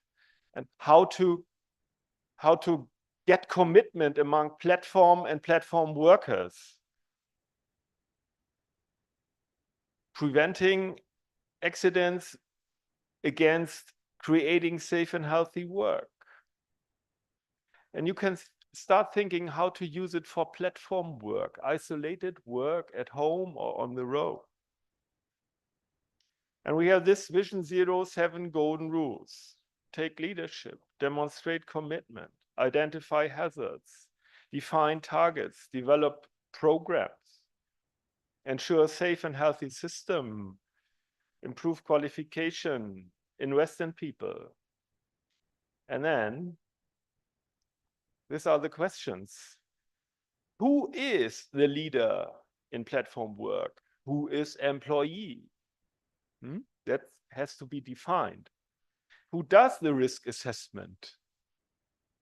Who sets the targets in the Vision Zero approach for platform work? Who is responsible for that? And who provides the same machinery, the safe machinery? Uber or the platform, another platform? Who is responsible for that? And who ensures safe working conditions? And who is responsible for training? It's the 7 golden rules. In this case, where's the enterprise? Who invests in people and improves qualification? The answer can be, it must be the platform and the worker together. And for the worker, we are creating with the Ministry of Social Affairs and the BG BAU and other stakeholders a prevent bot. A prevent bot that everyone can ask, what shall I do? The prevent bot created and guided by AI. And so a platform worker on the road can ask, I'm doing that. You can really ask, speak in the cell phone, and the cell phone will answer, where are the hazards? What are to do? And something like that. In several languages, a lot of languages. I think that's a possibility to bring the information about occupational safety and health to the platform workers. That's not the platform. I think I'm a little bit frustrated, but we have to make the We have to make the worker capable to see the working and to judge about the working environment like this. And you can hold this camera of your cell phone on a situation, and the cell phone will answer, oh, that's too dangerous for you. You have to do 1, 2, 3. That's a way by digitalization to get out this problem situation. Okay, conclusions. People matter. That's the basis. And we need a Vision Zero approach for platform workers. That's my conclusion for today. To perhaps Bernd, are you here still? The Vision Zero using guide for platform workers. We have to determine the responsibilities for occupational safety and health in platform work. Yeah, apps and chatbots. Perhaps coverage by accident insurance. No exclusively algorithms control of platform workers. You need people behind the platform. Working time regulations. And last but not least, change behavior. Platforms, workers, and clients. Think about it. You're sometimes a client. What you want from the worker. And so change behavior is the most difficult thing in life. I see it, and here will I close my presentation. How to change behavior, not easy, and prevention must fit to the needs. And that's, you cannot learn from divorces. You have to learn from good marriages. And so I arrived from the bus at the bus stop, and I have to go, I must go to the Congress Center. And this was the well-meant way from the authorities of Dresden. And what did I do? Of course, I went there. And there, where the people want to go, must we be. Huh? So the prevention must come to the people, to the worker. That's the conclusion of my presentation, and we have to fill it up with life in the next 1 or 2 years in Vision Zero approach. And see you in Düsseldorf in November 25 on our big event with 65,000 visitors on the trade fair and the symposia next year. Thank you for listening.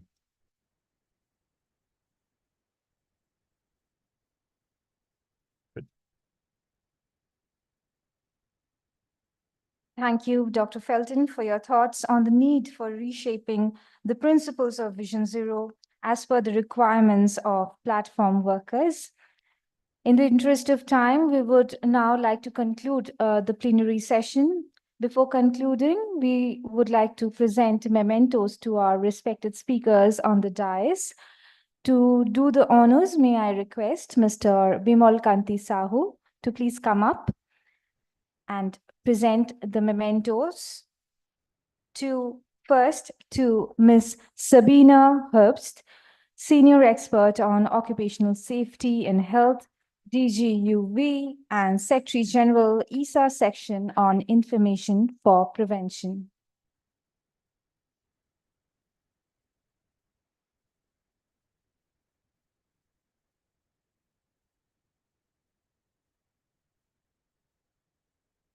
Thank you.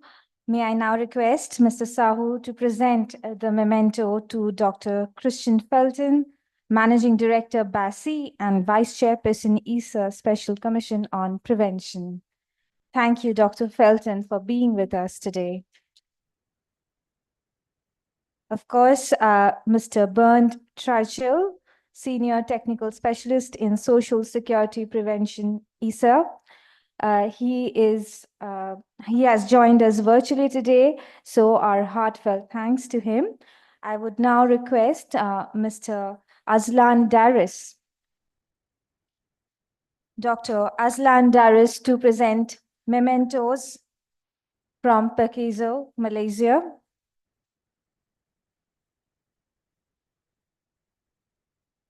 to our respected speakers on the dais, please.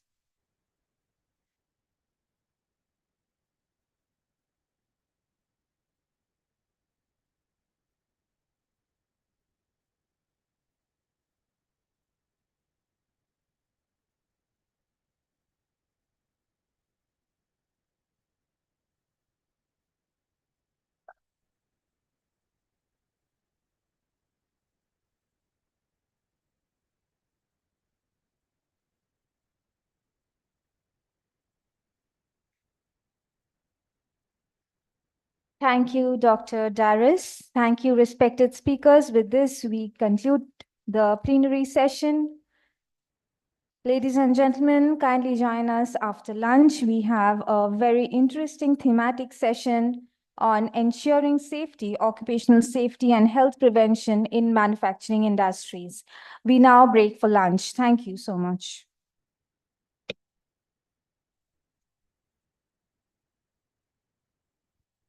Thank you, Mr. Treichel, for joining us today. Thank you so much.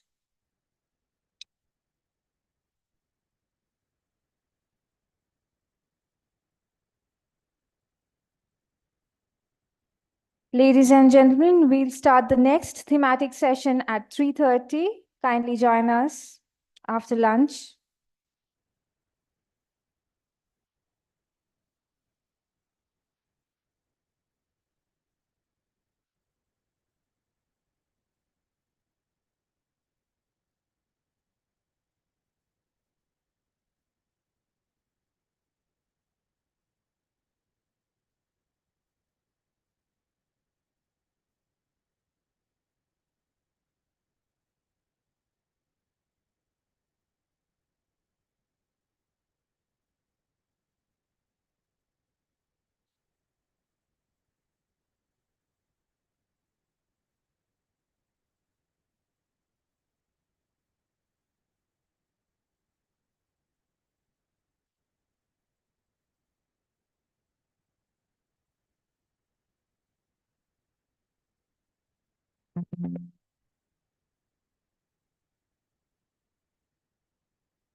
Coal is the most viable fuel for driving economic growth in India. Coal meets almost half of the country's primary commercial energy needs and helps generate around 70% electricity in India. It also fuels many non-power industries. Coal India Limited, the largest coal mining company in the world, contributes to over 80% of India's entire coal production and meets over 50% of the country's domestic and 40% of primary commercial energy needs of India. It is also one of the largest corporate employers, formed in November 1975. Coal India Limited is a Maharatna company, a privileged status conferred by the Government of India to only 10 select state-owned enterprises out of more than 300 central public sector enterprises in the country. Coal India Limited functions through 10 fully owned subsidiary companies spread over 8 states and a foreign subsidiary named Coal India Africana Limitada in Mozambique, Africa. Coal India is also focused on environment, social and governance initiatives. The company has a well-documented CSR policy and it is one of the largest CSR spenders in the country. The CSR activities broadly include segments like healthcare and hygiene, education and livelihood, rural development, women empowerment, skill development and sports.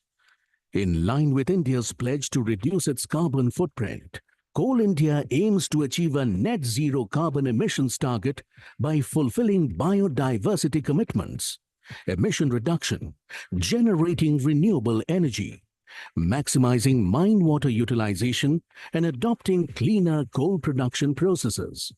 Coal India has also planned to invest substantial amounts in diversification projects like setting up thermal power plants, reviving fertilizer plants, surface coal gasification, and coal bed methane.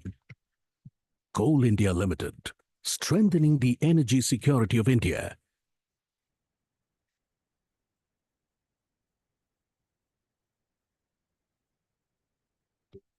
Coal is the most viable fuel for driving economic growth in India. Coal meets almost half of the country's primary commercial energy needs and helps generate around 70% electricity in India. It also fuels many non-power industries. Coal India Limited, the largest coal mining company in the world, contributes to over 80% of India's entire coal production and meets over 50% of the country's domestic and 40% of primary commercial energy needs of India. It is also one of the largest corporate employers, formed in November 1975. Coal India Limited is a Maharatna company, a privileged status conferred by the Government of India to only 10 select state-owned enterprises out of more than 300 central public sector enterprises in the country. Coal India Limited functions through 10 fully owned subsidiary companies spread over 8 states and a foreign subsidiary named Coal India Africana Limitada in Mozambique, Africa. Coal India is also focused on environment, social, and governance initiatives. The company has a well-documented CSR policy, and it is one of the largest CSR spenders in the country. The CSR activities broadly include segments like healthcare and hygiene, education and livelihood, rural development, women empowerment, skill development, and sports. In line with India's pledge to reduce its carbon footprint, Coal India aims to achieve a net zero carbon emissions target by fulfilling biodiversity commitments, emission reduction, generating renewable energy, maximizing mine water utilization, and adopting cleaner coal production processes. Coal India has also planned to invest substantial amounts in diversification projects like setting up thermal power plants, reviving fertilizer plants, surface coal gasification, and coal bed methane. Coal India Limited, strengthening the energy security of India.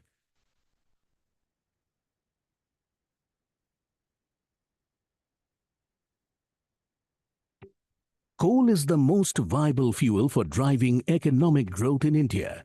Coal meets almost half of the country's primary commercial energy needs and helps generate around 70% electricity in India. It also fuels many non-power industries. Coal India Limited, the largest coal mining company in the world, contributes to over 80% of India's entire coal production and meets over 50% of the country's domestic and 40% of primary commercial energy needs of India. It is also one of the largest corporate employers, formed in November 1975. Coal India Limited is a Maharatna company, a privileged status conferred by the Government of India to only 10 select state-owned enterprises out of more than 300 central public sector enterprises in the country. Coal India Limited functions through 10 fully owned subsidiary companies spread over 8 states and a foreign subsidiary named Coal India Africana Limitada in Mozambique, Africa. Coal India is also focused on environment, social, and governance initiatives. The company has a well-documented CSR policy, and it is one of the largest CSR spenders in the country. The CSR activities broadly include segments like healthcare and hygiene, education and livelihood, rural development, women empowerment, skill development, and sports. In line with India's pledge to reduce its carbon footprint, Coal India aims to achieve a net zero carbon emissions target by fulfilling biodiversity commitments, emission reduction, generating renewable energy, maximizing mine water utilization, and adopting cleaner coal production processes. Coal India has also planned to invest substantial amounts in diversification projects like setting up thermal power plants, reviving fertilizer plants, surface coal gasification, and coal bed methane. Coal India Limited, strengthening the energy security of India.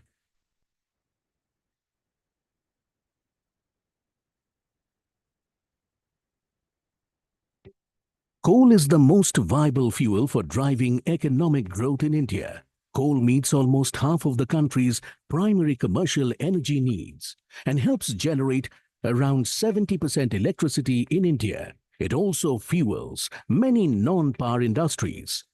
Coal India Limited, the largest coal mining company in the world, contributes to over 80% of India's entire coal production and meets over 50% of the country's domestic and 40% of primary commercial energy needs of India.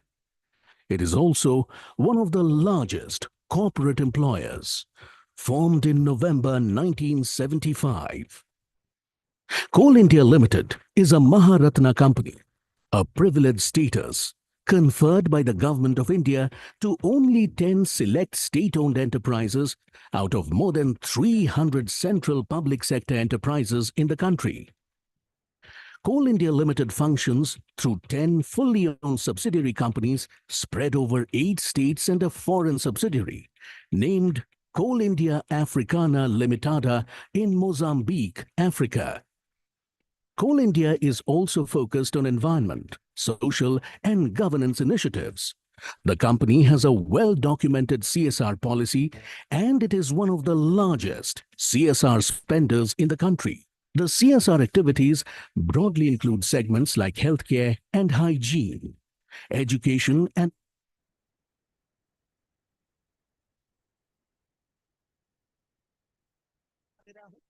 सोच के ये मन में परवाह करो तुम अपनी जाति अपनों के हित में अरे हेलमेट चश्मा जूते जो चीज जरूरत है खुद पहनो और पहनाओ सबको समझाना है काम करने वालों को अब याद रखना है अपनी सेहत का पहले ख्याल रखना है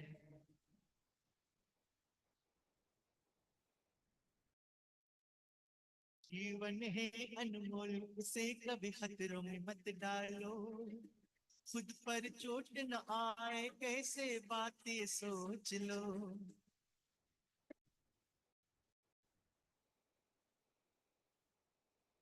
8 घंटों की काम करो कैसे सुरक्षित रह के उसके बाद में जरा सोच लो कुछ पल निकाल के लापरवाही की राहों से और नहीं गुजरना है होशियारी से आगे बढ़ो यही ज्ञान दिलाना है हर काम करने वालों को अब याद रखना है अपनी सेहत का पहले ख्याल रखना है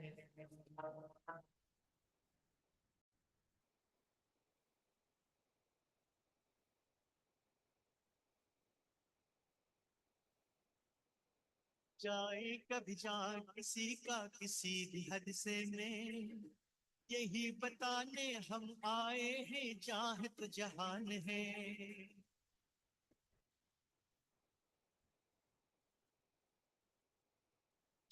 सबको याद रखना हमारे बातों को जो है जरूरी चलो पहन के खुद को बचाने को अनजाना दुख और डर को अब मिलके भगाना है सावधानी के सफर में अब सबको गुजरना है हर काम करने वालों को अब याद रखना है अपनी सेहत का पहले ख्याल रखना है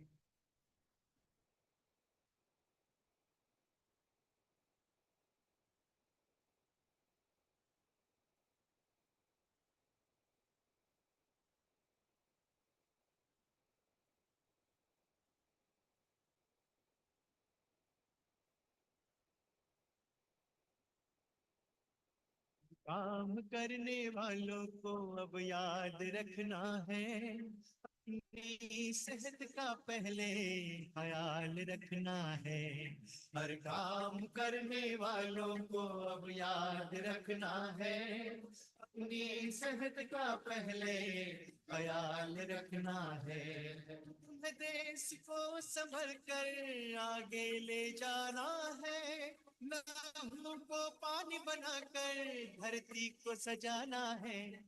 हर काम करने वालों को अब याद रखना है, अपनी सेहत का पहले ख्याल रखना है।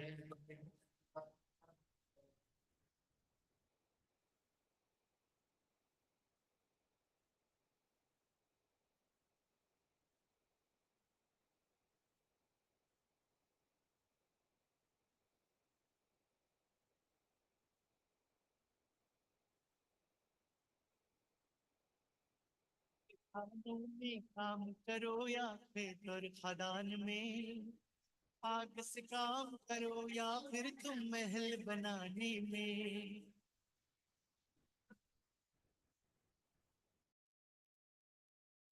हर कामों में खतरा होता है, सोच के ये मन में, परवाह करो तुम अपनी जाति अपनों के हित में। अरे हेलमेट चश्मा जूते जो चीज जरूरत है, खुद पहनो और पहनाओ सबको समझाना है। काम करने वालों को अब याद रखना है, अपनी सेहत का पहले ख्याल रखना है।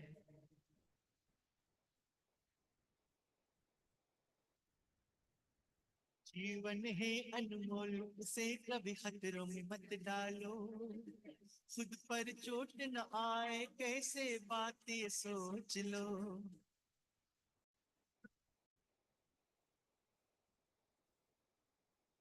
8 घंटों की काम करो किस सुरक्षित रह के, उसके बारे में जरा सोच लो कुछ पल निकाल के। लापरवाही की राहों से और नहीं गुजरना है, होशियारी से आगे बढ़ो यही ज्ञान दिलाना है। हर काम करने वालों को अब याद रखना है, अपनी सेहत का पहले ख्याल रखना है।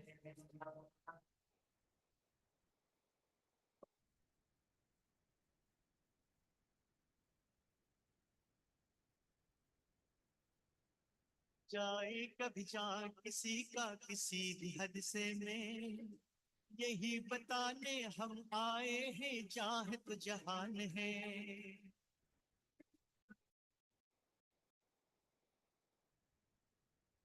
है सबको याद रखना हमारे बातों को, जो है जरूरी चलो पहन के खुद को बचाने को। अनजाना दुख और डर को अब मिलके भगाना है, सावधानी की सफर में अब सबको गुजरना है। हर काम करने वालों को अब याद रखना है, अपनी सेहत का पहले ख्याल रखना है।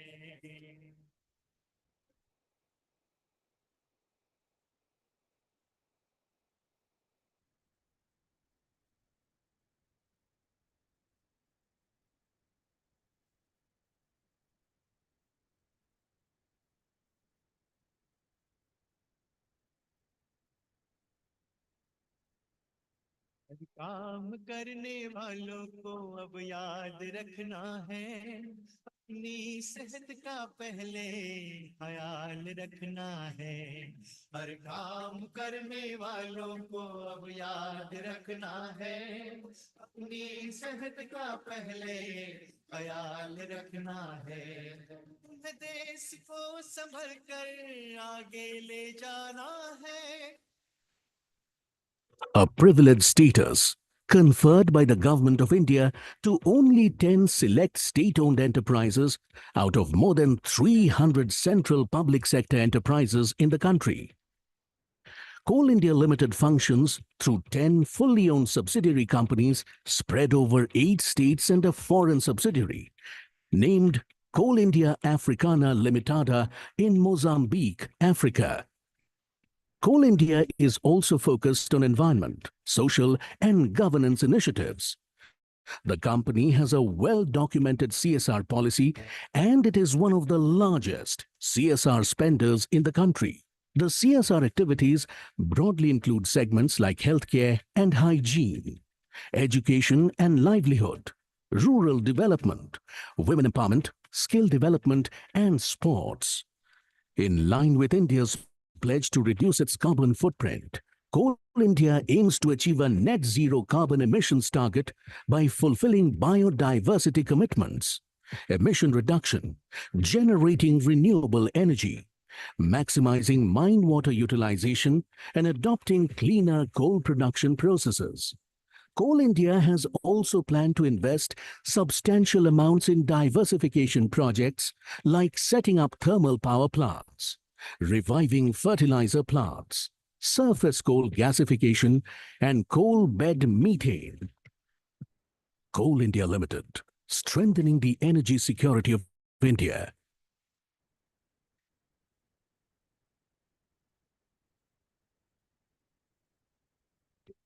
Coal is the most viable fuel for driving economic growth in India.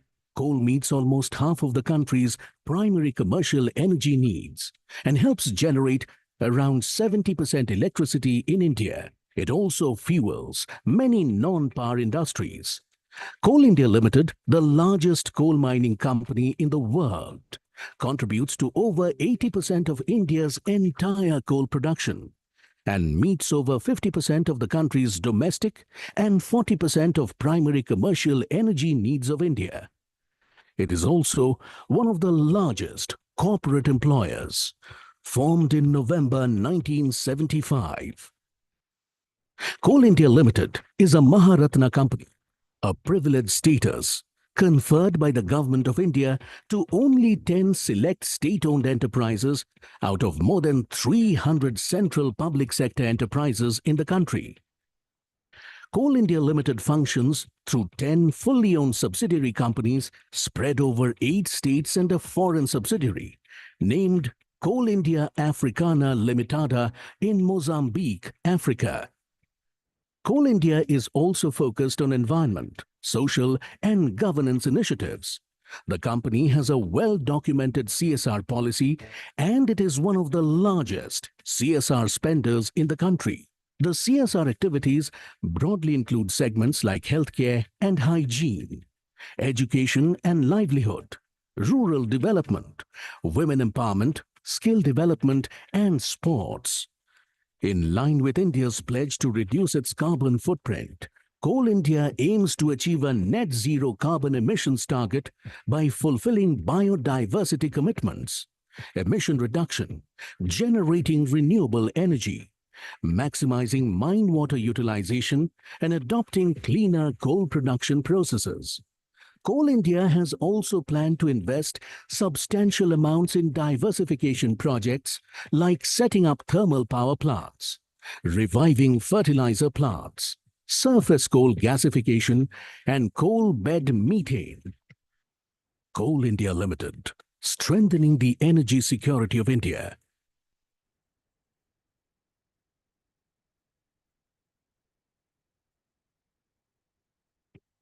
Coal is the most viable fuel for driving economic growth in India. Coal meets almost half of the country's primary commercial energy needs and helps generate around 70% electricity in India. It also fuels many non-power industries. Coal India Limited, the largest coal mining company in the world, contributes to over 80% of India's entire coal production and meets over 50% of the country's domestic and 40% of primary commercial energy needs of India. It is also one of the largest corporate employers, formed in November 1975. Coal India Limited is a Maharatna company, a privileged status conferred by the Government of India to only 10 select state-owned enterprises out of more than 300 central public sector enterprises in the country. Coal India Limited functions through 10 fully owned subsidiary companies spread over 8 states and a foreign subsidiary, named Coal India Africana Limitada in Mozambique, Africa. Coal India is also focused on environment, social, and governance initiatives. The company has a well-documented CSR policy, and it is one of the largest CSR spenders in the country. The CSR activities broadly include segments like healthcare and hygiene, education and livelihood, rural development, women empowerment, skill development, and sports.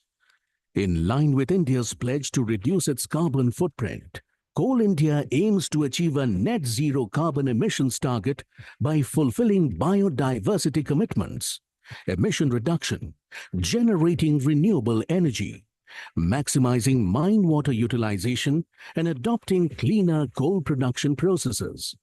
Coal India has also planned to invest substantial amounts in diversification projects like setting up thermal power plants, reviving fertilizer plants, surface coal gasification, and coal bed methane. Coal India Limited, strengthening the energy security of India.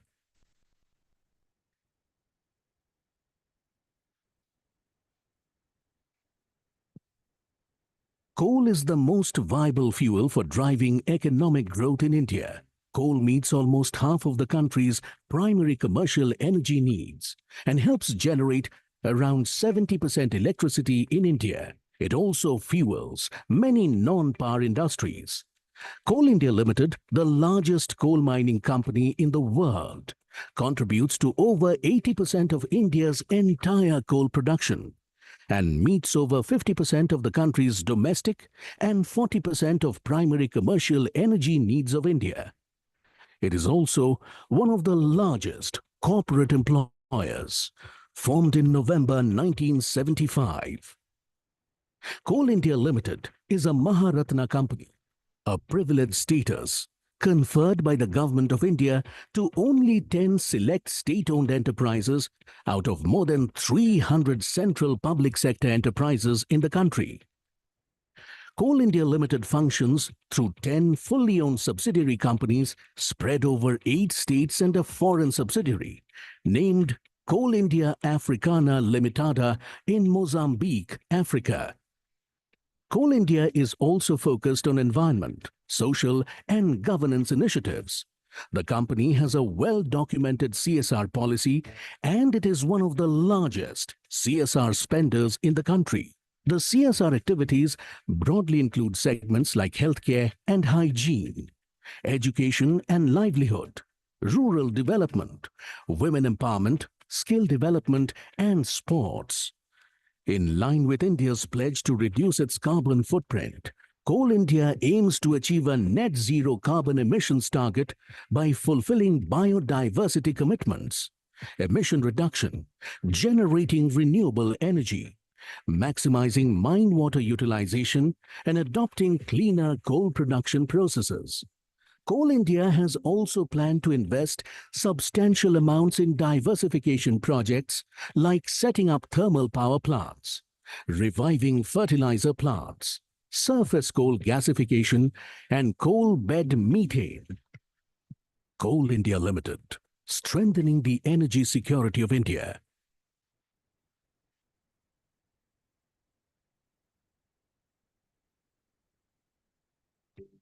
Coal is the most viable fuel for driving economic growth in India.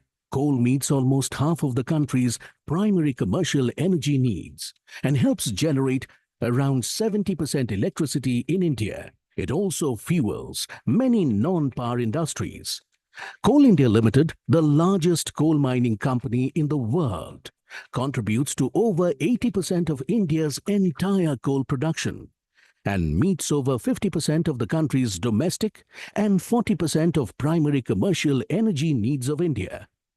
It is also one of the largest corporate employers, formed in November 1975. Coal India Limited is a Maharatna company, a privileged status conferred by the Government of India to only 10 select state-owned enterprises out of more than 300 central public sector enterprises in the country. Coal India Limited functions through 10 fully owned subsidiary companies spread over 8 states and a foreign subsidiary, named Coal India Africana Limitada in Mozambique, Africa. Coal India is also focused on environment, social, and governance initiatives. The company has a well-documented CSR policy, and it is one of the largest CSR spenders in the country. The CSR activities broadly include segments like healthcare and hygiene, education and livelihood, rural development, women empowerment, skill development, and sports. In line with India's pledge to reduce its carbon footprint, Coal India aims to achieve a net zero carbon emissions target by fulfilling biodiversity commitments, emission reduction, generating renewable energy, maximizing mine water utilization, and adopting cleaner coal production processes. Coal India has also planned to invest substantial amounts in diversification projects like setting up thermal power plants, reviving fertilizer plants, surface coal gasification, and coal bed methane. Coal India Limited, strengthening the energy security of India.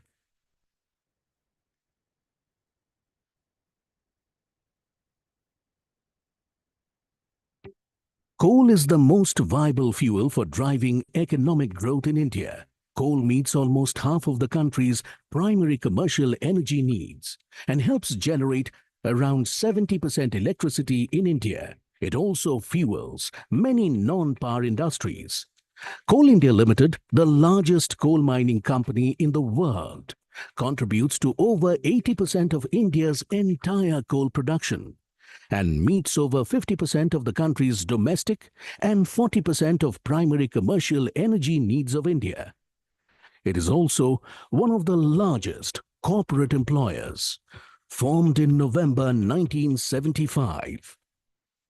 Coal India Limited is a Maharatna company, a privileged status conferred by the Government of India to only 10 select state-owned enterprises out of more than 300 central public sector enterprises in the country. Coal India Limited functions through 10 fully owned subsidiary companies spread over 8 states and a foreign subsidiary, named Coal India Africana Limitada in Mozambique, Africa. Coal India is also focused on environment, social, and governance initiatives. The company has a well-documented CSR policy, and it is one of the largest CSR spenders in the country. The CSR activities broadly include segments like healthcare and hygiene, education and livelihood, rural development, women empowerment, skill development, and sports.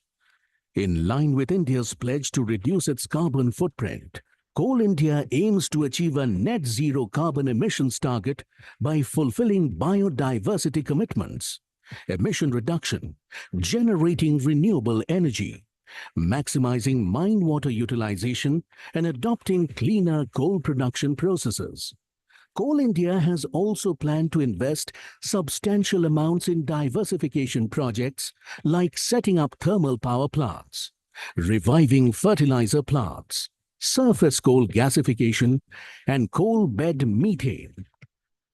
Coal India Limited, strengthening the energy security of India.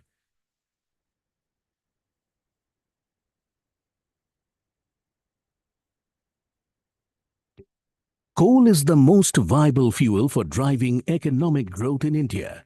Coal meets almost half of the country's primary commercial energy needs and helps generate around 70% electricity in India. It also fuels many non-power industries.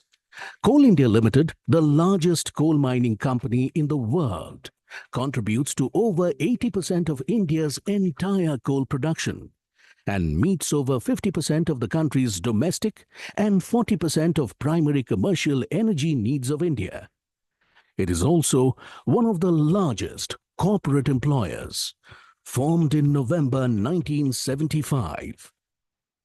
Coal India Limited is a Maharatna company, a privileged status conferred by the Government of India to only 10 select state-owned enterprises out of more than 300 central public sector enterprises in the country. Coal India Limited functions through 10 fully owned subsidiary companies spread over 8 states and a foreign subsidiary, named Coal India Africana Limitada in Mozambique, Africa. Coal India is also focused on environment, social and governance initiatives.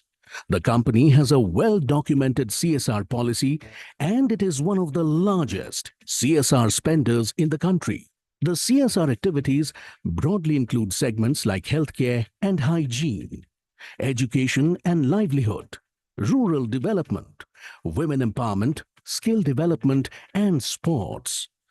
In line with India's pledge to reduce its carbon footprint, Coal India aims to achieve a net zero carbon emissions target by fulfilling biodiversity commitments, emission reduction, generating renewable energy, maximizing mine water utilization, and adopting cleaner coal production processes.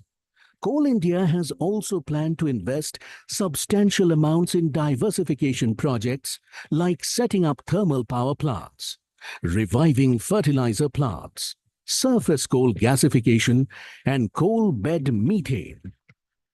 Coal India Limited, strengthening the energy security of India.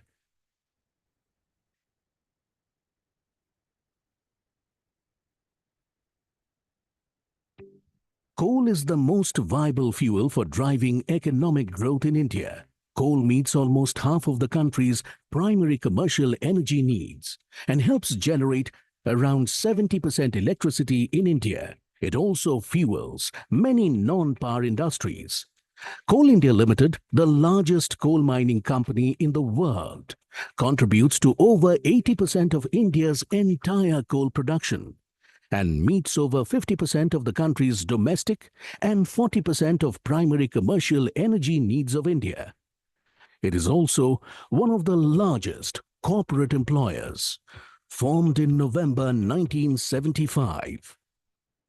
Coal India Limited is a Maharatna company, a privileged status conferred by the Government of India to only 10 select state-owned enterprises out of more than 300 central public sector enterprises in the country. Coal India Limited functions through 10 fully owned subsidiary companies spread over 8 states and a foreign subsidiary, named Coal India Africana Limitada in Mozambique, Africa. Coal India is also focused on environment, social and governance initiatives. The company has a well-documented CSR policy and it is one of the largest CSR spenders in the country. The CSR activities broadly include segments like healthcare and hygiene, education and livelihood, rural development, women empowerment, skill development and sports. In line with India's pledge to reduce its carbon footprint, Coal India aims to achieve a net zero carbon emissions target by fulfilling biodiversity commitments, emission reduction, generating renewable energy, maximizing mine water utilization, and adopting cleaner coal production processes. Coal India has also planned to invest substantial amounts in diversification projects like setting up thermal power plants, reviving fertilizer plants, surface coal gasification, and coal bed methane. Coal India Limited, strengthening the energy security of India.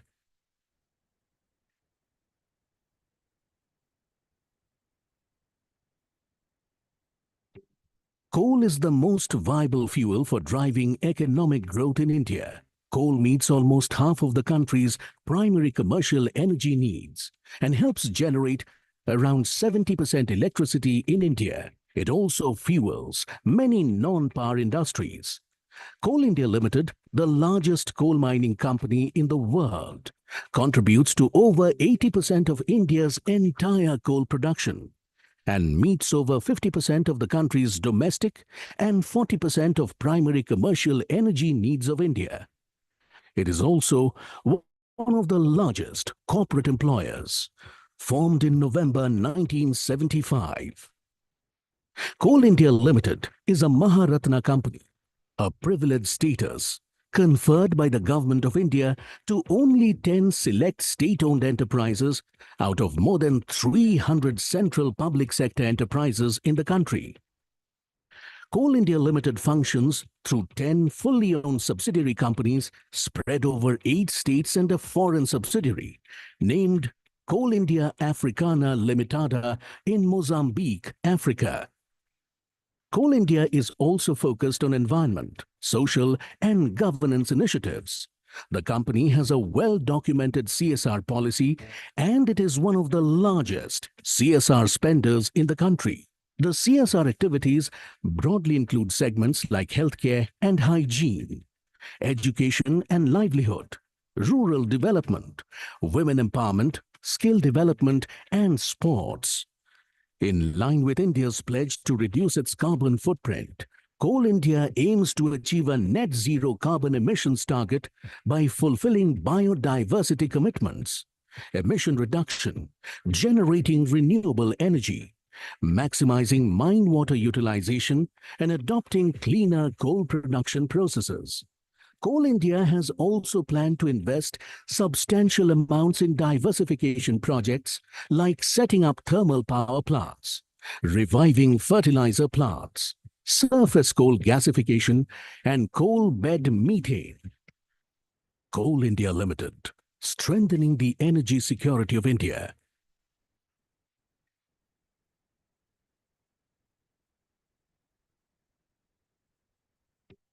Coal is the most viable fuel for driving economic growth in India. Coal meets almost half of the country's primary commercial energy needs and helps generate around 70% electricity in India. It also fuels many non-power industries. Coal India Limited, the largest coal mining company in the world, contributes to over 80% of India's entire coal production and meets over 50% of the country's domestic and 40% of primary commercial energy needs of India. It is also one of the largest corporate employers, formed in November 1975. Coal India Limited is a Maharatna company, a privileged status conferred by the Government of India to only 10 select state-owned enterprises out of more than 300 central public sector enterprises in the country.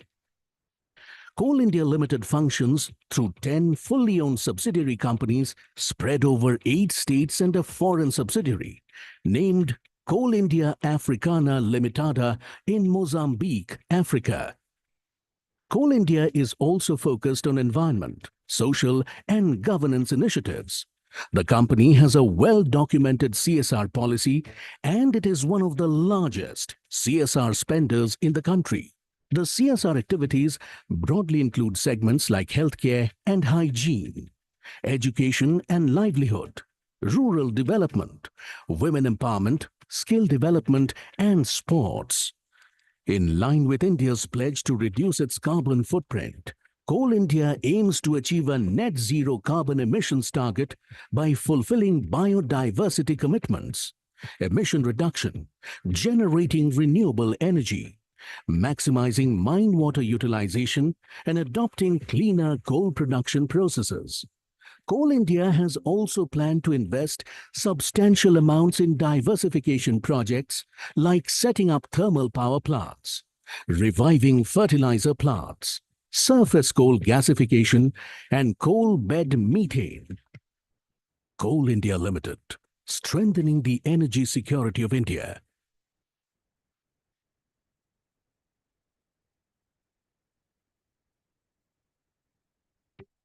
Coal is the most viable fuel for driving economic growth in India.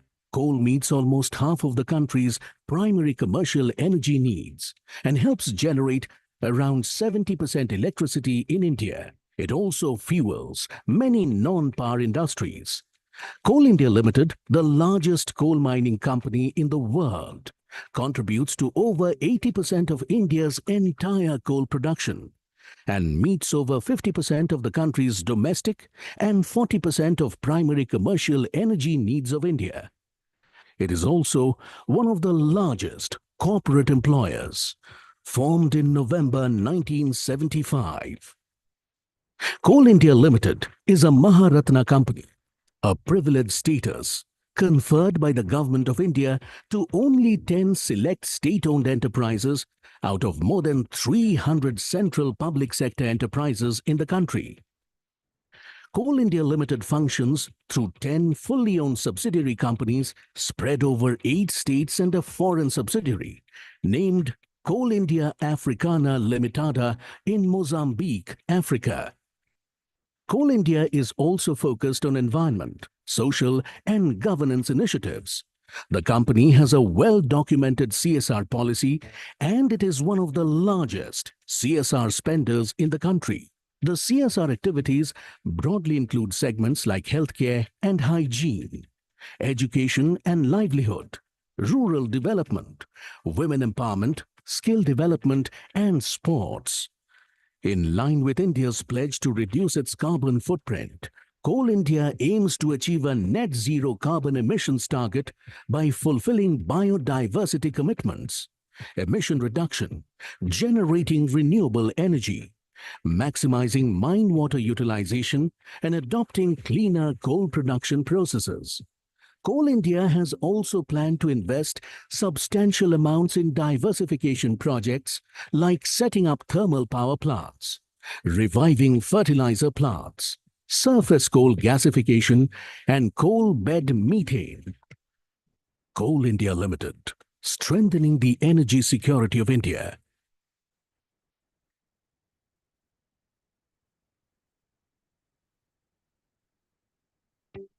Coal is the most viable fuel for driving economic growth in India. Coal meets almost half of the country's primary commercial energy needs and helps generate around 70% electricity in India. It also fuels many non-power industries. Coal India Limited, the largest coal mining company in the world, contributes to over 80% of India's entire coal production and meets over 50% of the country's domestic and 40% of primary commercial energy needs of India. It is also one of the largest corporate employers, formed in November 1975.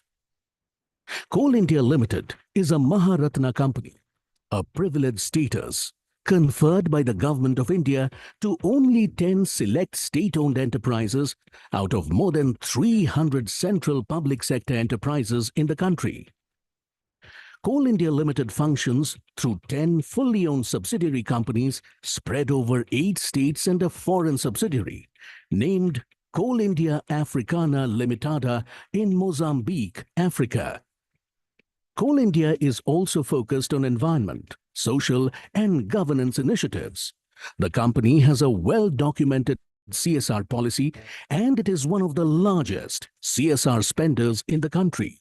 The CSR activities broadly include segments like healthcare and hygiene, education and livelihood, rural development, women empowerment, skill development and sports. In line with India's pledge to reduce its carbon footprint, Coal India aims to achieve a net zero carbon emissions target by fulfilling biodiversity commitments, emission reduction, generating renewable energy, maximizing mine water utilization, and adopting cleaner coal production processes. Coal India has also planned to invest substantial amounts in diversification projects like setting up thermal power plants, reviving fertilizer plants, surface coal gasification, and coal bed methane.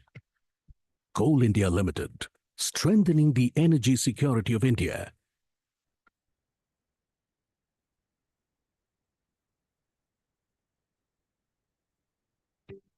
Coal is the most viable fuel for driving economic growth in India. Coal meets almost half of the country's primary commercial energy needs and helps generate around 70% electricity in India. It also fuels many non-power industries. Coal India Limited, the largest coal mining company in the world, contributes to over 80% of India's entire coal production and meets over 50% of the country's domestic and 40% of primary commercial energy needs of India. It is also one of the largest corporate employers, formed in November 1975. Coal India Limited is a Maharatna company, a privileged status conferred by the Government of India to only 10 select state-owned enterprises out of more than 300 central public sector enterprises in the country. Coal India Limited functions through 10 fully owned subsidiary companies spread over 8 states and a foreign subsidiary, named Coal India Africana Limitada in Mozambique, Africa. Coal India is also focused on environment, social and governance initiatives. The company has a well-documented CSR policy and it is one of the largest CSR spenders in the country. The CSR activities broadly include segments like healthcare and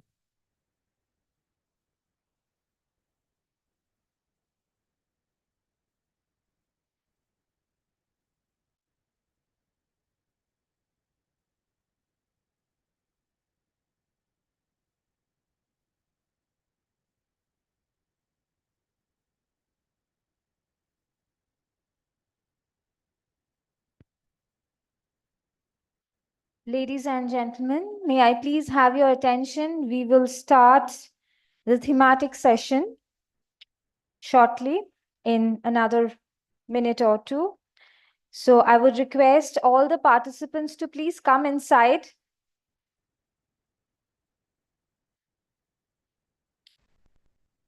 Participants sitting at the back, please come forward and take the seats in the front.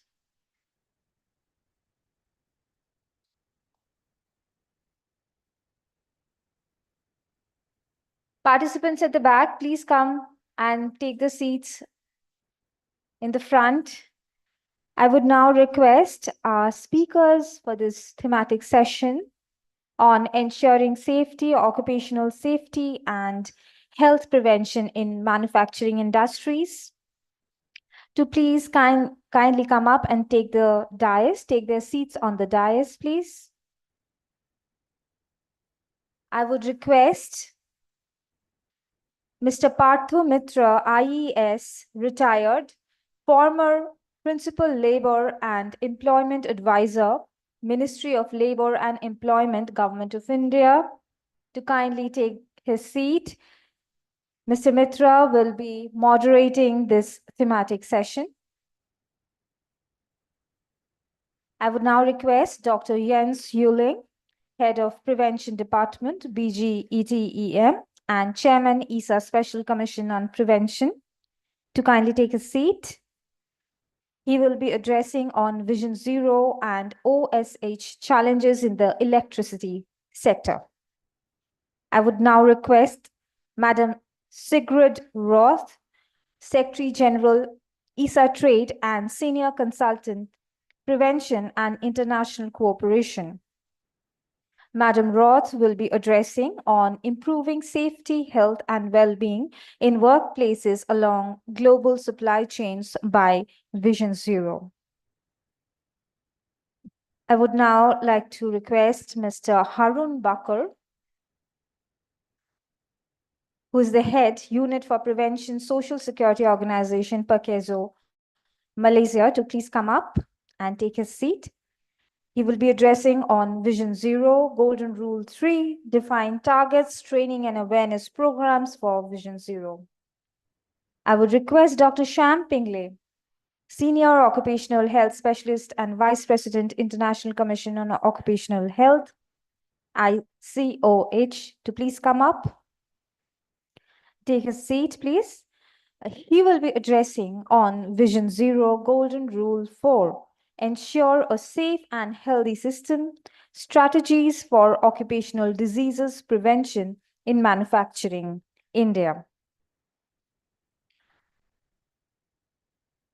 I would request Dr. Krishna Nirmalya Sen, Head EHS at L&T M&M SBG, to join us on the dais.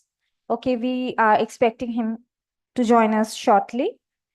Dr. Sen will be addressing on Vision Zero, Golden Rule 5, ensure safety and health in machines, equipment, and workplaces, technological innovations for occupational safety and in manufacturing. I would now hand over to Mr. Mitra to moderate today's session with his introduction first, introductory observations.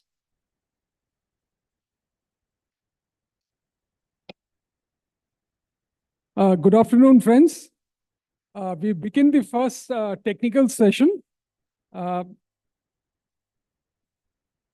We have experts sitting on this panel. In fact, this session would kind of take away from the sessions which we had earlier, the plenary sessions and the inaugural sessions. So we begin with Dr. Zhuoling's presentation on the electricity sector. As you all know, the electricity sector is pretty critical to the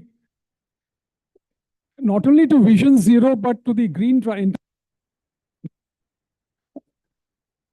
I think Vision Zero has a particularly important role to play. We have been hearing since the morning that it is not only safety kind of a prescription, but it is a kind of a, I would say, a way of life. So from the presentation of, from the presentation of Dr. Zhuoling, we will come to know how the electricity sector is kind of bringing about a transformation and how we kind of move from make the green transition possible. Dr. Zhuoling, please.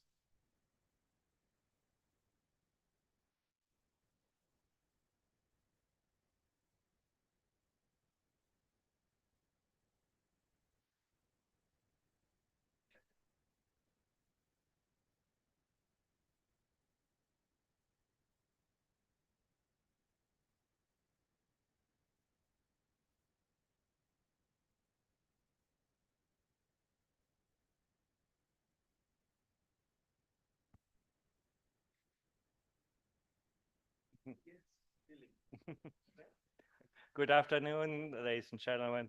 I want to speak about electrical accidents. This is a special type of accidents, but our insurance is responsible for all these energy market in Germany and for all electricians. And so we have very good data about the situation of electrical accidents.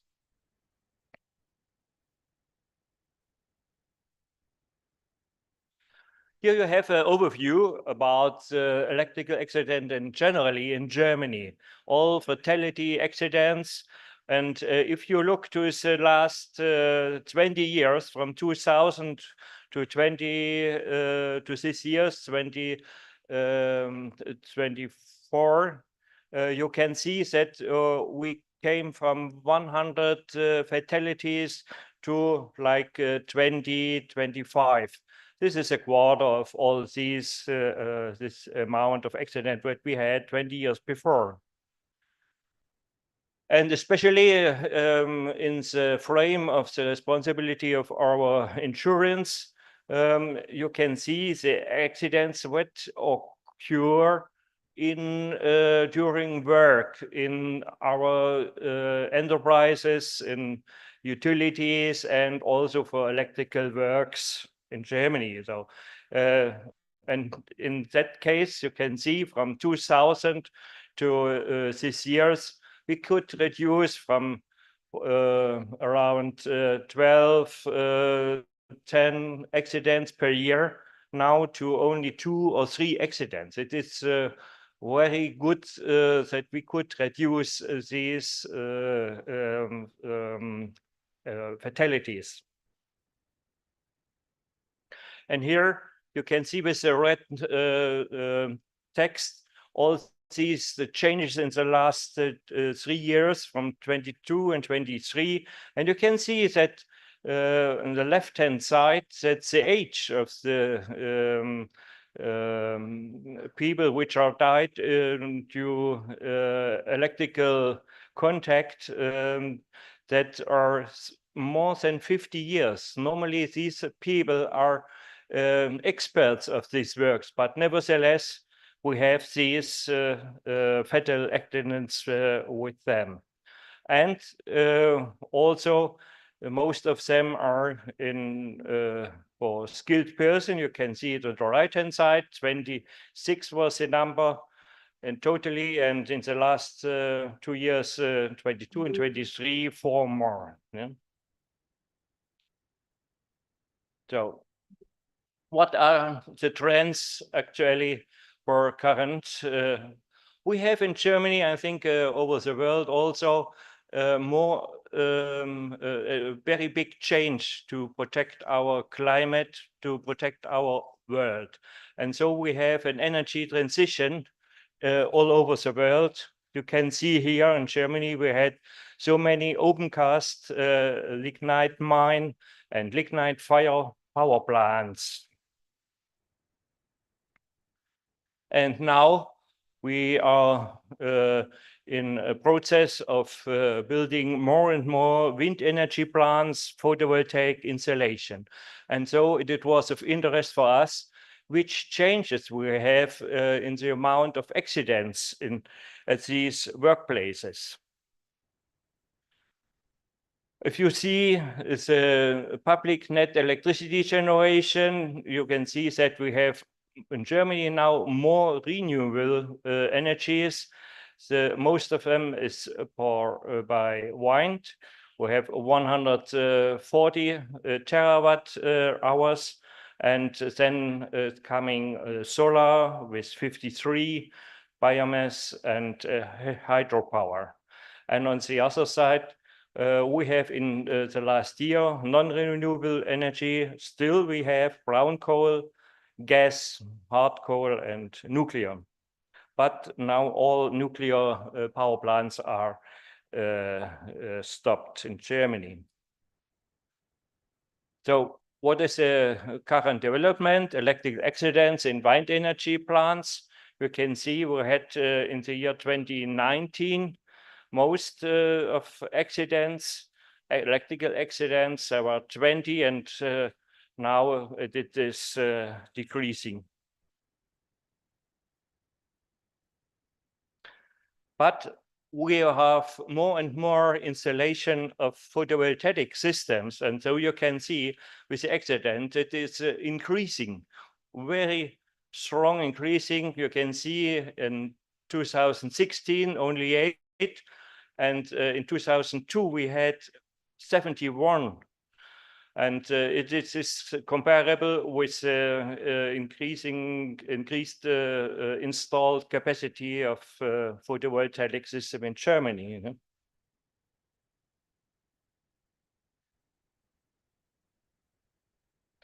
Which accidents we have during the installation of these photovoltaic systems? We have, for example, performing measurement on the string cables. When measuring the PV string cables, the worker touched both poles, plus and minus, at the same time. Another accident, the worker suffered on electrical shock while carrying out a measurement on the string cable, or during installing and connecting live cables. For example, this accident, when laying the live cable, the insulating tape came loose and the injured person touched both ends. Another accident, the worker was supposed to connect the solar system to the inverter. In doing so, he took both cable ends, which were not secured against contact, and in his hands, and received an electric shock. So we have these electrical accidents on the PV systems. Another accident was an electrical accident during cleaning work on a PV system near a medium voltage overhead line. You can see it in the left-hand side over the roof. In the near distance, you have this medium voltage overhead line. And when the worker was cleaning these PV systems, he came too near to this overhead line. This same or similar accident occurred during the installation of a photovoltaic system on the right-hand side. And in both cases, the workers were not instructed sufficient. Which current accident trends we have? Current development, the share of electric accident involving apprentices in electrical occupation. We have in the last years more and more the trend that trainees and apprentices have more and more accidents. You can see here from 17% in the year 2006. Now we have like 25% in the last years. And normally in Germany, trainees and these young people cannot work alone. Every time you need some supervisor or an electrician which is supervising him. So the question is careless use of electricity or responsibility of the electrical skilled person, or is there enough reporting of the behavior and so on. These are the causes for these accidents. I'm sorry. And we know that young people don't like to watch a very long film or want to read so much text. And so we need other information, other type of information to achieve these young people. And I brought a short video with me, what we made for these young people. This is the Fantastic Five. This is a video on the 5 safety rules. And you can see that it's like a comic style in which we are made this.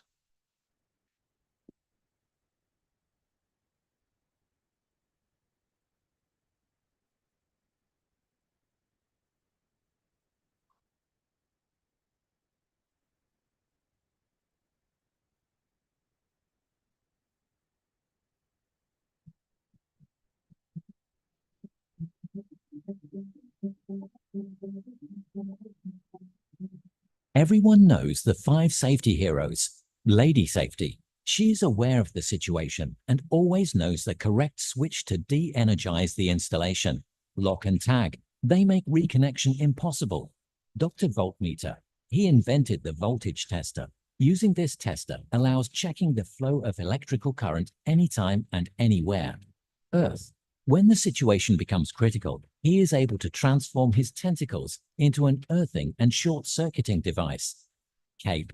Thanks to her insulating coat, she is able to optimally cover live parts. Nevertheless, accidents still happen. Why? Because the 5 safety rules are ignored or misapplied. This results in thousands of electrical accidents with serious or fatal injury each year. Lucas is an electrically skilled person who will use various examples to demonstrate how the 5 safety rules work. All live parts in the installation shall be de-energized so that the work area is dead. This requires knowledge of the installation. The next step is to secure the installation against reconnection so that the electrical supply cannot be inadvertently activated. Various safety measures can be used for this. For small manageable installations, a tag is probably sufficient, but for large, less manageable installations, a lockout device is essential, particularly if the switch cabinet is freely accessible. The main concern is that nobody is able to reconnect a switching device while work is being performed. Oftentimes, circuit diagrams do not exist or may be outdated or incorrect, or the wrong circuit has been switched off. Therefore, the next step is to verify that the installation is de-energized. Only a 2-pole voltage tester shall be used in the low voltage area to ensure that it is working properly. All conductors shall be tested at the point of work. If you leave the work site for your own safety, this procedure shall be repeated prior to starting work again. The 4th step is to ensure grounding and short-circuiting protection at the work site are in place. This is to safeguard that nothing can go wrong if the installation is inadvertently reconnected. The sequence to follow is important. First grounding, then short-circuiting. Protection against physical contact with adjacent live parts must be assured while work is being performed. Insulation mats, cloths, or insulating plates shall be used as covers. Those who follow all these rules can safely start working, having shown themselves to be true safety heroes. You will find more information about the 5 safety rules at issa.int/prevention-electricity.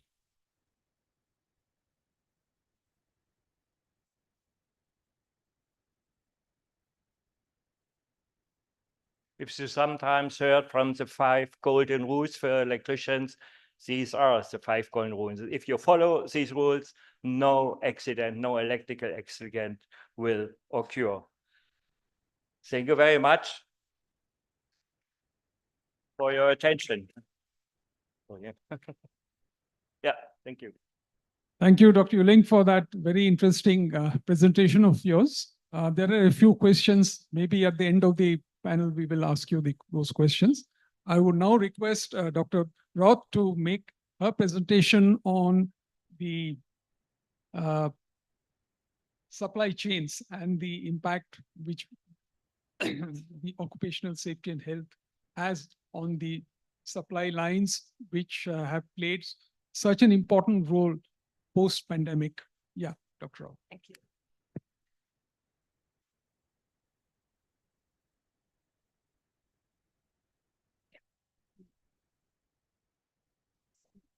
This level.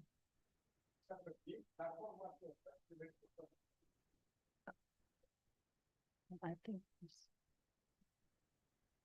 Yes.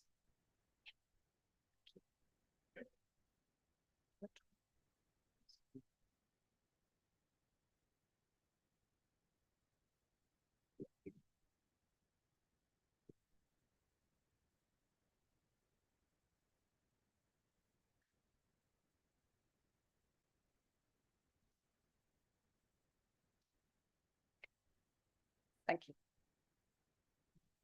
Good afternoon, ladies and gentlemen. Thank you for the introduction, Mr. Chairman. And it is a great honor to me to be here in Kolkata today and to present the new ISA Vision Zero Guide for Supply Chains. What are you to expect? First, I will start with some brief information about who we are. Then I will describe the initial situation of global trade and its challenges. And it will be followed by the explanation of the Vision Zero Guide. The ISA section, trade, is the most recent section of ISA's Special Commission on Prevention, while the first section was established more than 50 years ago. The ISA section Trade was founded in 2019. Our office is located at the Statutory Social Accident Insurance Institution for Trade, Goods Logistics, and Port Handling in Germany. As ISA Trade is committed to ISA's Vision Zero strategy, our idea was to adapt Vision Zero along the global supply chains to improve safety, health, and well-being. So how does the economy look like today? It's characterized by globalization and cross-border trade. Companies often specialize in their core activities and commonly use more and more sophisticated global supply chains to organize their activities needed to develop, produce, and deliver goods and services to their consumers. As you see on that slide, several steps are visualized. Global supply chains increase productivity, can boost economic growth, and thus create new jobs. As per UNCTAD, 80% of global trade takes place along global supply chains. Every supply chain starts with the extraction of raw material or agricultural products, followed several steps of suppliers, processing and transportation, and finally ends up with retail company and the customer. This is shown on the second part of our small pictures.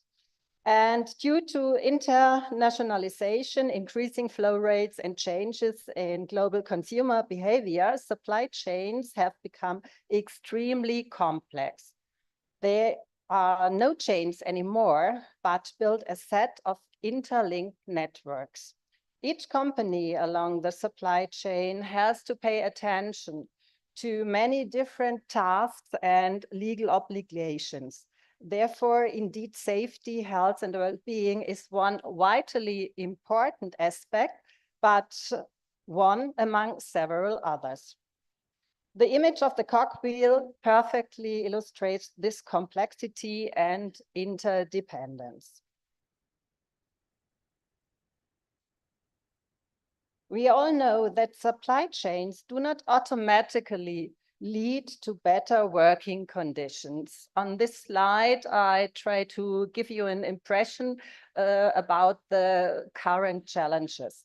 In reality, one of the main challenges in global supply chains is leveraging the supply chains for improvements in occupational safety, health, and well-being, because we have fierce competition among suppliers combined with high costs and time pressure, ultimately lead to a downward spiral in wages and working conditions to achieve even more cost saving. So all these efforts result in violation of basic human rights and/or occupational health and safety. At this point, I would like to bring to mind what we already heard in the speeches before, that about 450 million people work along global supply chains, and that we have to bemoan about 2.9 million deaths per year. And these are results of unhealthy and unsafe working conditions worldwide. These numbers show that occupational accidents and work-related diseases take a heavy toll on humanity across the globe, besides significant economic losses. Therefore, companies have to face with at least two main effects of globalization. First is when trading companies commission the production of their goods from suppliers, regardless of whether they act as employers or customers, social standards will be particularly affected. And second, companies have to deal with heterogeneous working conditions and different legal regulations worldwide. So the fundamental question to be asked is, will we accept this as a daily business, or is there a need for action? And this directly leads to my following four statements. First, in a changing world, the need for improving safety, health, and well-being in global supply chains is widely recognized. Second, in supply chains, risks arising from a company's operations may cause harm to supply chain partners in the later phase of the chain. Third, both due diligence obligations and sustainability include workers' safety, health, and well-being. Therefore, the social aspect has to be addressed along global supply chains and finished products too. And fourth, the Vision Zero prevention strategy should be used along global supply chains. According to national safety and health legislation, the prime responsibility for prevention measures at enterprise level lies with the employer. Against this background, ISATRADE decided to adapt the Vision Zero strategy and its principles for improving safety, health, and well-being along global supply chains. Our aims were to define a minimum level of safety, health, and well-being and related fundamental principles and rights at work along global supply chains, and to develop an ISA guide for practical use. This Vision Zero guide developed will be universally usable for companies of all sectors, all sizes, regardless of national legislation. By using the guide and its instruments, companies will be able to do the assessment of the present situation first, followed by the improvement of safety, health, and well-being. The authors of the guide are the Finnish Institute for Occupational Health, Professor Gerard Zwetslus from the Netherlands, and ISA Trade. We involved several stakeholders, for example, companies, associations, and of course, ISA's 14 prevention sections in feedback sessions and a digital anonymous survey. The basis of the concept was built by the 7 golden rules and the 14 leading indicators. I won't go in detail because we heard so much about these rules. Therefore, I think you know what I'm speaking about. The guide is free of charge and can be downloaded from either the ISA Trade website or the Vision Zero website.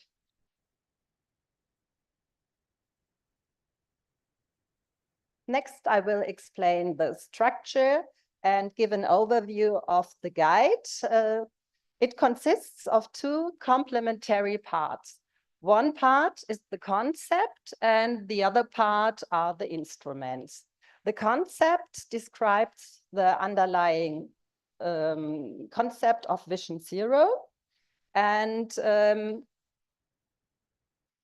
important items are Vision Zero strategy adapted to sustainable supply chains, the 7 golden rules, especially for supply chains, the social responsibility of companies, social sustainability of company activity, safety, health, and well-being plus, I will explain later, and a 5-step process. And in part 2, we developed checklists and a template for a synoptical table. Let me focus on the concept. When improving SHW along supply chains, companies must act together in order to prevent harm to human beings caused by their work. The heart of the concept, is the new term SHW+. It was developed in order to widen the aspects of good work life from safety, health, and well-being to the plus to include related human rights and fundamental principles and rights at work. Kindly remember, in 1948, the Universal Declaration of Human Rights states that everyone has the right to just and favorable conditions of work. And in 2022, the ILO underlined the fundamental right of a safe and healthy work environment.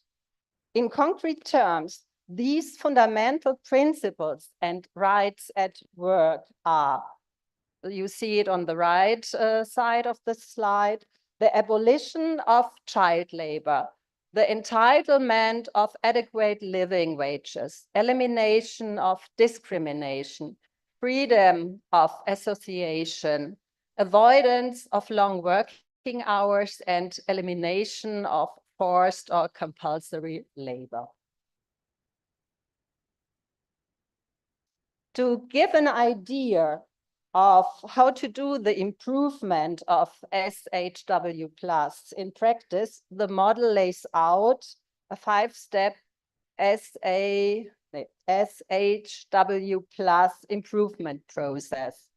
It starts with the company initiating the process, because the essential prerequisite to do so is to collaborate and trust between all supply chain partners. You have to be aware that trust will be built through interaction and requires communication on a regular basis. And step number 1 can be done by every company who says, yes, we are committed to the Vision Zero, we are committed to our Vision Zero guide for supply chains, and we will initiate this process. And the company who starts, we expect, will be a little bit experienced company, because unexperienced, we don't think will try to do such important and such a challenging work as a beginner. So in step 2, the next step is that this proactive initiating company carries out a self-assessment by using the 7 golden rules for supply chains. This is a transformation of the 7 golden rules just to the supply chain, and especially for this initiating company to be able to do a self-assessment and to find out on which level of SHW it reaches. After the self-assessing, there will be the involvement of supply chain partners.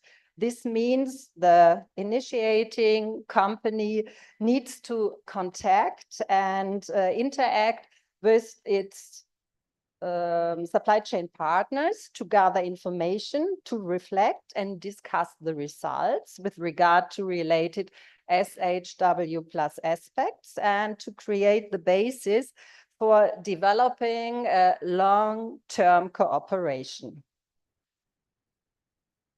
In step 4, there are concrete actions and an active collaboration between the supply chain partners to improve SHW plus. Step 4 is based on the outcomes of the 2 previously conducted assessments, and it's time to reflect on the main areas for improvement. To proceed, it is good practice to develop an action and collaboration plan, jointly determining concrete tasks and means to accomplish priorities and goals in terms of improving SHW plus. The initiating company takes the lead in this discussions and decisions making. And the final step is step 5. And as I already mentioned, trust is based on communication. Both the initiating company together with its supply chain partners are encouraged to improve their communication and to continue their collaboration, for example, by evaluating their set goals and achievements and involving more and more supply chain partners. This ongoing process is essential for sustainable collaboration, and it restarts with step 2. Next, I come to the 3 instruments for practical use a bit more in detail. As you can see, we have in total 3 instruments developed, 2 checklists and 1 synoptical table. 2 checklists are for, no, not 2 checklists. 2 instruments are for the initiating company and 1 is for the supply chain companies. Checklist A is called the 7 golden rules for supply chains. I already mentioned this self-assessment, and it is used for the transparent documentation of the results. In summary, it provides perspective on supply chains and collaboration between the initiating company and its supply chain partners. I will show you some screenshots later on. In checklist B, you will find the SHW plus assessment and action plan. This is for the involvement of the supply chain partners. It is to gather comprehensive information assess the current status of partner companies, prioritize the supply chain partner companies, for example, critical ones regarding compliance or hazards. And it is to create an action plan with measures to be implemented. And finally, we have the synoptical table. This is also again for the initiating company, and it is for the evaluation of the maturity level regarding SHW plus of the initiating company as well as of the supply chain partners. The screenshots are to visualize what we developed. You see the checklist A, the 7 golden rules for the self-assessment. The order is like you have seen already in the morning session.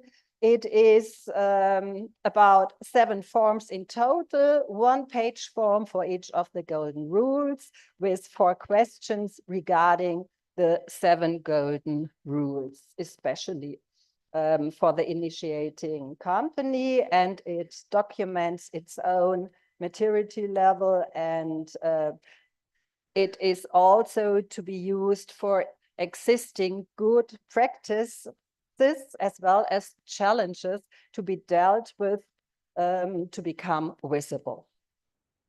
Next, I come to the checklist B. This consists of the SHW plus assessment and the action plan for the supply chain partner companies. This checklist is the heart of our new guide. It enables the initiating company to identify the main elements of its supply chain partners, and it enables it to gather relevant information, and it enables also to assess the status of the level of SHW. Essential questions and aspects to be addressed are in that checklist provided. You start with general informations and the general implementation of Vision Zero, and then the next steps are the achievements, especially in good safety, in good health, and in good well-being at work. And finally, it will end up with questions about the achievements in related human rights and fundamental principles and rights and work. On this slide, you see the examples for the assessment, and now there is the checklist part, the second part of checklist B, where the action plan is laid down, because as we want to improve SHW, we did not only want to check what is bad, what is good, we also want to define a minimum level that should be reached along the global supply chains, and therefore we integrated this SHW plus action plan. And you see as well, like on the other slides before, the structure is the same of the 7 golden rules. Finally, we have the synoptical table. This is to state and visualize a conclusion. The gathered information from the supply chain partners must be combined and evaluated in order to set priorities. This final document shows the maturity of the whole supply chain, as well as of single supply chain partner companies. And if you look on that synoptical table, I think you will be able to set priorities and to improve safety and health as well as well-being along your supply chain. And it can be used as a proof that the company has analyzed its supply chains and has set measures. If you want to get some more information, please don't hesitate to contact us. You can find us in the internet, and thank you very much. Thank you, Dr. Roth, for that very interesting presentation of a very technical subject, I must say. We will now dive straight into the golden rules. We have golden rule 3. Dr. Harun Bakar would make the presentation, our guest from Malaysia. Dr. Bakar, yeah.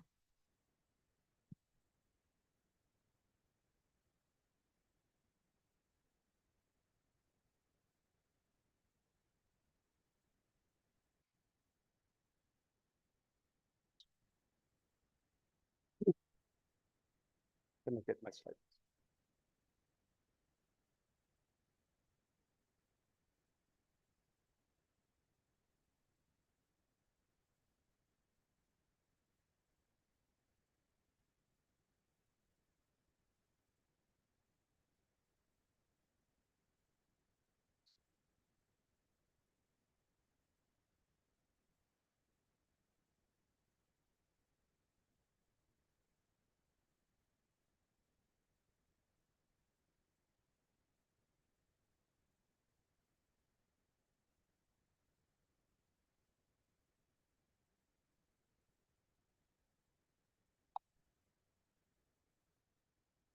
Namaskar. Good afternoon, everyone. My name is Harun Bakar from Social Security Organization. Thank you, Mr. Moderator, for kind introduction.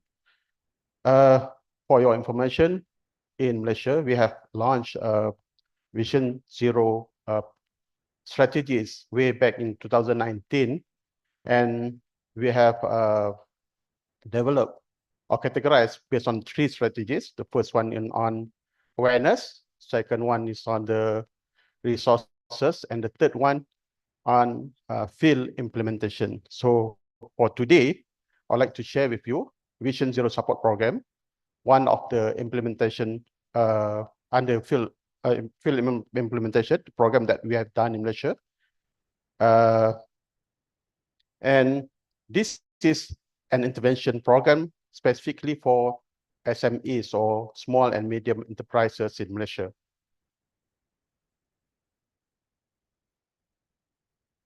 Okay, so why SMEs? So in Malaysia, you can see that we have categorized SMEs based on 2 types. The first one based on the number of employees, and the second one is based on the turnover of the companies. And based on the statistics, so SMEs in Malaysia contributed to 30 up to 50% of accident rates at the workplace every year. So, and also based on our Department of Occupational Safety and Health audit findings, shows that there are weaknesses in terms of OSH regulations compliance, and this is the main factor that contribute to accidents among SMEs in Malaysia. And primarily due to lack of funds and also competent persons or technical experts to support or to develop the program in these SMEs. So this program, the Vision Zero Support Program, specifically targeting to SMEs in Malaysia. First is to increase awareness on Vision Zero concepts among industry players in Malaysia. Secondly, we like to enhance the level of OSH compliance at the workplace. And we hope to reach the result where we can reduce the work-related accidents in SME. At the same time, so these programs also in line with our National Occupational Safety and Health National Program, OSHMP 2025, under Strategy 5 to implement programs in SMEs. We expect when we complete the program in these SMEs companies, they will be exposed to the good workplace safety practices, and also we can enhance the level of OSH compliance and practices, and also Vision Zero practice level in these companies that has been selected. Okay, for Vision Zero support program, we have embedded all 7 golden rules in this program, and basically will be based on 3 main components, which is a pre-assessment program, the coaching program, and also the post-assessment program. Under pre-assessment program, we will have a self-assessment using OSHWA tools, and also the verification by the coach on the OSHWA checklist. And after that, we will have we will get one of the representative from that companies to undergone the 3-day OSH coordinator program, so that all those companies selected, by end of the program, they will have one competent person or trained person available in that particular company to do the intervention or to do all this OSH compliance practices or requirement in that particular company. And also, to assist this OSH coordinator, we will have 1-day on-site coaching program where our coaches from SOSO and also from our NGOs, like from our friends here from National Society of Occupational Safety and Health, to go to that particular company, and we will coach them based on the assessment that has been done in the pre-assessment program. After that, within 3 to 5 months, we will do the post-assessment program, where we will have 1-day on-site assessment to see whether the action plan that has been done during the coaching program has been done by the company, has been completed or not, or we need to do more in that particular company. So that will be on post-assessment program. And under the post-assessment program, we will using the same tool, the OSHWA tool that we have in the first day, first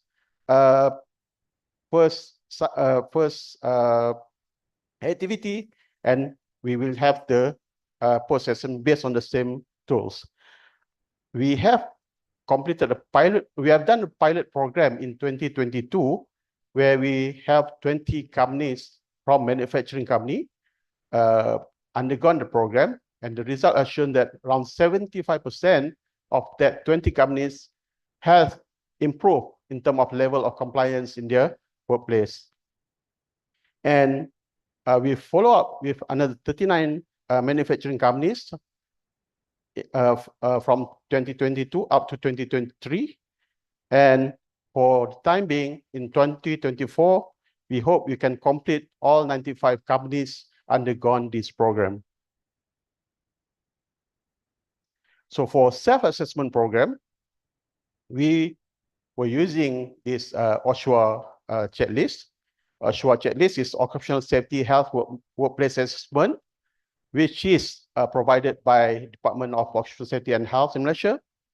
And it consists of 3 main pillars, which is documentation audit, the physical audit, and also 5P audits. And all these companies, based on the assessment, they will be graded based on the grade A to grade E, which you can see from the slide. E is the lowest one, and A is the highest one. So this is the first self-assessment that will be done by the company itself and then sent to us. Then we will have our coach to do the verification, whether what they have entered, key in is correct or not, or whether we just to verify on the information. So after we completed the assessment program, we will have the one-day coaching program. For this time, actually, one of the representative from that company, they have undergone the OSH Colintech program, though. So this rep is also available, and then we will have our coach to be there one whole day to assist and also to enhance the level of practices in that particular company. And all this based on the module that has been developed. There will be the introduction to Vision Zero support program and the basic OSH management. Also, that will be done is the workplace inspection and improvement, where we will see on the physical aspect. And at the end of that one day, so they will prepare the action plan based on the gap that have been captured during this one-day coaching program, and also based on the self-assessment that has been sent before. And we will also enhance in terms of level of risk management at that particular company, where we will do the hierarchy or asset analysis and so on. So this is by end of that one-day coaching program. So the way forward or action plan will be presented, prepared, and we expect that particular company, they will do this by end of, let's say, 3 to 4 month lapse. So if they manage to close the gap based on this action plan, for sure the level of grade will be higher.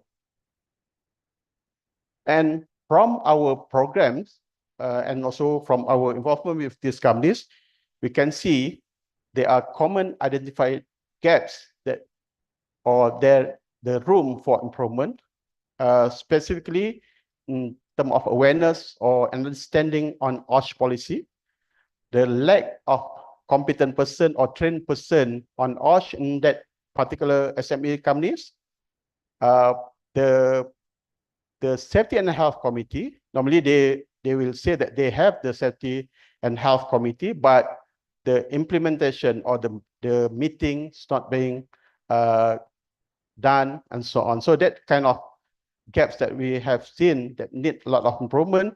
And also in terms of accident monitoring and also accident investigation. And of course, in Malaysia, hazard identification, risk assessment, and risk control or hierarchy is the main issue on these SMEs. And those are the 5 most common identified gaps that we have found. And after we have completed the pre-assessment, the coaching program, and after 3 to 5 months time, we will do the post-assessment program, where we will use the same OSHWA checklist, and we'll see the result, whether they have completed all this action plan. So if they have completed all this action plan, normally we can expect the level of the practices or the compliance at that particular company is getting higher. And as results and the conclusion, based on our evaluation of the Vision Zero support program, reveal a promising outcomes, with 82% of these participating organizations, that means around 30 out of 39 in 2023, showing improvements in OSH management levels, as evidenced by the the OSHWA compliance level. So if the company from E and D has improved into A and B level, and if they have reached A and B level, actually we have mapped this with our Vision Zero assessment. So for the company with the level B and A, actually they have achieved a Vision Zero Golden Rules rating of green, which is fully implemented of the Vision Zero elements. And from that 39 companies, the remaining 7 organizations were still at the yellow level, indicating that there are some companies that still need further improvement in terms of compliance and also enhancements of the level.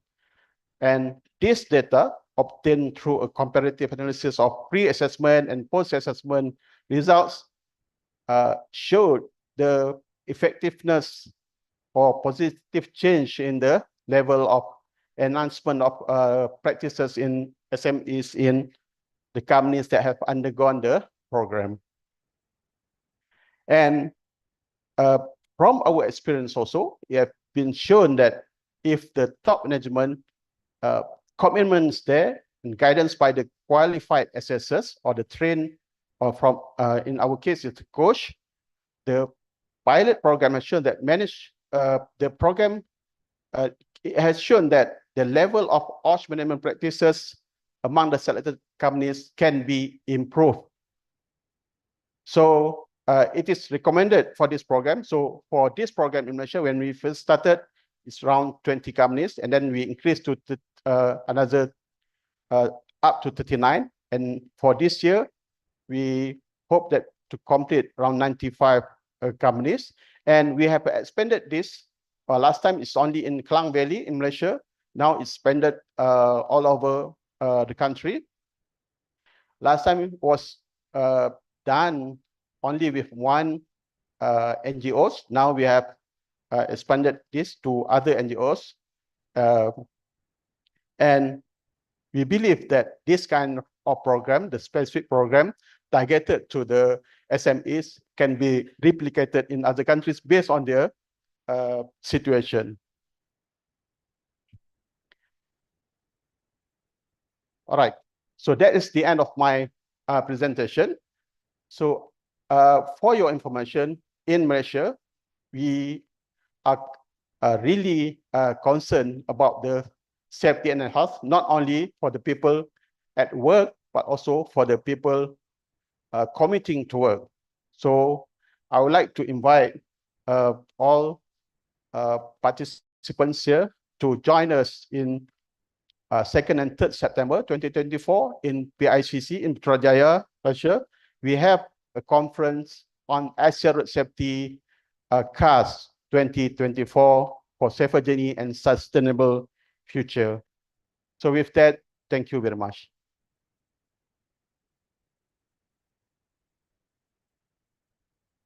Thank you, Dr. Baka, for that very interesting presentation of yours. It really shows how the MSMEs have been brought on board on the Vision Zero movement. I would now request Dr. Shyam Pingle, my old friend, to kindly make his presentation on Vision Zero Rule 4. This is a very important aspect of Vision Zero, particularly on occupational health, which seems to be slightly neglected, in my opinion, in terms of our assessment of it. So Dr. Pingle would kind of tell us how things are improving and how we need to go about implementing Vision Zero Rule 4.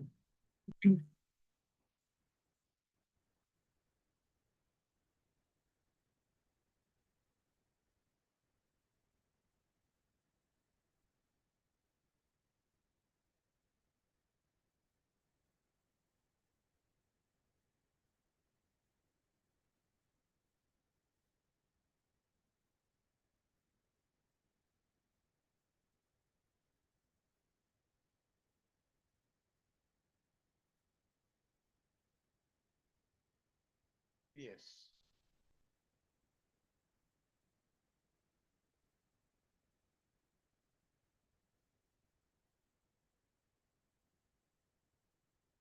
Good afternoon. There is a big problem with Kolkata. When you come here, you eat sweets. When you eat sweets, they hit you after 1 hour. And 1 hour is over. So may I request all of you to please stand up.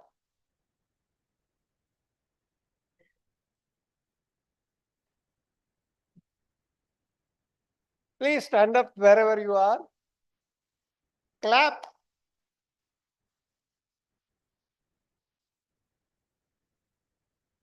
Okay. Thank you so much. Now you can sit down. So I hope the claps were to wake up the resistant people. Yeah, thank you. We have been hearing various safety experts. They have done a lot of work in their area, and it is very, very important for prevention. Now let's spend some time, 15-20 minutes, on the medical aspects or the occupational health aspects, as we say, and what role it can play in disease prevention in Indian manufacturing industries. And that is our golden rule number 4.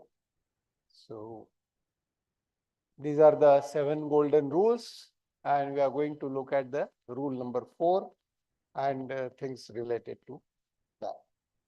This we have already discussed in the morning, the 4 principles, because that is what occupational health is all about.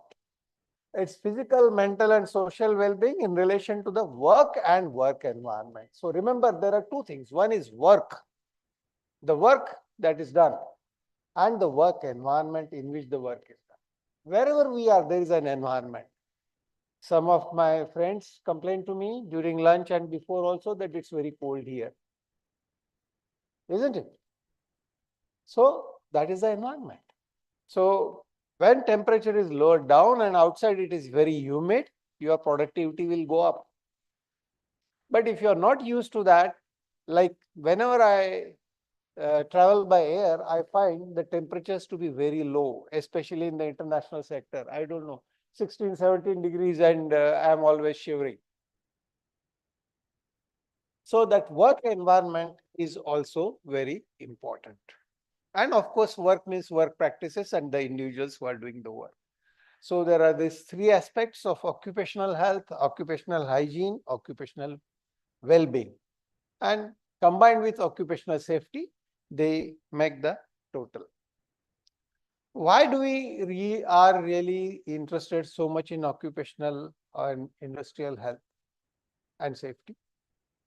Well, we all know the figures of GDP, they get talked about a lot, and they say there has been research which says that 4% of GDP. Now the number has been revised very recently. When I was at Marrakesh Congress in Morocco 2 months ago, they said that number now officially is 5.6% of GDP is lost because of, it's going up to 10%. Especially in emerging economies and developing countries like India, the numbers are as high as 10%, and research has come about it. How much that is? How much that comes to? Even zeros are difficult to count. You can see that. This is the amount of money we are losing every year because of occupational safety and health issues in our country, that is India. Divide it by 80 and you will get US dollars. Divide it by 90 and you will get euros. This is the number of occupational deaths in India. This is was presented in 2016. The numbers are being revised, but they're not changing much. These are the occupational health problems that we see in our country.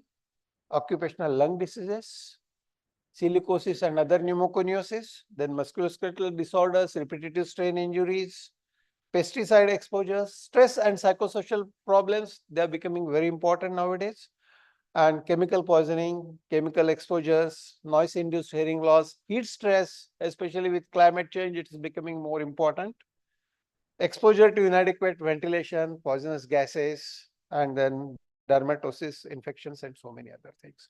The basic difference is, in case of safety, it's visible. You can see what's happening. You can see people are getting injured. You can see people are dying. In case of occupational health, that doesn't happen. The occupational diseases become apparent after many, many years. Even in acute cases, after many months. So you don't see them. And whereas in case of safety, accidents, as you can see, this is on the x-axis or horizontal axis, you can see the time interval, and on the vertical axis, you can see the ease with which you can identify the cause or not. And what do you see there? Oh, it won't work here. Okay. Accidents, they happen in minutes. They are visible. Easy to find the cause-effect relationship. welder's flash. It happens in a day or two of exposure. Little difficult to see, but with some history, you can easily identify because you see that in the eyes. You go further. Dermatitis, fume fevers. Fume fevers happen with 1 day of exposure. But it is very, very difficult to see. Why?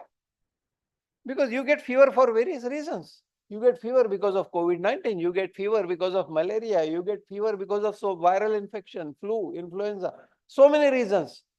Unless you know that where he is working, what are his exposures, and also that the exposures can lead to fever, you will not be able to diagnose fume fever. The treatment is very simple, just remove the person from the exposure. If he stays home, it automatically gets subsides, and after 2 days, the person comes again and suffers again. Take the case of lung cancer.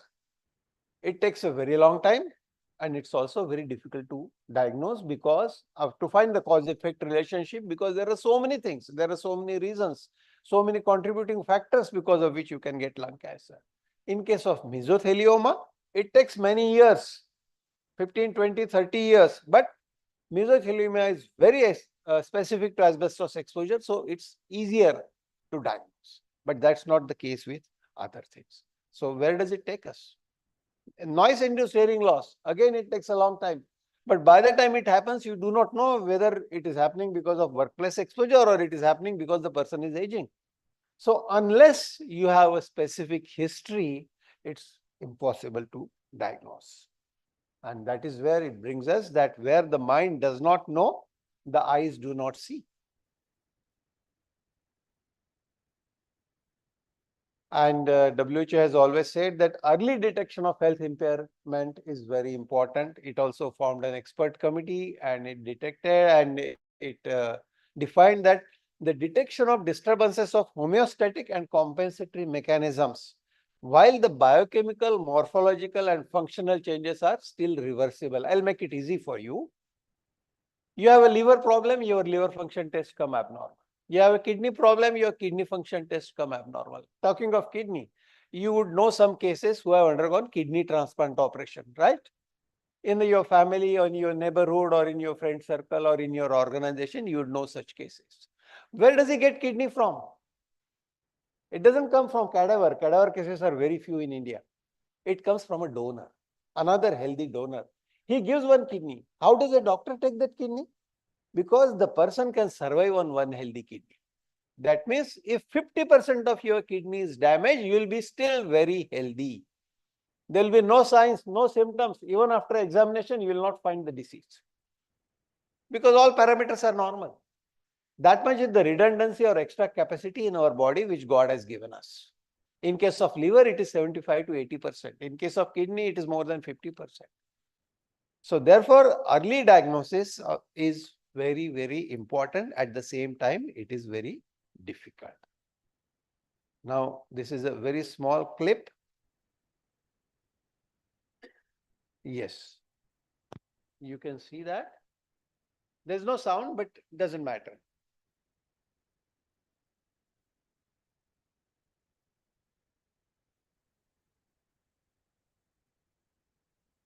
It's broken.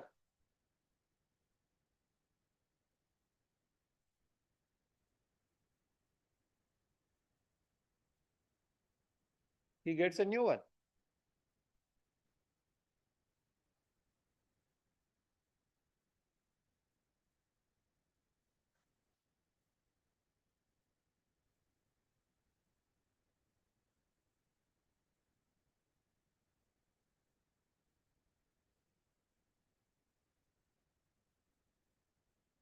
Now look carefully.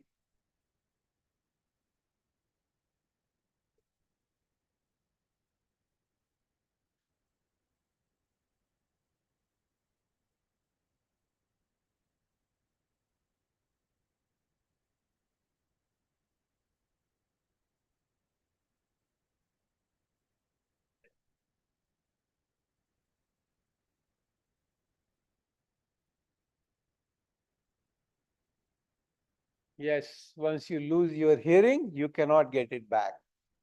If it's lost, it's lost. Other things you can get back, but this you cannot get it back.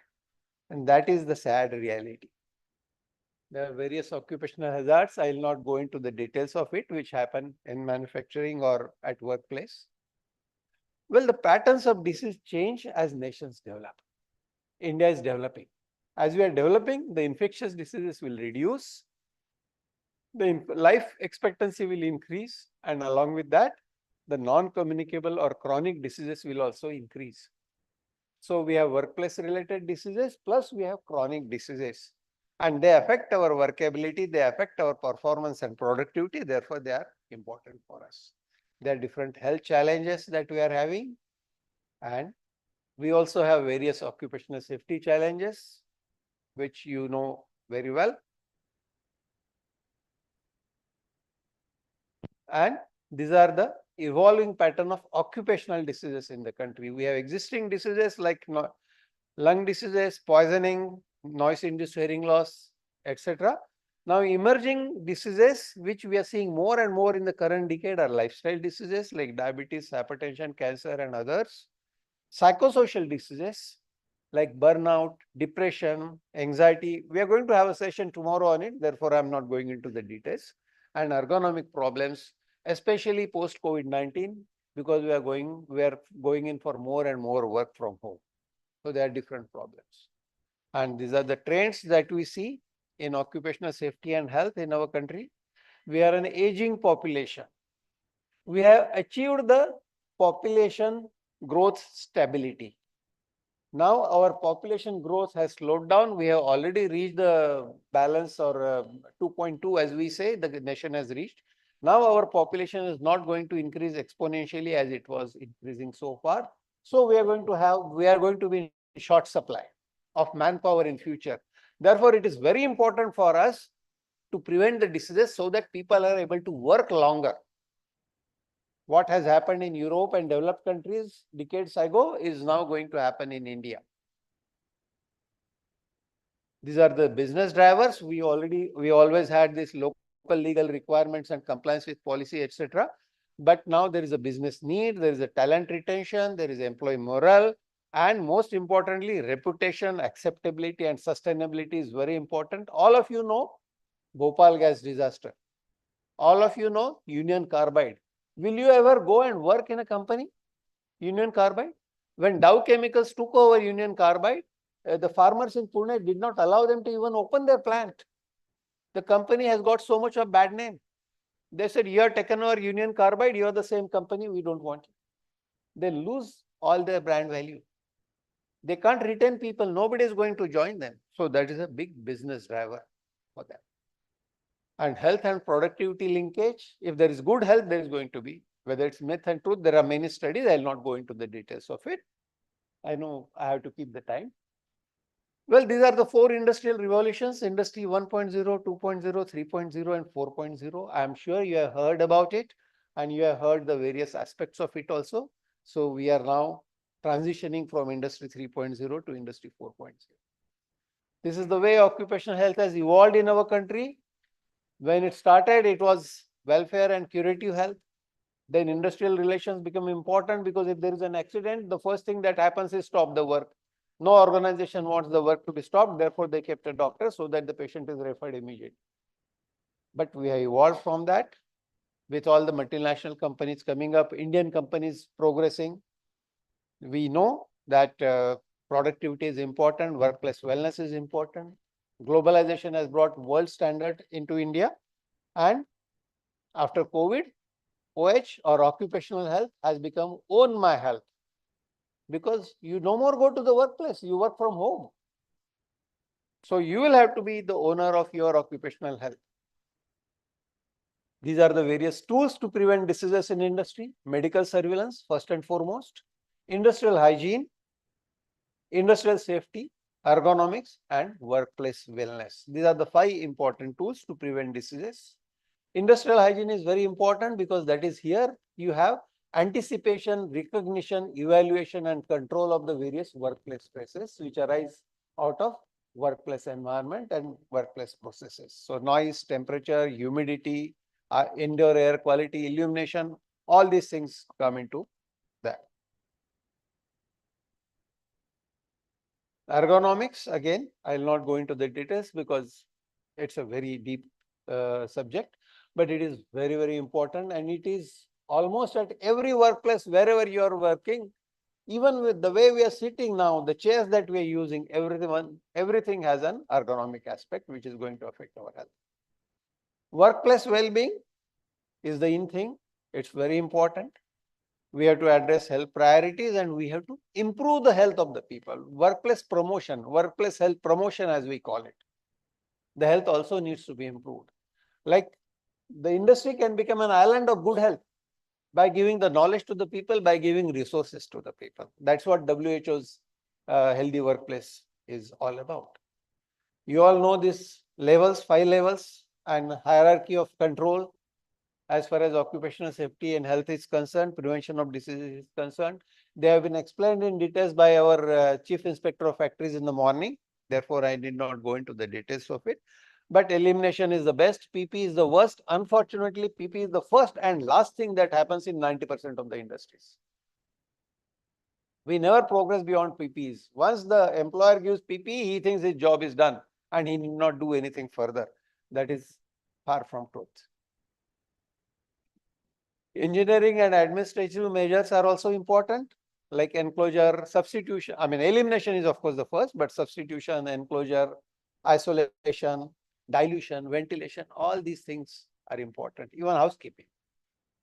There are administrative measures like scheduling of production, scheduling of tasks, scheduling of duty. You must be hearing that sometimes you get an email that this Saturday there will be no power supply because they want to do the maintenance work. So why it is done on Saturday? Because less people work on Saturdays. So less people will be affected. So the activities which are planned can be planned in this way. That is an administrative measure. But it will not eliminate, it will only expose less people. The people will still be exposed to whatever are the hazards. Job rotation, one of the very popular thing but worst things. By job rotation, you are only exposing more people. You think you are reducing the exposure of the people from say 7 days to 2 days, but actually you are exposing more people for it. Medical measures are very important. That is where I want to spend a minute. Pre-employment or pre-placement medical examination, it is the same.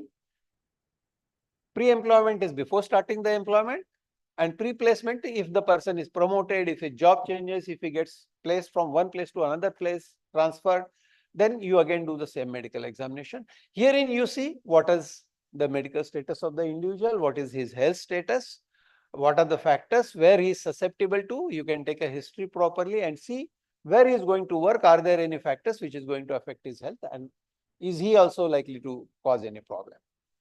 Then there is periodic medical examination. By rule, it is to be done once every 6 months or once every year, depending on the exposure. And that is basically for early diagnosis of occupational diseases. So that is important. Biological monitoring, because once the disease really goes inside, you can find it out. You can confirm the exposure by biological monitoring. But then this is again after the exposure. This is not before. Health promotion and health education are important parts of workplace health promotion or workplace wellness, as we say. The assessment of risk in working environment is very important, where industrial hygiene will help us, wherein we do this qualitative and quantitative environmental assessment of the work environment. Then there is specific protection, like whether you use mask, whether you give immunization, which we did in case of COVID or other thing, that is specific protection.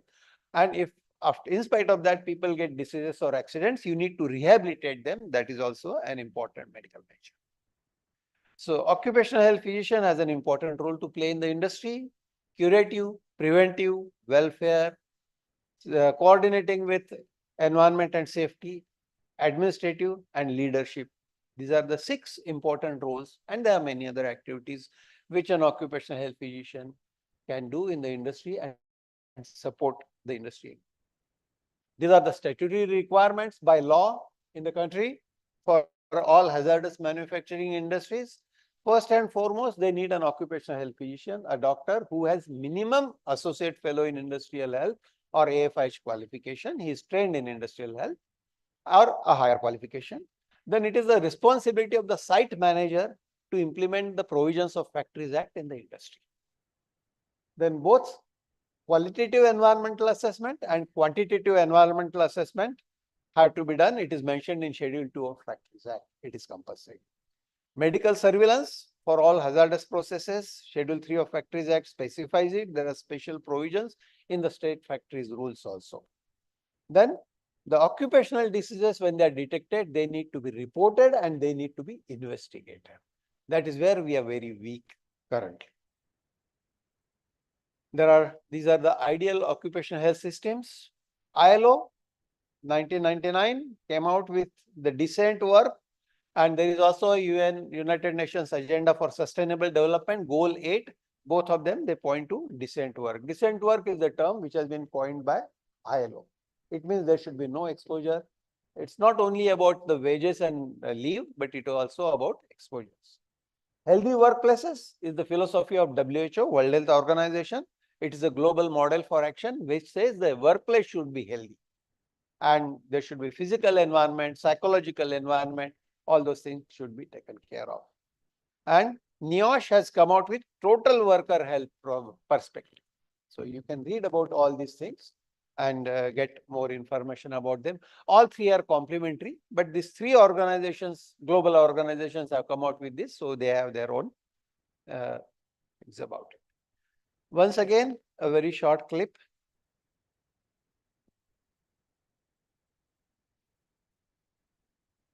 You have to take care of your people. Huh?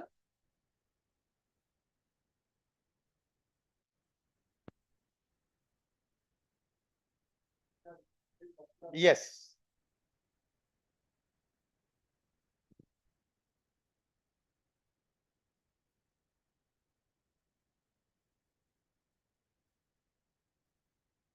But it's a competitive world.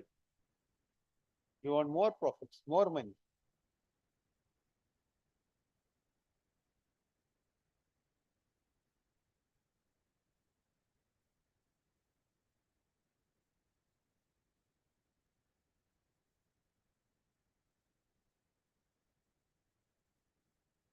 Productivity has increased, but this is the effect. And this is what will happen to you if you don't take care of your team.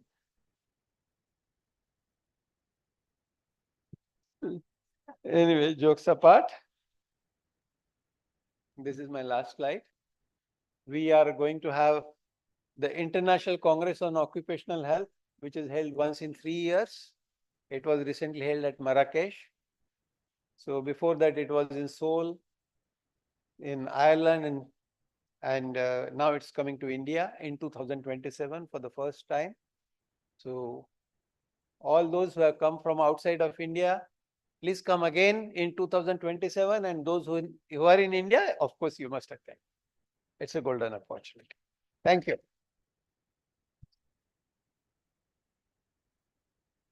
Thank you, Dr. Pingle, for that very interesting presentation. I would now request Dr. K.N. Sen to kindly give his presentation on Golden Rule 5, which is a very important rule of the 7 golden rules. Dr. Sen, please.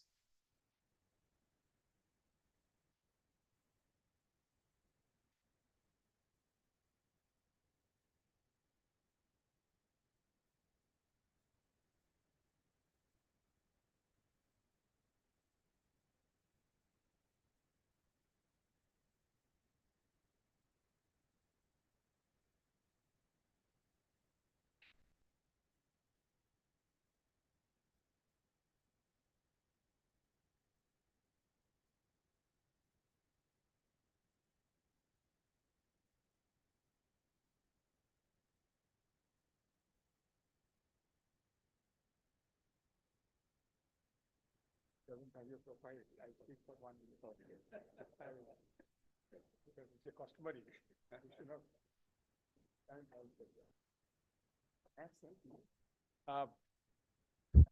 Because Dr. Sen joined recently. Anyway, he is from Calcutta, but he looks to be very diminutive or very big in us, particularly in construction sector. In L&T, and very, very lot of his international assignment, national assignments, and all those things.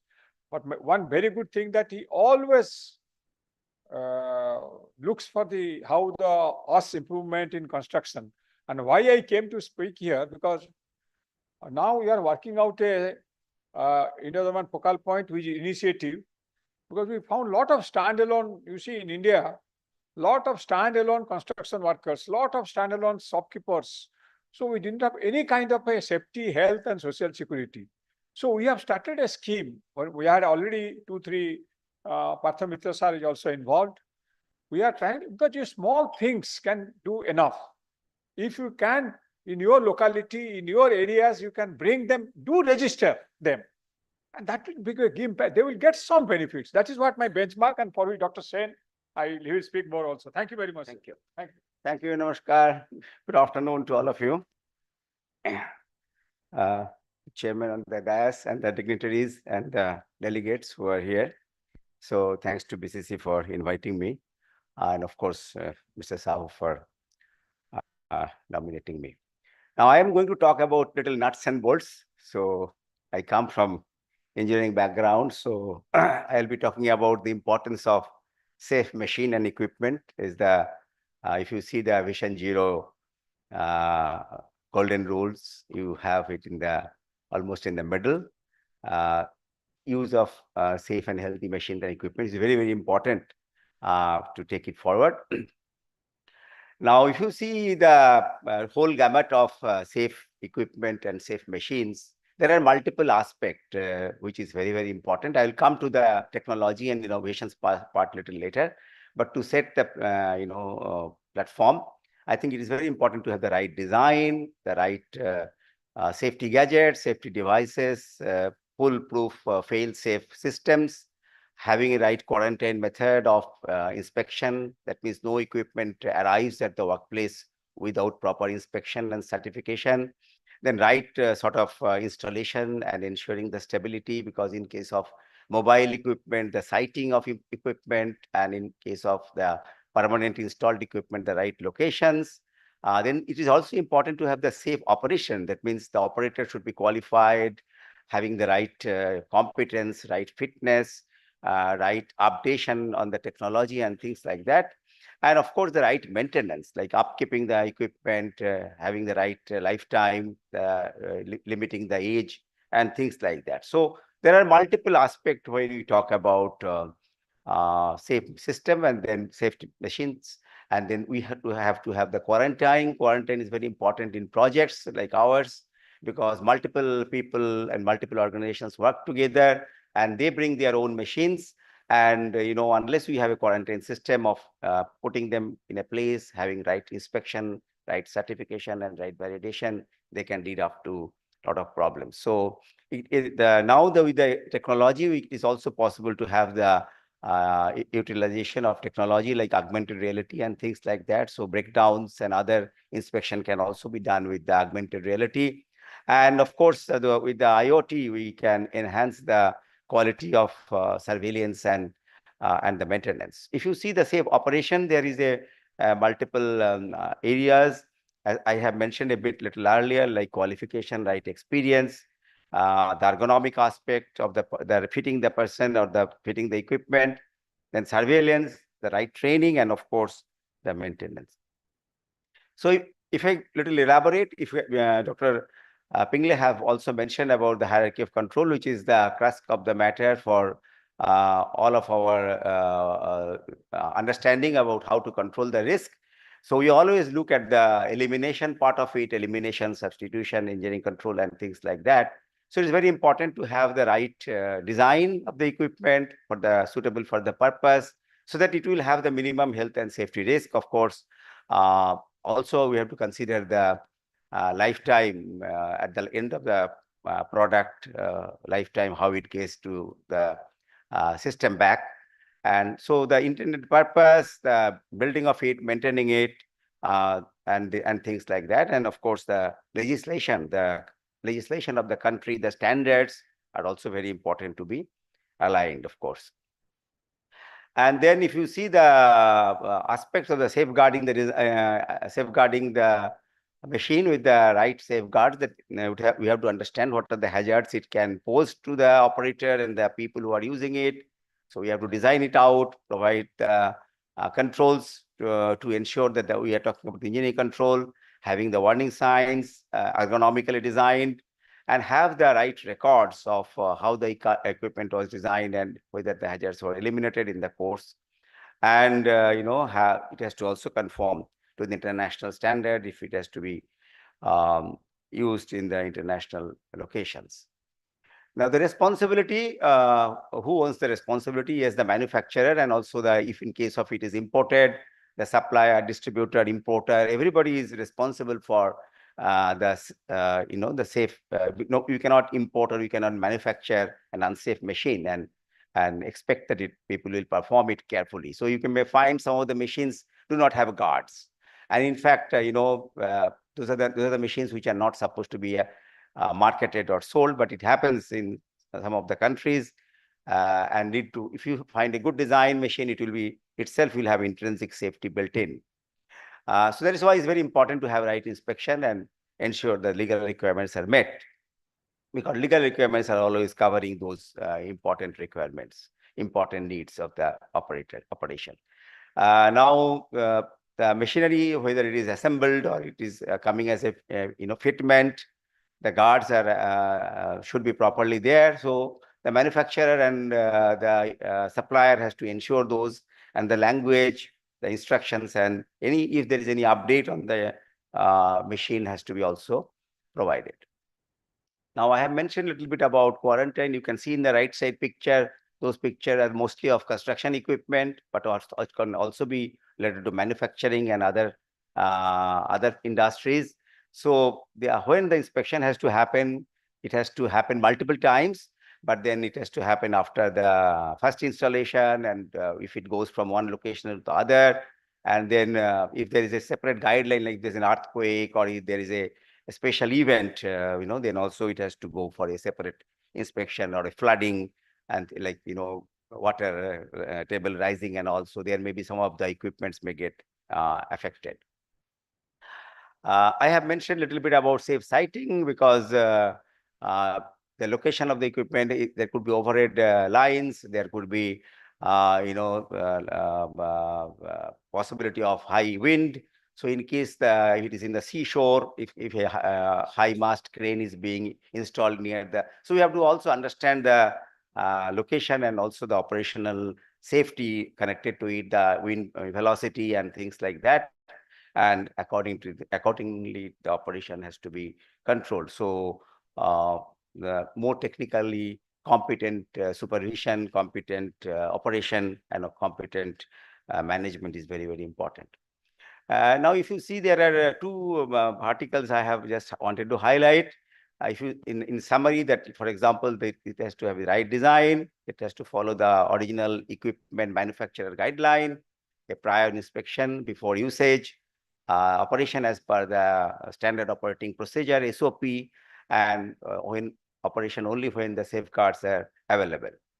If you see about the operator part as the human part, it is important to have the right skill, right knowledge, right experience, training and retraining, authorization, because a man or a person who is operating a machine should have the right authorization from the authorities, from the company as well as government, and he should have the right medical fitness, as well as should be using, last but not the least, the right personal protective equipment, because there may be noise and all. So you have to have protection in advance.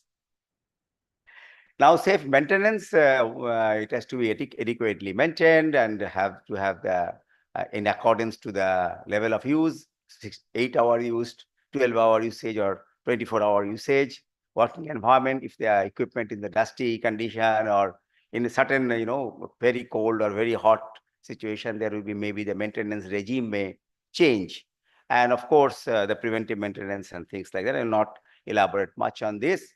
Now, coming to the technological part, because it is very important with the availability of the new technologies, we are trying to have more control on the safety of the machines, because it is very, very possible to have safer operations if we use technology like SCADA, and then you can, understand multiple situations and monitor the equipment in a safer way.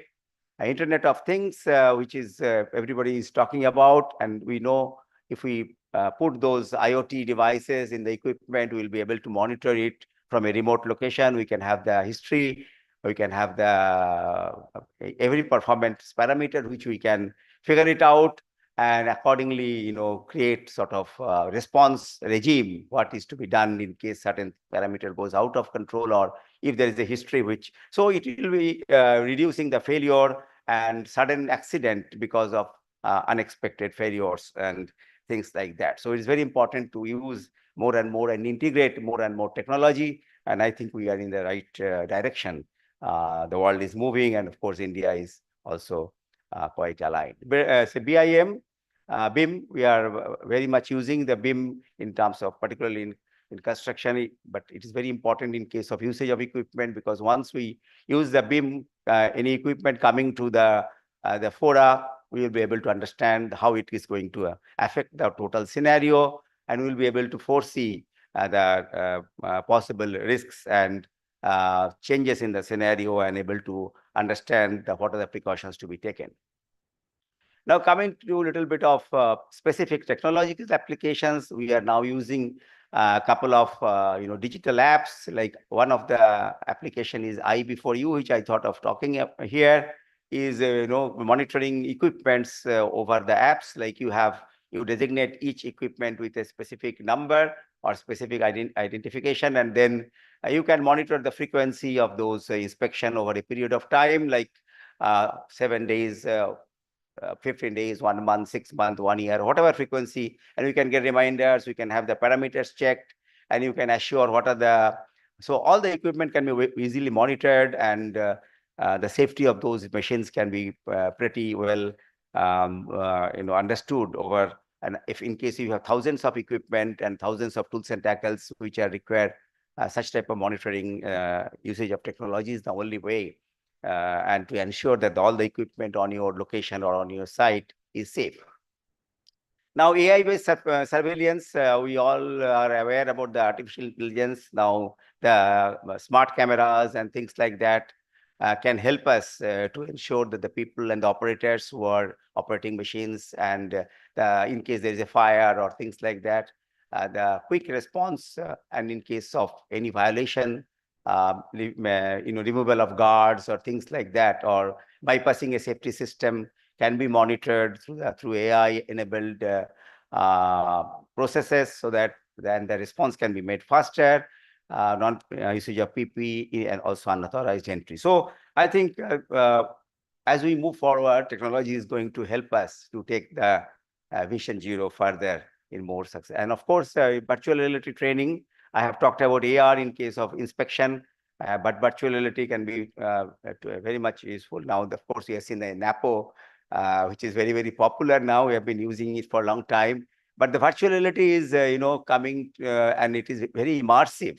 So, we have developed some modules. You have to really sit in a proper place and then operate, otherwise you may just fall, because you are going to work at 40-meter height, or maybe you are in a very precarious scenario, and you will really get absorbed in that. So these are the, because you cannot give those trainings to worker and taking them technicians or operators. So I think the virtual reality is giving the facility to train them on very, very really challenging situation, and anticipate the risk and take care of the risk before they interact with those risks, and able to respond in the right manner. And now wearable devices are also available, and is going to be smarter and smarter, and these will provide us much more information. And like for example, it has many features, like easy to wear, and it can hazardous work environment, it will monitor, it will be able to communicate with hands-free and things like that. So I think technology is going to help us to take it forward further. So in summary, if you see the fifth rule, which we started talking about safe machines, I think technological advancement, I should not say innovations, yes, advancement and applications are really becoming more and more useful, and it is, impacting our life. And if we have to have the right equipment, it is also important to see that we use it also in a safe manner, and we should use the technology and ensure that the operational efficiency, real-time visibility, and it also help us to have quick decision making. So with this, I wanted to thank you all for your attention on this important topic. Thank you very much.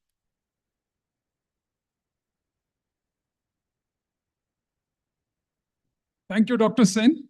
We will have a very short question and answer session. If any of you have any questions, feel free to raise it to any of our panelists here.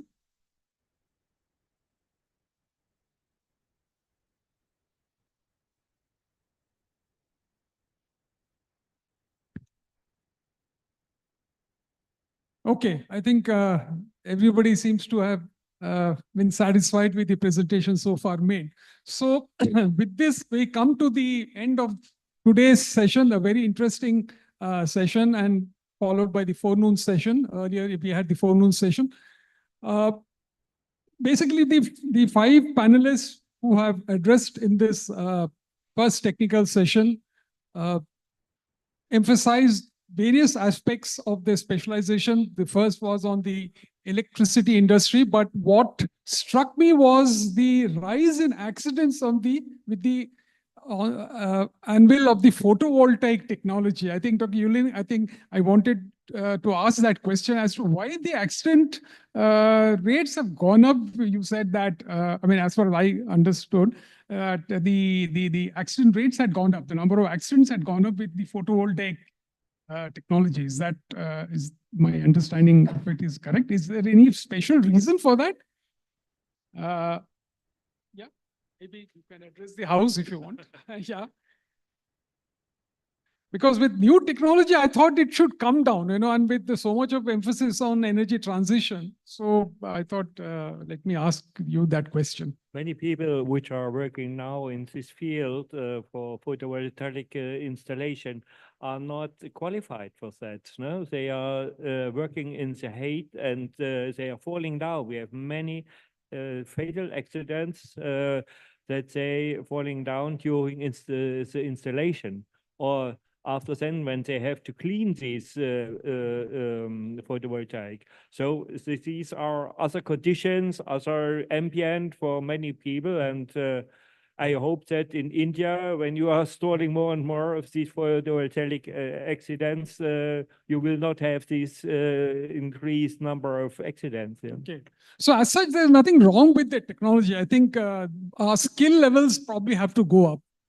Anyway, then we had a very interesting presentation on the supply chain, and we came to know as to how the wash factor has to kind of percolate down to the suppliers. It's not merely necessary that the main manufacturer maintains it, but he has to down the line also be answerable to the suppliers. And if they are not able to maintain the OSH standards, obviously there is something wrong in the system. Then Dr. Bakar told us how the SME sector in Malaysia was gaining with the OSH practices, and how monitoring, pre-evaluation, post-evaluation has given them excellent results. I think this is an example for all of us to follow, particularly in India, where we have a very strong MSME base and which has a fairly rich contribution to the country's GDP, So that's an very important lesson. Then we have the 4th presentation by Dr. Pingle on the Golden Rule 4, and which is very important. As I said, occupational health in this country is quite neglected. As far as I can understand, more of accidents because as they're very visible, as Dr. Pingle has brought it out in his presentation, the occupational health part of it only kind of occurs after a long time, maybe when it is too late in the day. So that's a very important finding, and we need to probably take care of these instances from the very inception, regular checkups and all. So the new OSH code has brought in this annual checkup, but to what extent it will be enforced remains to be seen.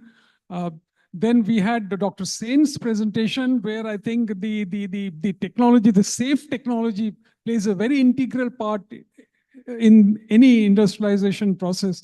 And he has very well brought out how important OSH plays, how important a role OSH plays. So I think a lot of important points had come out, very important messages for all of us to kind of follow. So on this note, let me end today's session. Yeah. No, you should have, anyway, please.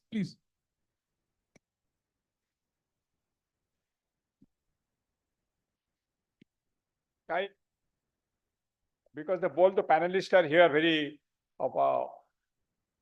we are in Bangalore, we are just discussing last month this too important, because OSH, two things have emerged now. The this climatic change is a great effect is coming up. Now, every country is facing, and particularly if you have seen yesterday only, the landslide in Kerala, how many people have died? That is one extreme part of it. The other part is sunstroke. The summer is increasing. So how it affected particularly the construction workers and those who are, because they are the most important in all this. Second, the use of AI. So now, in fact, we are thinking of to have a national international panel on this, because these two things have a huge repercussion in India. Because and particularly in Asian countries also, climatic change and AI, these two things have to be addressed now at the ISA ILO level. Okay, if you would. Yeah, thank you. Very important points. I think we will not note them. So on this note, we end today's session with the request that tomorrow morning we assemble at 10 o'clock. Is that the time? Yeah. Thank you. And thank you to my panelists, all of you. Thank you, Mr. Mitra, for so wonderfully moderating the thematic session. I would like to take this opportunity to present on behalf of the chamber. I would like to request Mr. Mitra to present mementos to our dignitaries who were not there for the inaugural session. We will start with Ms. Sigrid Roth, Secretary General, ISA Trade and Senior Consultant, Prevention and International Cooperation, BGHW.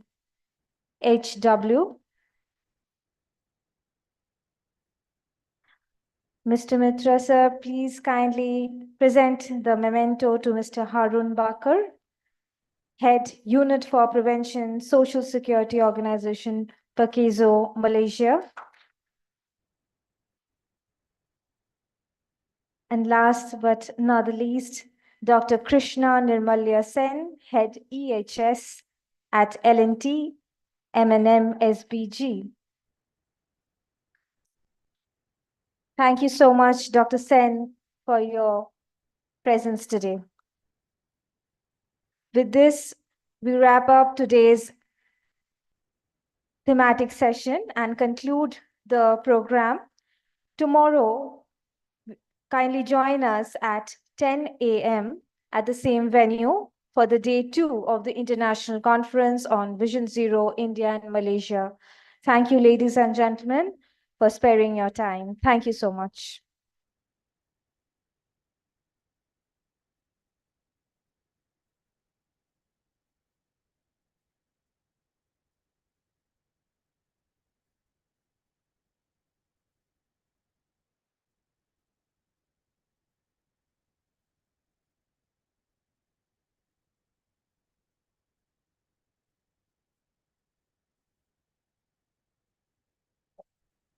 I would like to correct myself. We would like to start the program from 11 a.m. From 10 a.m. To 11 a.m. we'll have the registration. So we'll start the program from 11 a.m.